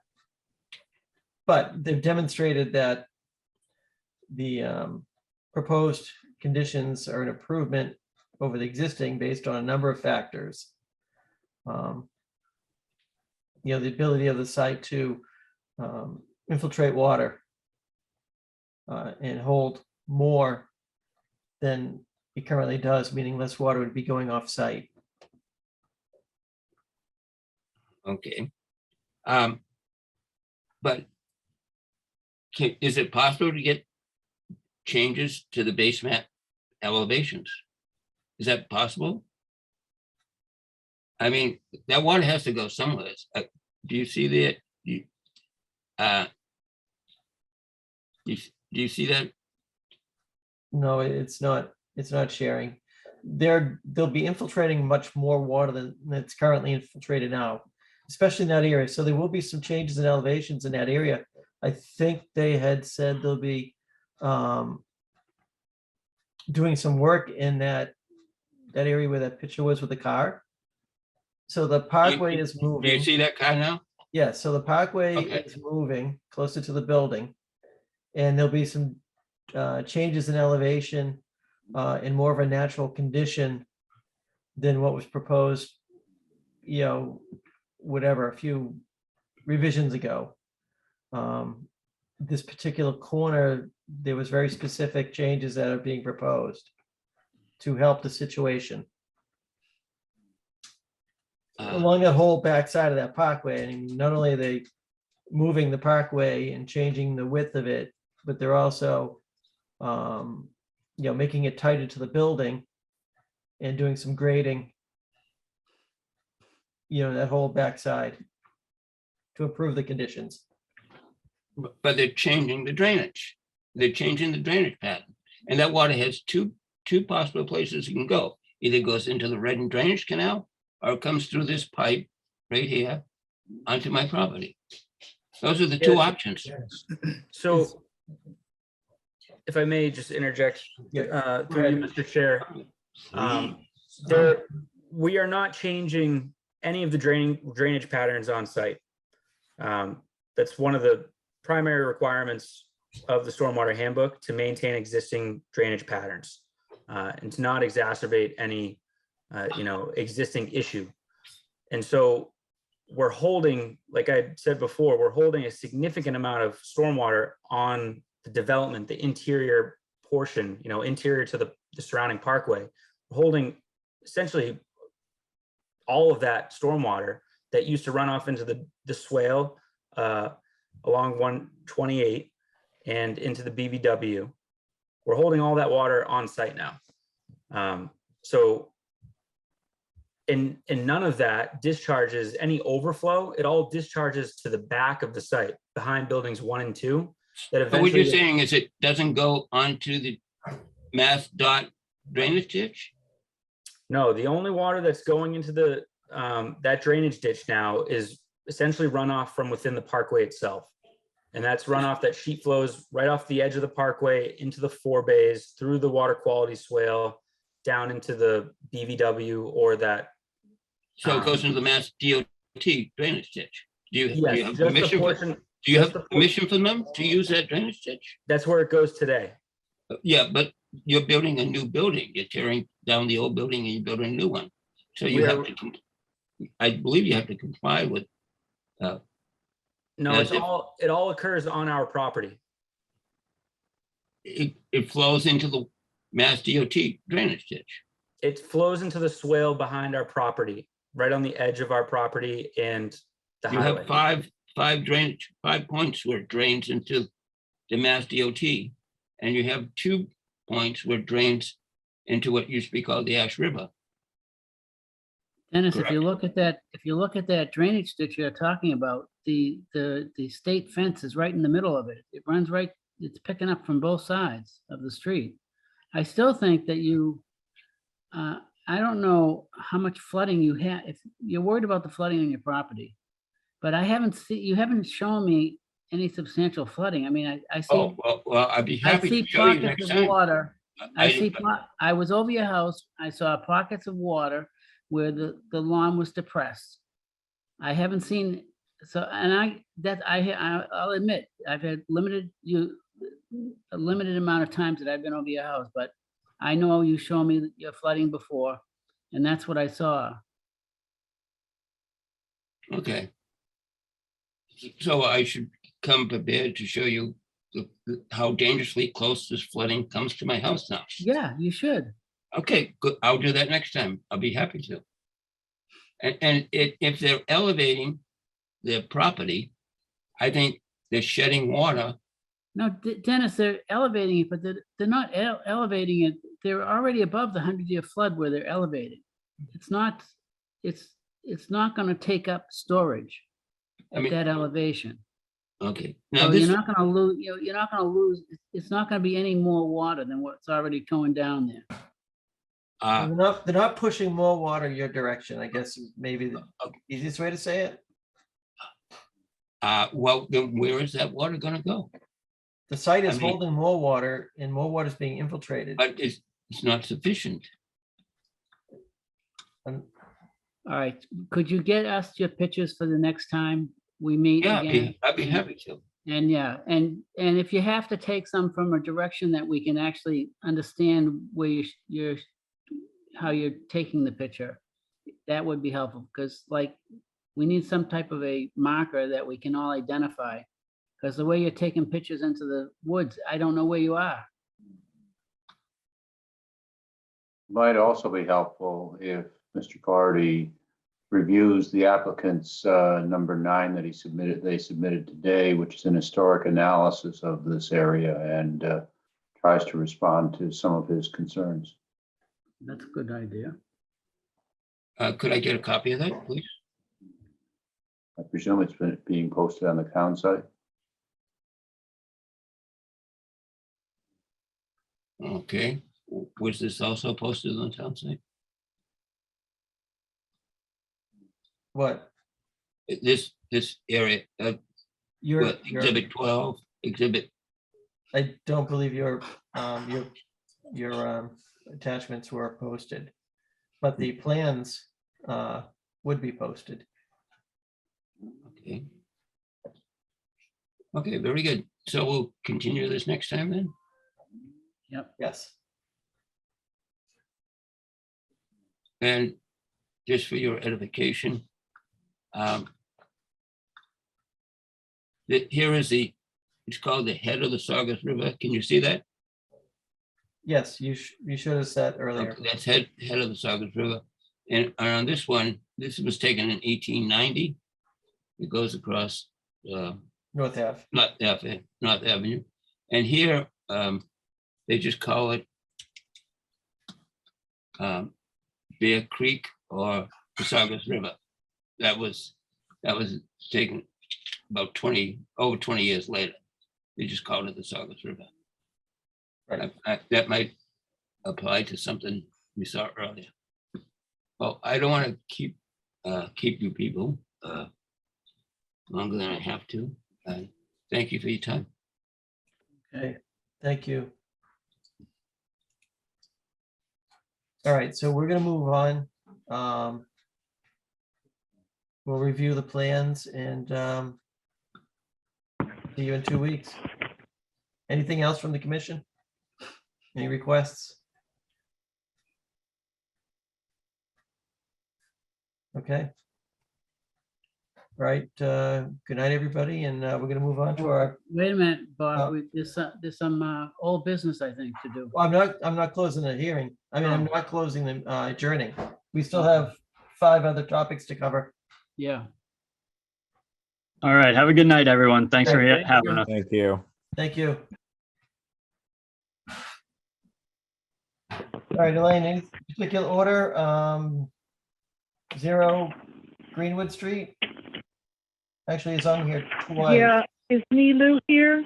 Yes, it's actually on the agenda twice, so we only Yeah, I'm have, here. only I'm have here. 4 things to cover.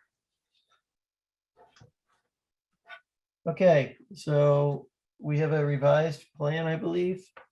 Mhm.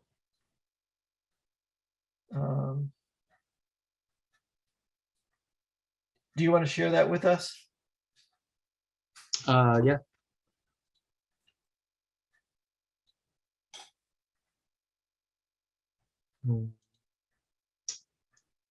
Sorry about this. Hold on.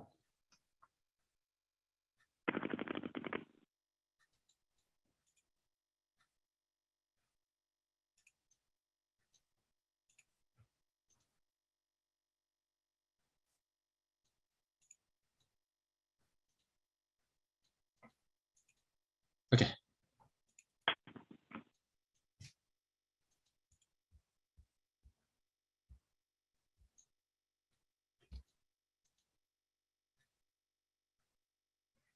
Okay, we can see that.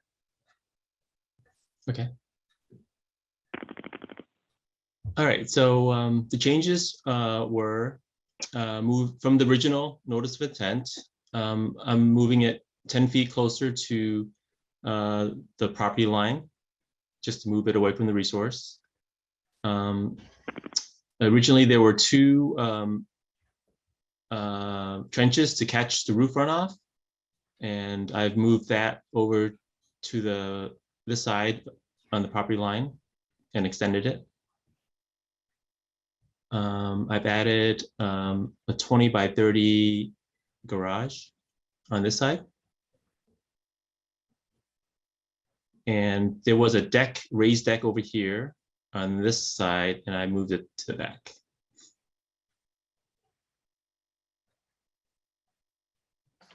And everything else is the same in terms of plantings and bushes and shrubbery and yep.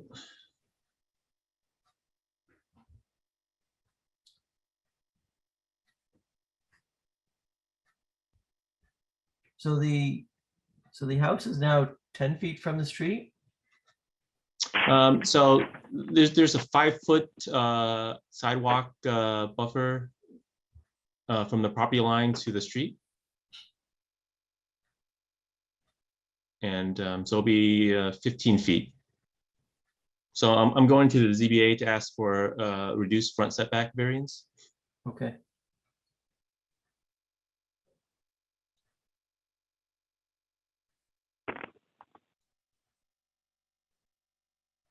Was there anything else that we had asked to be shown on the plan?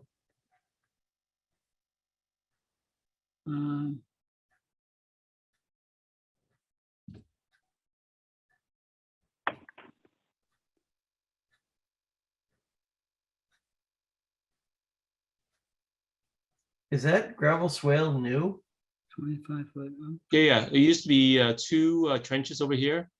Remember? That were supposed to catch the roof runoff, but I just consolidated and put it over here. So how does that work? Is that still its function? Excuse me? Is it providing the same function as where it was? when it Yes. was on the other Yeah. side? Yep. It's going to catch the roof runoff and let it gradually. Is that just graded to the swale, or is it piped with downspouts over to the swale? It'll be downspouts. But then it would flow across the ground to make its way to the swale? Or is it connected directly downspouts to some, like buried pipe? It's a kind of unusual design. Yeah, originally there were two about approximate size and length. So if you took the original ones and just kind of connected them and yeah. So it would potentially hold the same volume. Yeah. How is the water getting there? I guess, yeah, that's through downspouts. Right, but it's Downspouts and gonna then flow. over the ground?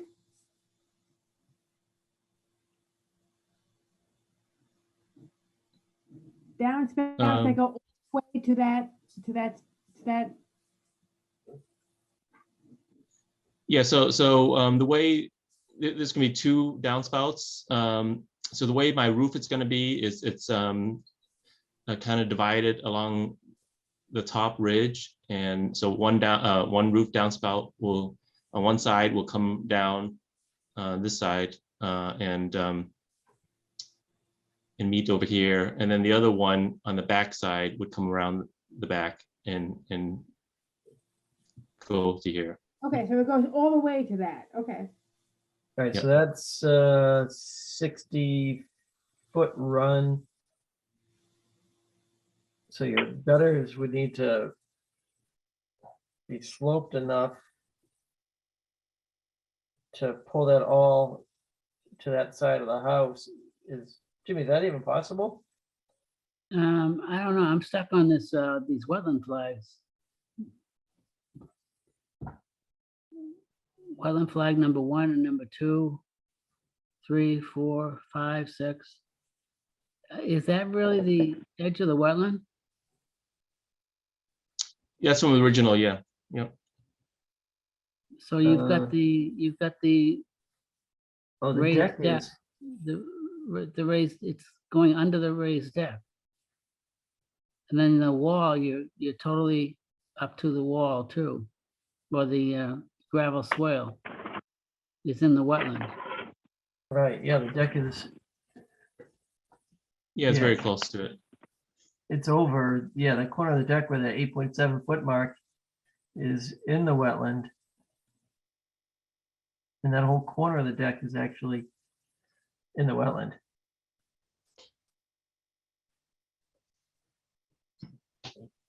Yeah, the the pillars will be in the wetlands, but but that's Oh.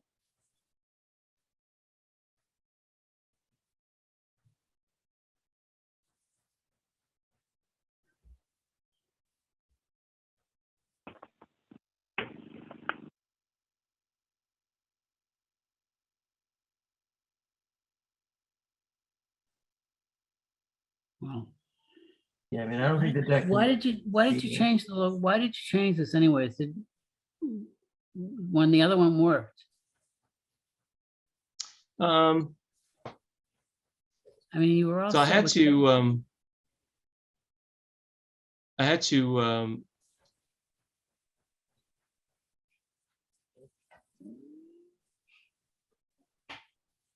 to get a garage in there because I'm not doing three stories anymore. Well, I don't think you can have the wetland in that proximity to the house. I wouldn't think anyways. I don't know what else thinks, but. No, the deck cannot be in the wetland. And you're gonna be digging to put this trench in right into the wetland. I mean, I could definitely reduce the trench. Yeah, reduce the And trench. yep. But I'm not even sure if that trench is gonna work. I don't know. You get a 60-foot run on the front and back of the house. You're gonna try to pull all the roof runoff all the way to the right. Your gutters are gonna be,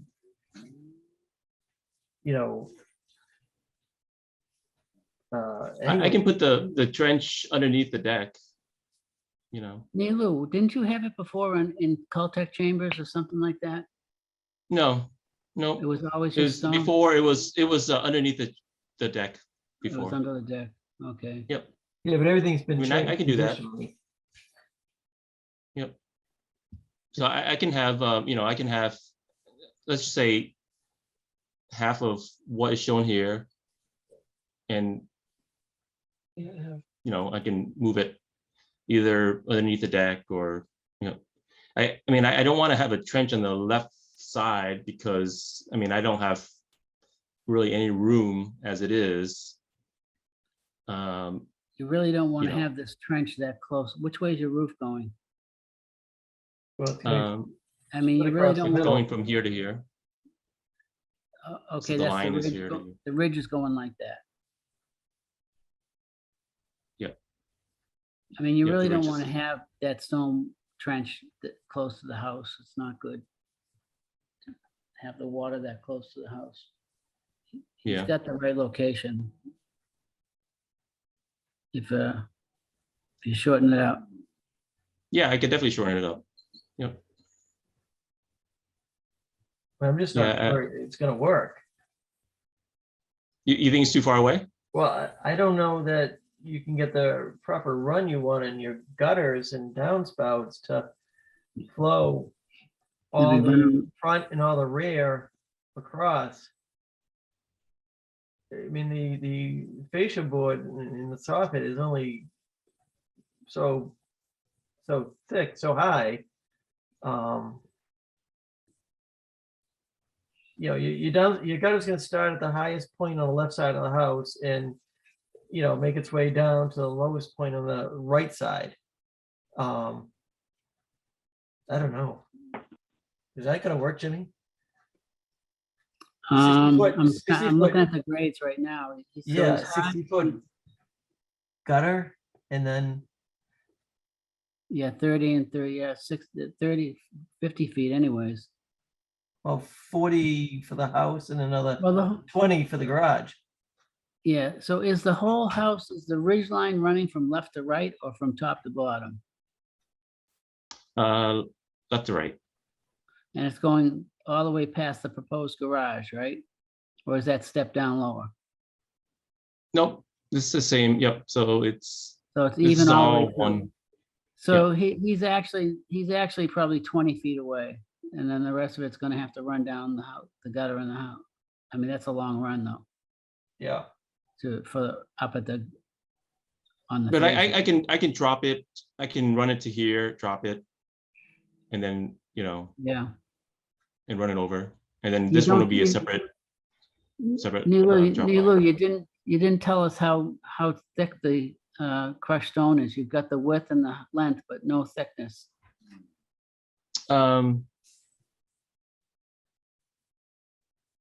Yeah.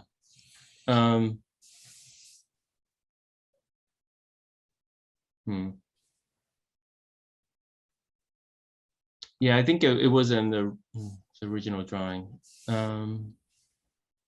Maybe it's in the report or the filing. I don't have the file. in Yeah, front of me. it was in the original report. And I can maintain that same level of depth and level of stone. Okay. Well, the only other issue I see is that you've got the wetland running underneath your deck. Yeah. What do you want to do about that?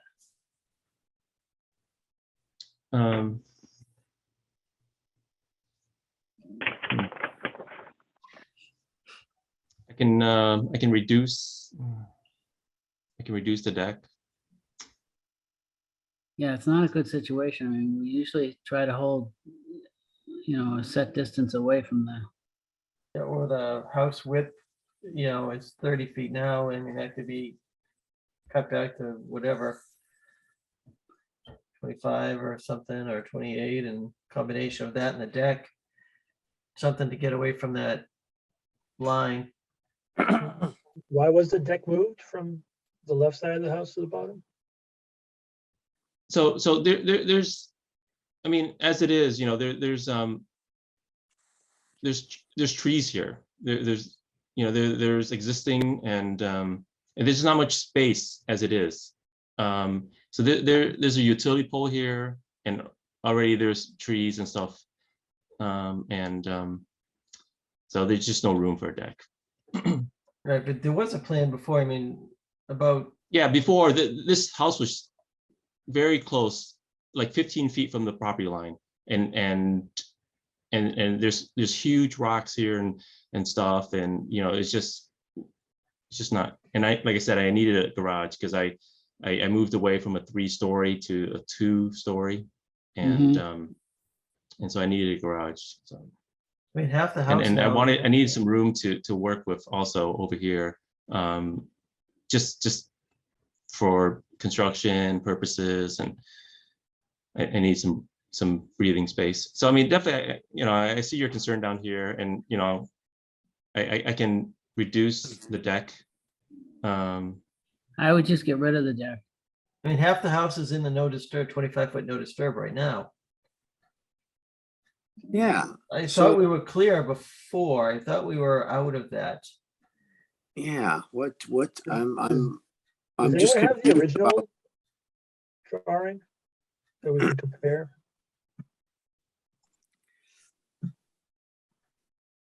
We Yeah, but do have it on file. It's a raised deck. I mean, it's, No.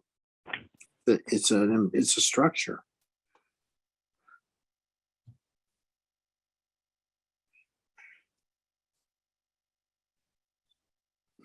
what if I reduce the deck Well, I just to think 10 you- feet? I mean, that's gonna 10 feet? help, but I don't know. I mean, I thought we had a plan before that was, Yeah, before the deck was on the side here. yeah, I thought the house was out of the no disturb zone, and I thought we were pretty good with what you had presented. Yeah, I just- before. I agree with Ken. We should get a copy of the old plan to compare it.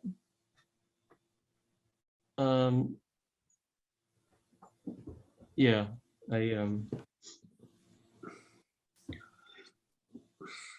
Who prepared this plan? PFS land out of Groveland.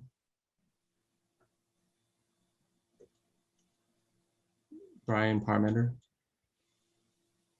Because I'm surprised they would have put the deck where they did and without any details on the swale.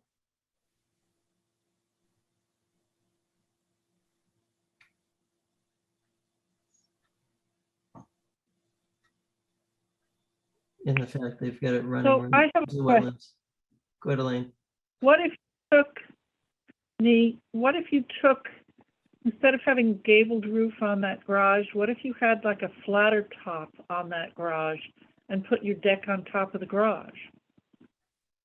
And took that square footage and doubled it up with a deck on the top and a garage down below, That's not a bad idea. and then got rid of the gabled roof.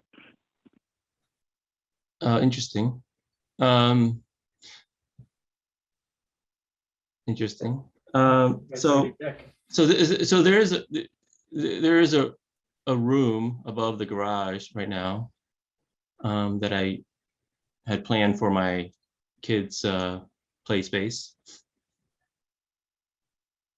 I mean, I can move the deck to the side. Was the house originally further towards where the proposed? Yes, it swale was. is It was now? close to this side. It was 15 feet from this property line, and it was just too close, and there was no garage. I mean, I added the garage, and I mean, I can move the deck to the side and remove it all from the back. Well, it doesn't change the fact that the house now is pushed into further closer to the BVW into the 25-foot zone. Yeah, I mean, we don't usually make, our policy is not to build within, it's not to have structures in the 25-foot no disturb zone. And the old placement of the house, I'm sure was not within the 25-foot no disturb, I bet. That's new. Yeah, that's what we're all wondering is why we would have entertained something that was in the 25-foot no disturb zone. So it's not just the deck. It's not at all just the deck. You can't slide the house back towards the right at all? And put the garage on the other side, would that help or? Probably not. Nate, I thought you were planning a very modern house. I thought you were planning a very modern footprint's house. the same. which to me Yeah, the footprint's the says same. Yeah. Flat roof. So if you have flat roofs, you have more options on where to put that deck, and you can move it away from the wetlands. Why do you have to have a gabled roof? Why can't, if you have a modern house, why can't you have a flat roof? Leaks. Yeah. Yeah.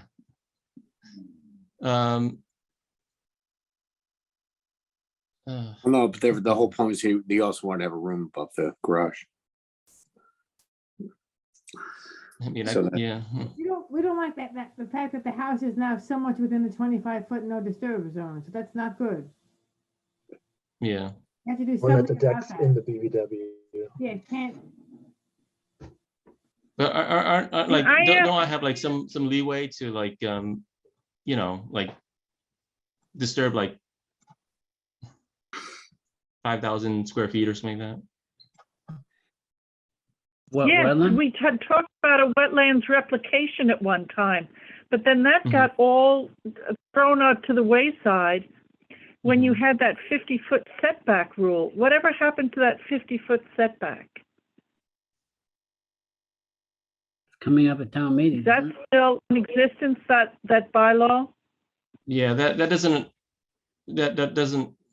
yeah, I mean, it's coming up for repeal from at the town meeting, but that's, you know, based on an embankment, which doesn't exist here. Okay, so you're kind of assuming that's going to disappear with town meeting. What about a wetlands Well, I mean, it replication? doesn't apply anyways, because there's no embankments anywhere in Wakefield next to a natural stream. There's just no man-made embankments anywhere near a natural stream. I think that's what. Okay. Yeah. So what about a wetlands replication then?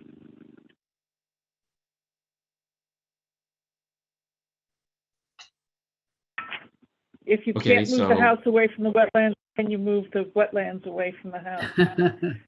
And well, I mean, I'm not touching any of, all this is, you know, wetlands. All this here, I'm not touching.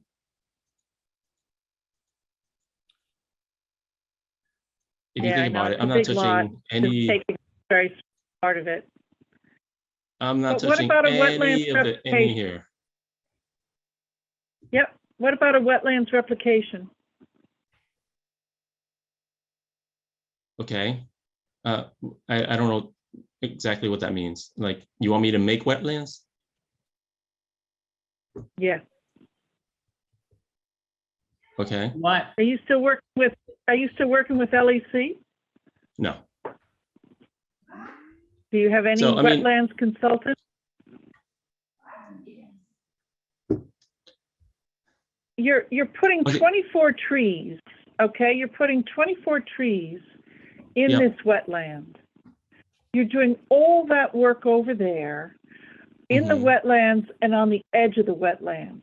If you're going to do that, it isn't that much more work to do a wetlands replication. Okay. It's not that much more. What if he just takes the deck off and then call it okay? What? Do you have to have the deck? I mean, I don't know. I'd like to barbecue sometime too, you know? yeah, yeah, okay.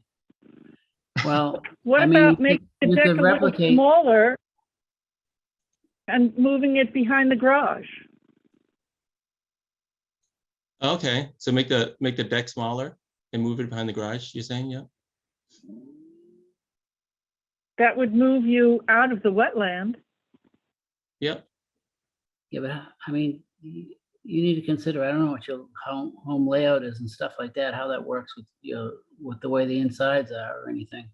Yeah, right now I have a patio door like right around here.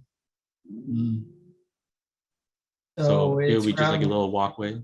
So ground level, so this is how many story house? 2-story. So the It's, back- does the back walk out from the basement or walk out from the first floor? So it's a shallow basement, Is it meaning below- like, So is the basement below grade or is it above?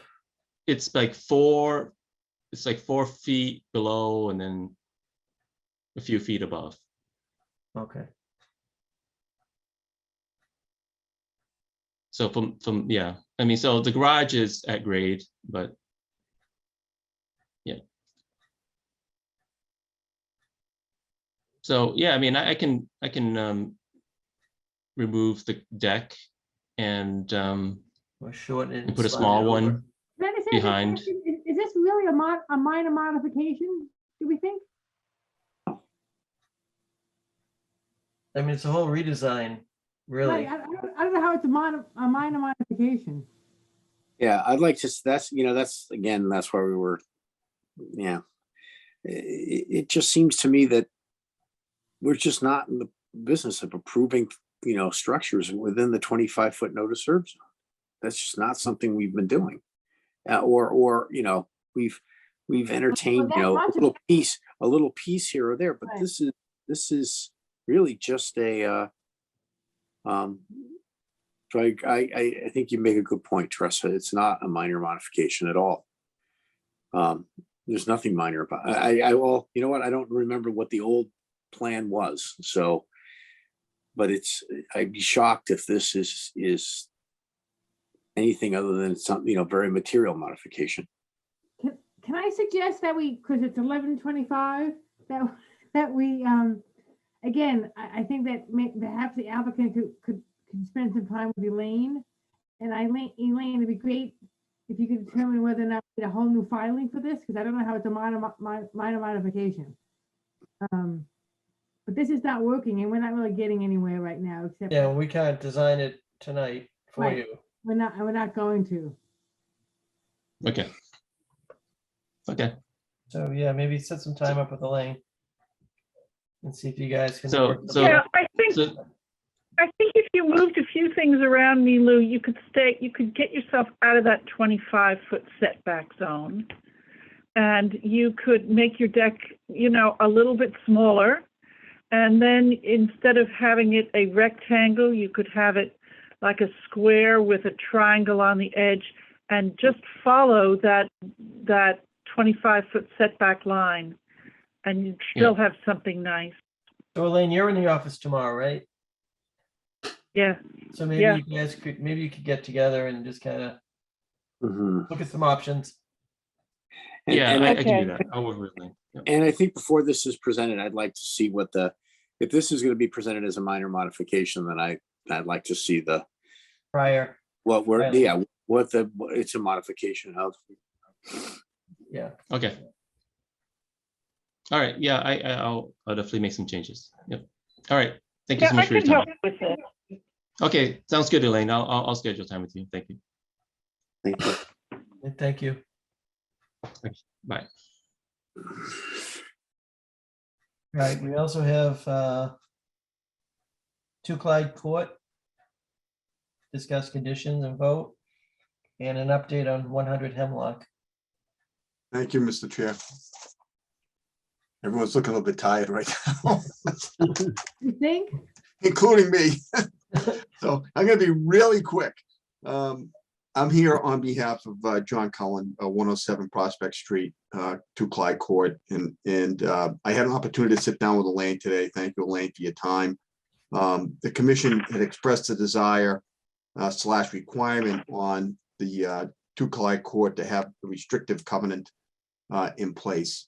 And I'm going to be drafting that, and I'll submit it to the commission for your consideration at the next meeting. But I just wanted to quickly, Elaine suggested that we go over kind of what you would want for components of that. And Elaine helped me craft a list today. And the first was that the property owner cannot alter the area of the restricted area, because we're going to have a plan that will show that area prior to review and permission from the commission. So basically you can't alter anything in there. 2, the restrictive covenant will exist in perpetuity. 3, the property owner must replace any vegetation in kind noted on the landscaping plan, because there is a landscaping plan that goes within this restricted area. So a requirement to maintain the plantings and replace any plants that die in a timely fashion. Any trash must be removed from that area. And there should be no dumping of leaves, grass clippings, vegetation, or any other materials within that area. So those are the items that Elaine and I had talked about. And the goals that, of the commission, we thought were that the covenants intended to preserve the 25-foot buffer area, the native plant species and wildlife habitat in the vicinity of the stream in the rear of the lot. The only other thing I consider on these when I've done them before is, enforcement, that, if you would want to write that if they don't comply, that you could have rights to go in or have somebody go in and do the compliance and then charge him for the work. The other thing that I've worked out with town council is if you do have to enforce this in court, that he would be responsible for your legal fees and costs in doing so. So those are just a couple of other things that I have normally seen in these items. Yeah, and the fact that we can, it's in favor of us, that the Conservation Commission can enforce it, right? Yes. Oh, yeah. Yeah. And, usually I think, Teresa, it will be a specific enforcement. So you would go to town council and he would file suit. And then, and that's where Tom Mullen has always said that he wants a provision that you would be entitled to the Yes. reasonable attorney's fees, that if you're forced to do that. So we can include a provision on that. That all sounds good to me. Any other questions or comments, additions? Would you like me to run this by town council also? When it's drafted, would you like him to look at it? Do you see a need for that? I think that'd be a Makes good sense, idea. right? Yes. Yeah. Yeah, I always like getting Tom's input, so that's Yeah. fine. So what I'll do is I'll draft it, I'll share it with Elaine, and then we'll send it to Tom for any comments he might have. Mhm. Can I go to bed? Aristocrat. Thank you, Mr. Miller. Everybody you. good with that? Yeah, I'm good. All right. Thank See you, in a Brian. couple of weeks. Thank you, Brian. Thank you. Right. Have a good night. What's You left too. of it, about 30 minutes. All right, next up is update on 100 Hemlock, Oak.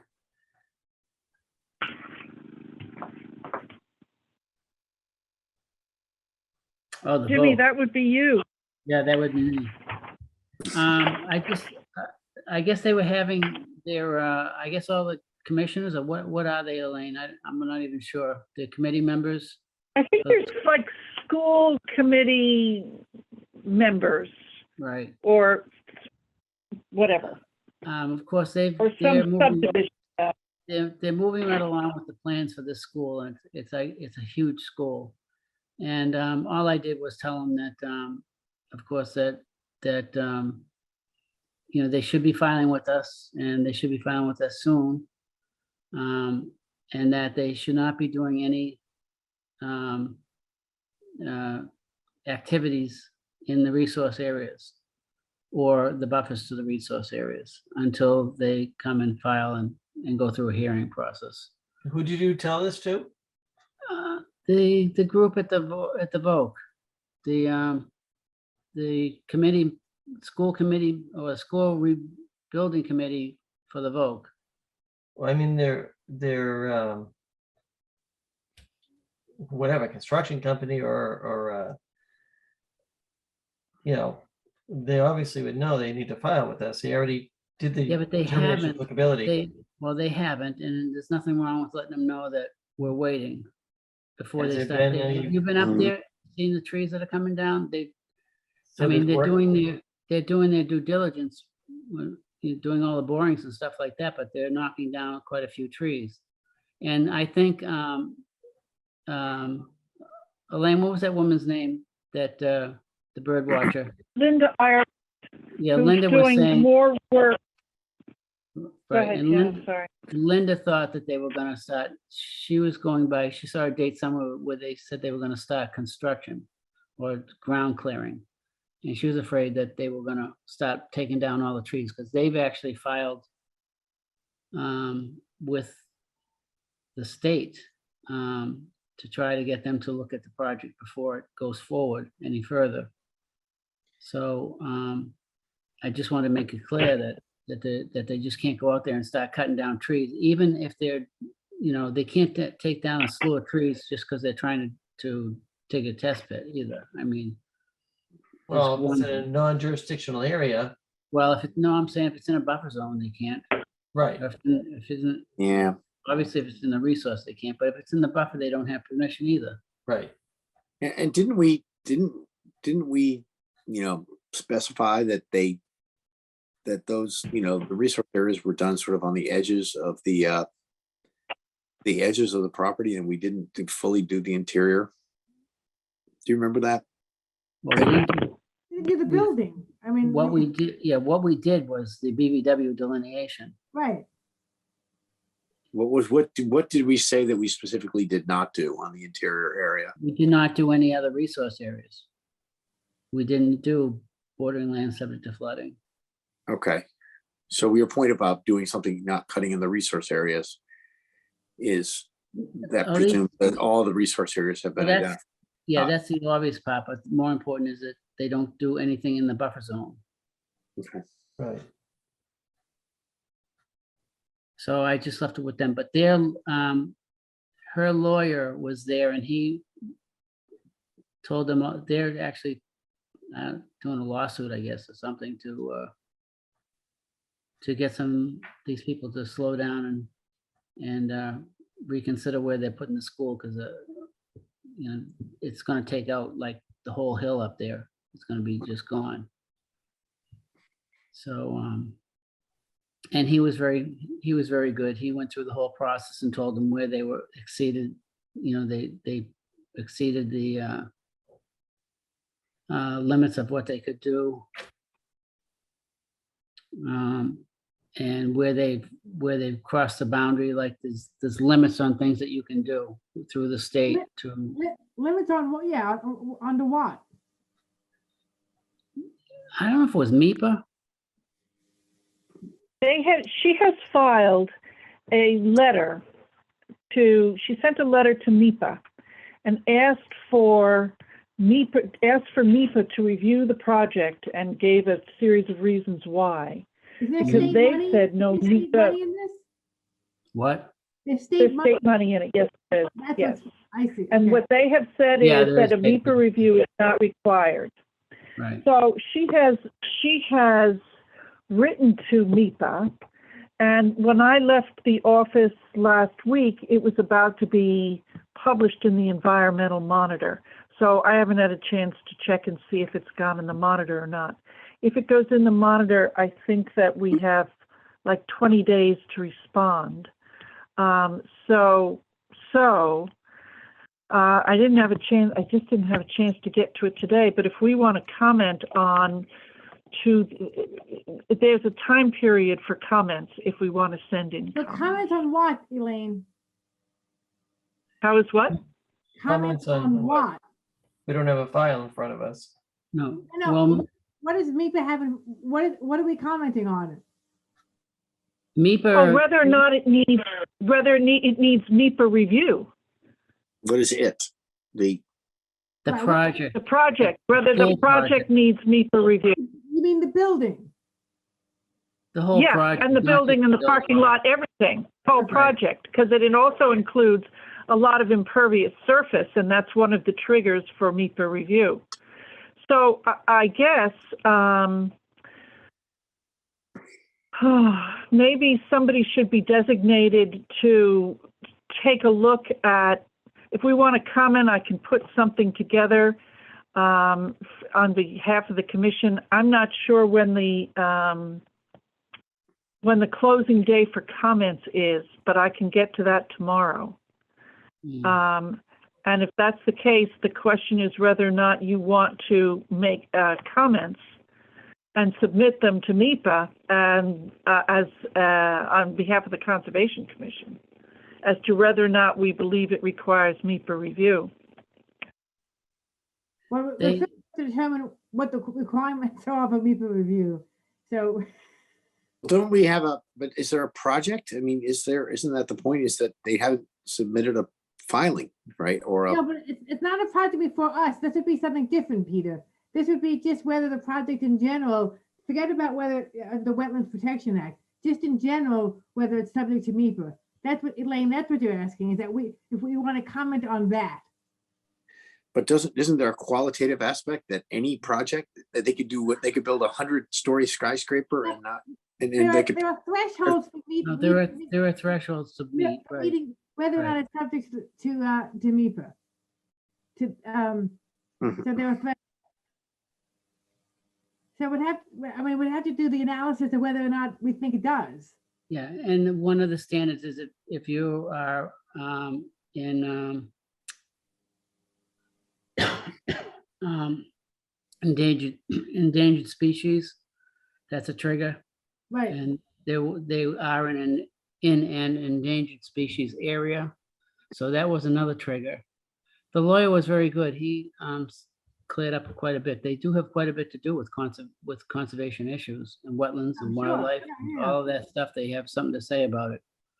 Was this a meeting you went to, Jimmy? Yes, it Or was. this like something in a parking lot? No, it was a meeting in the school. Okay. They must have about 25 or 30 people there that are on this committee. And they've got plans drawn. Yeah, they're posted. Yeah, They have a website. but I just wanted to make sure they knew that conservation has an standing in it as well. Well, I think it's a good idea for Elaine to check on the, on whether it's published for. Yeah, yeah. And then we should look at it and determine whether or not we think it meets, I mean, we should weigh in on it. Yeah. Well, Okay, so my biggest concern is the deadline. I think it's. What if we don't have a meeting between now and the deadline? That's not gonna happen. It has to be longer than that, Elaine. You think it's more than 20 days? Yes, I do.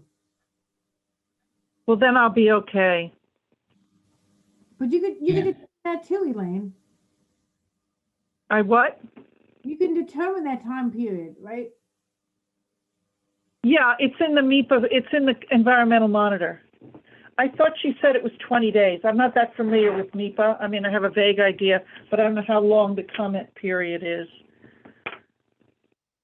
Hold on, maybe I can get something here. Wait a minute, let me see if I can just look it up.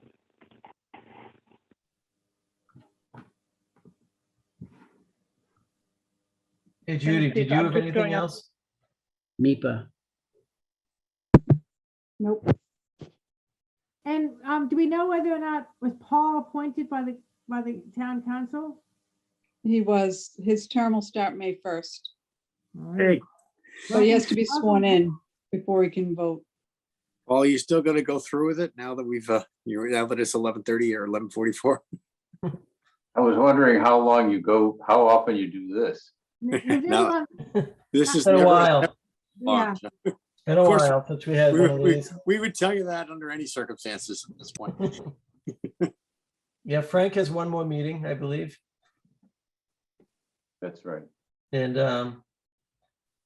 he said he'll definitely make the next one.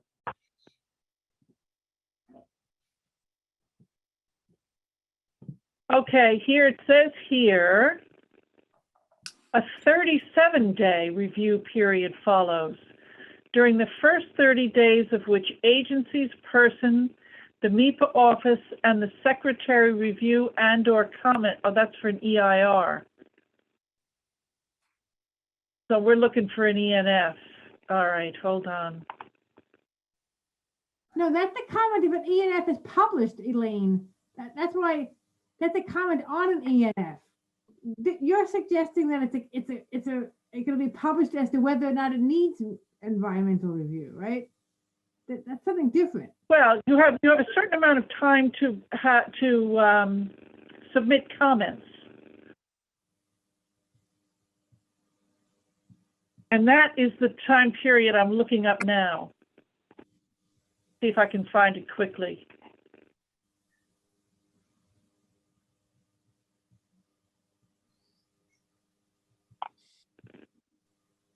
Yeah, here it is.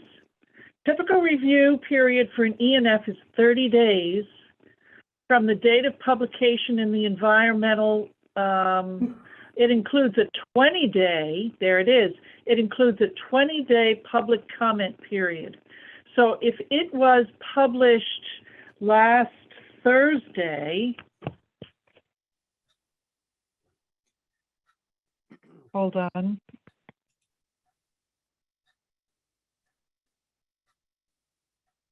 Sorry, I'm trying to get my calendar up. Okay, you so if it sure was it's- published on the 7th,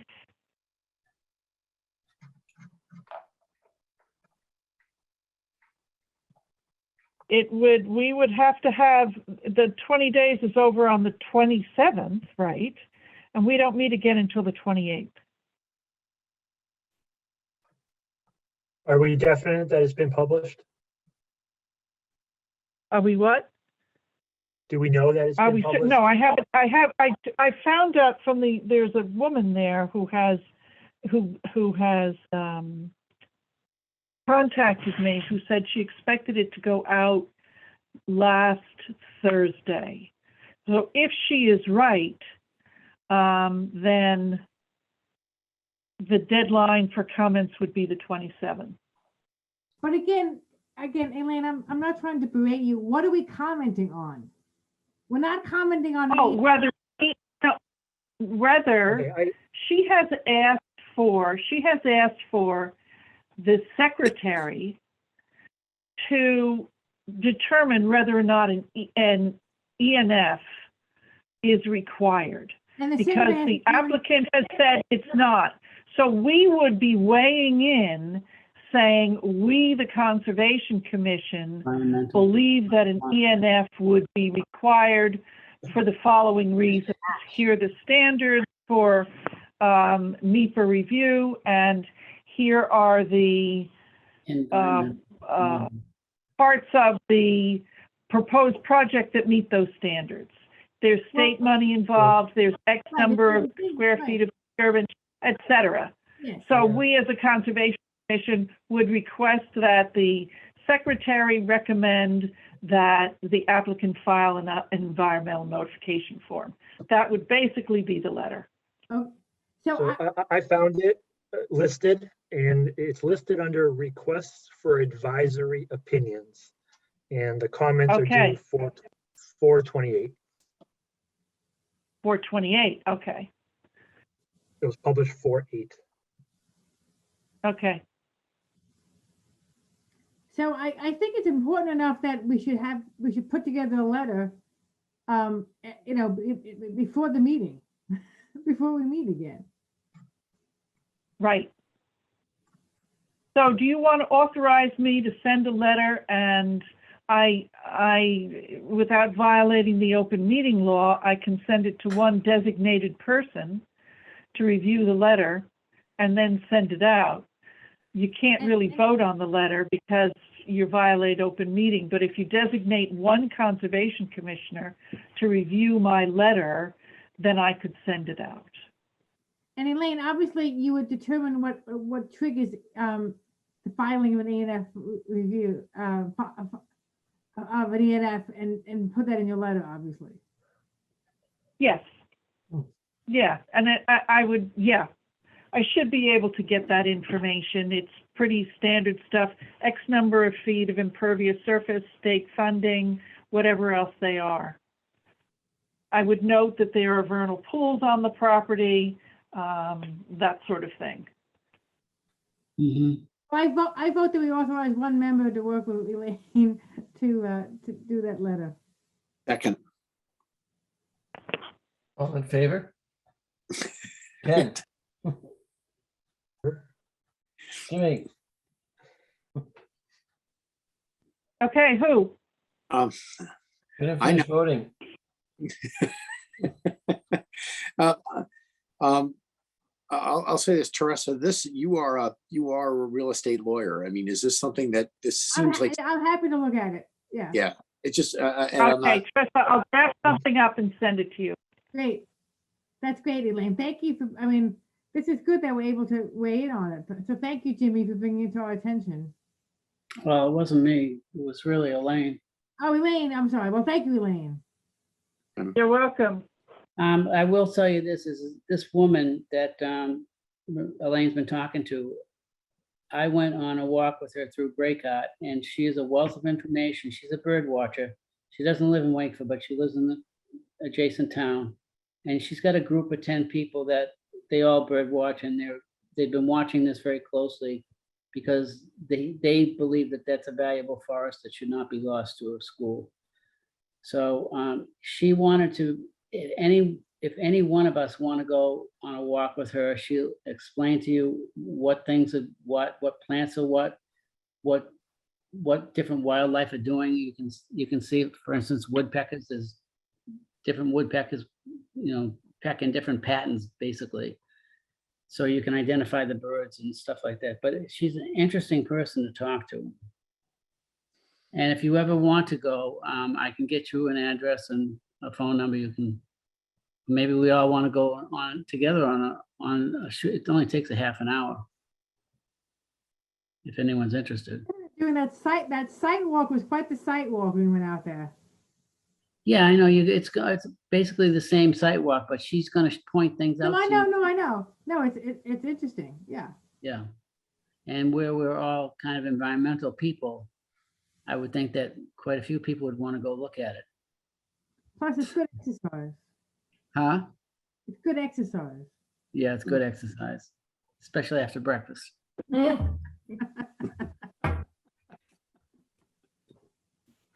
All right. All right, anything else?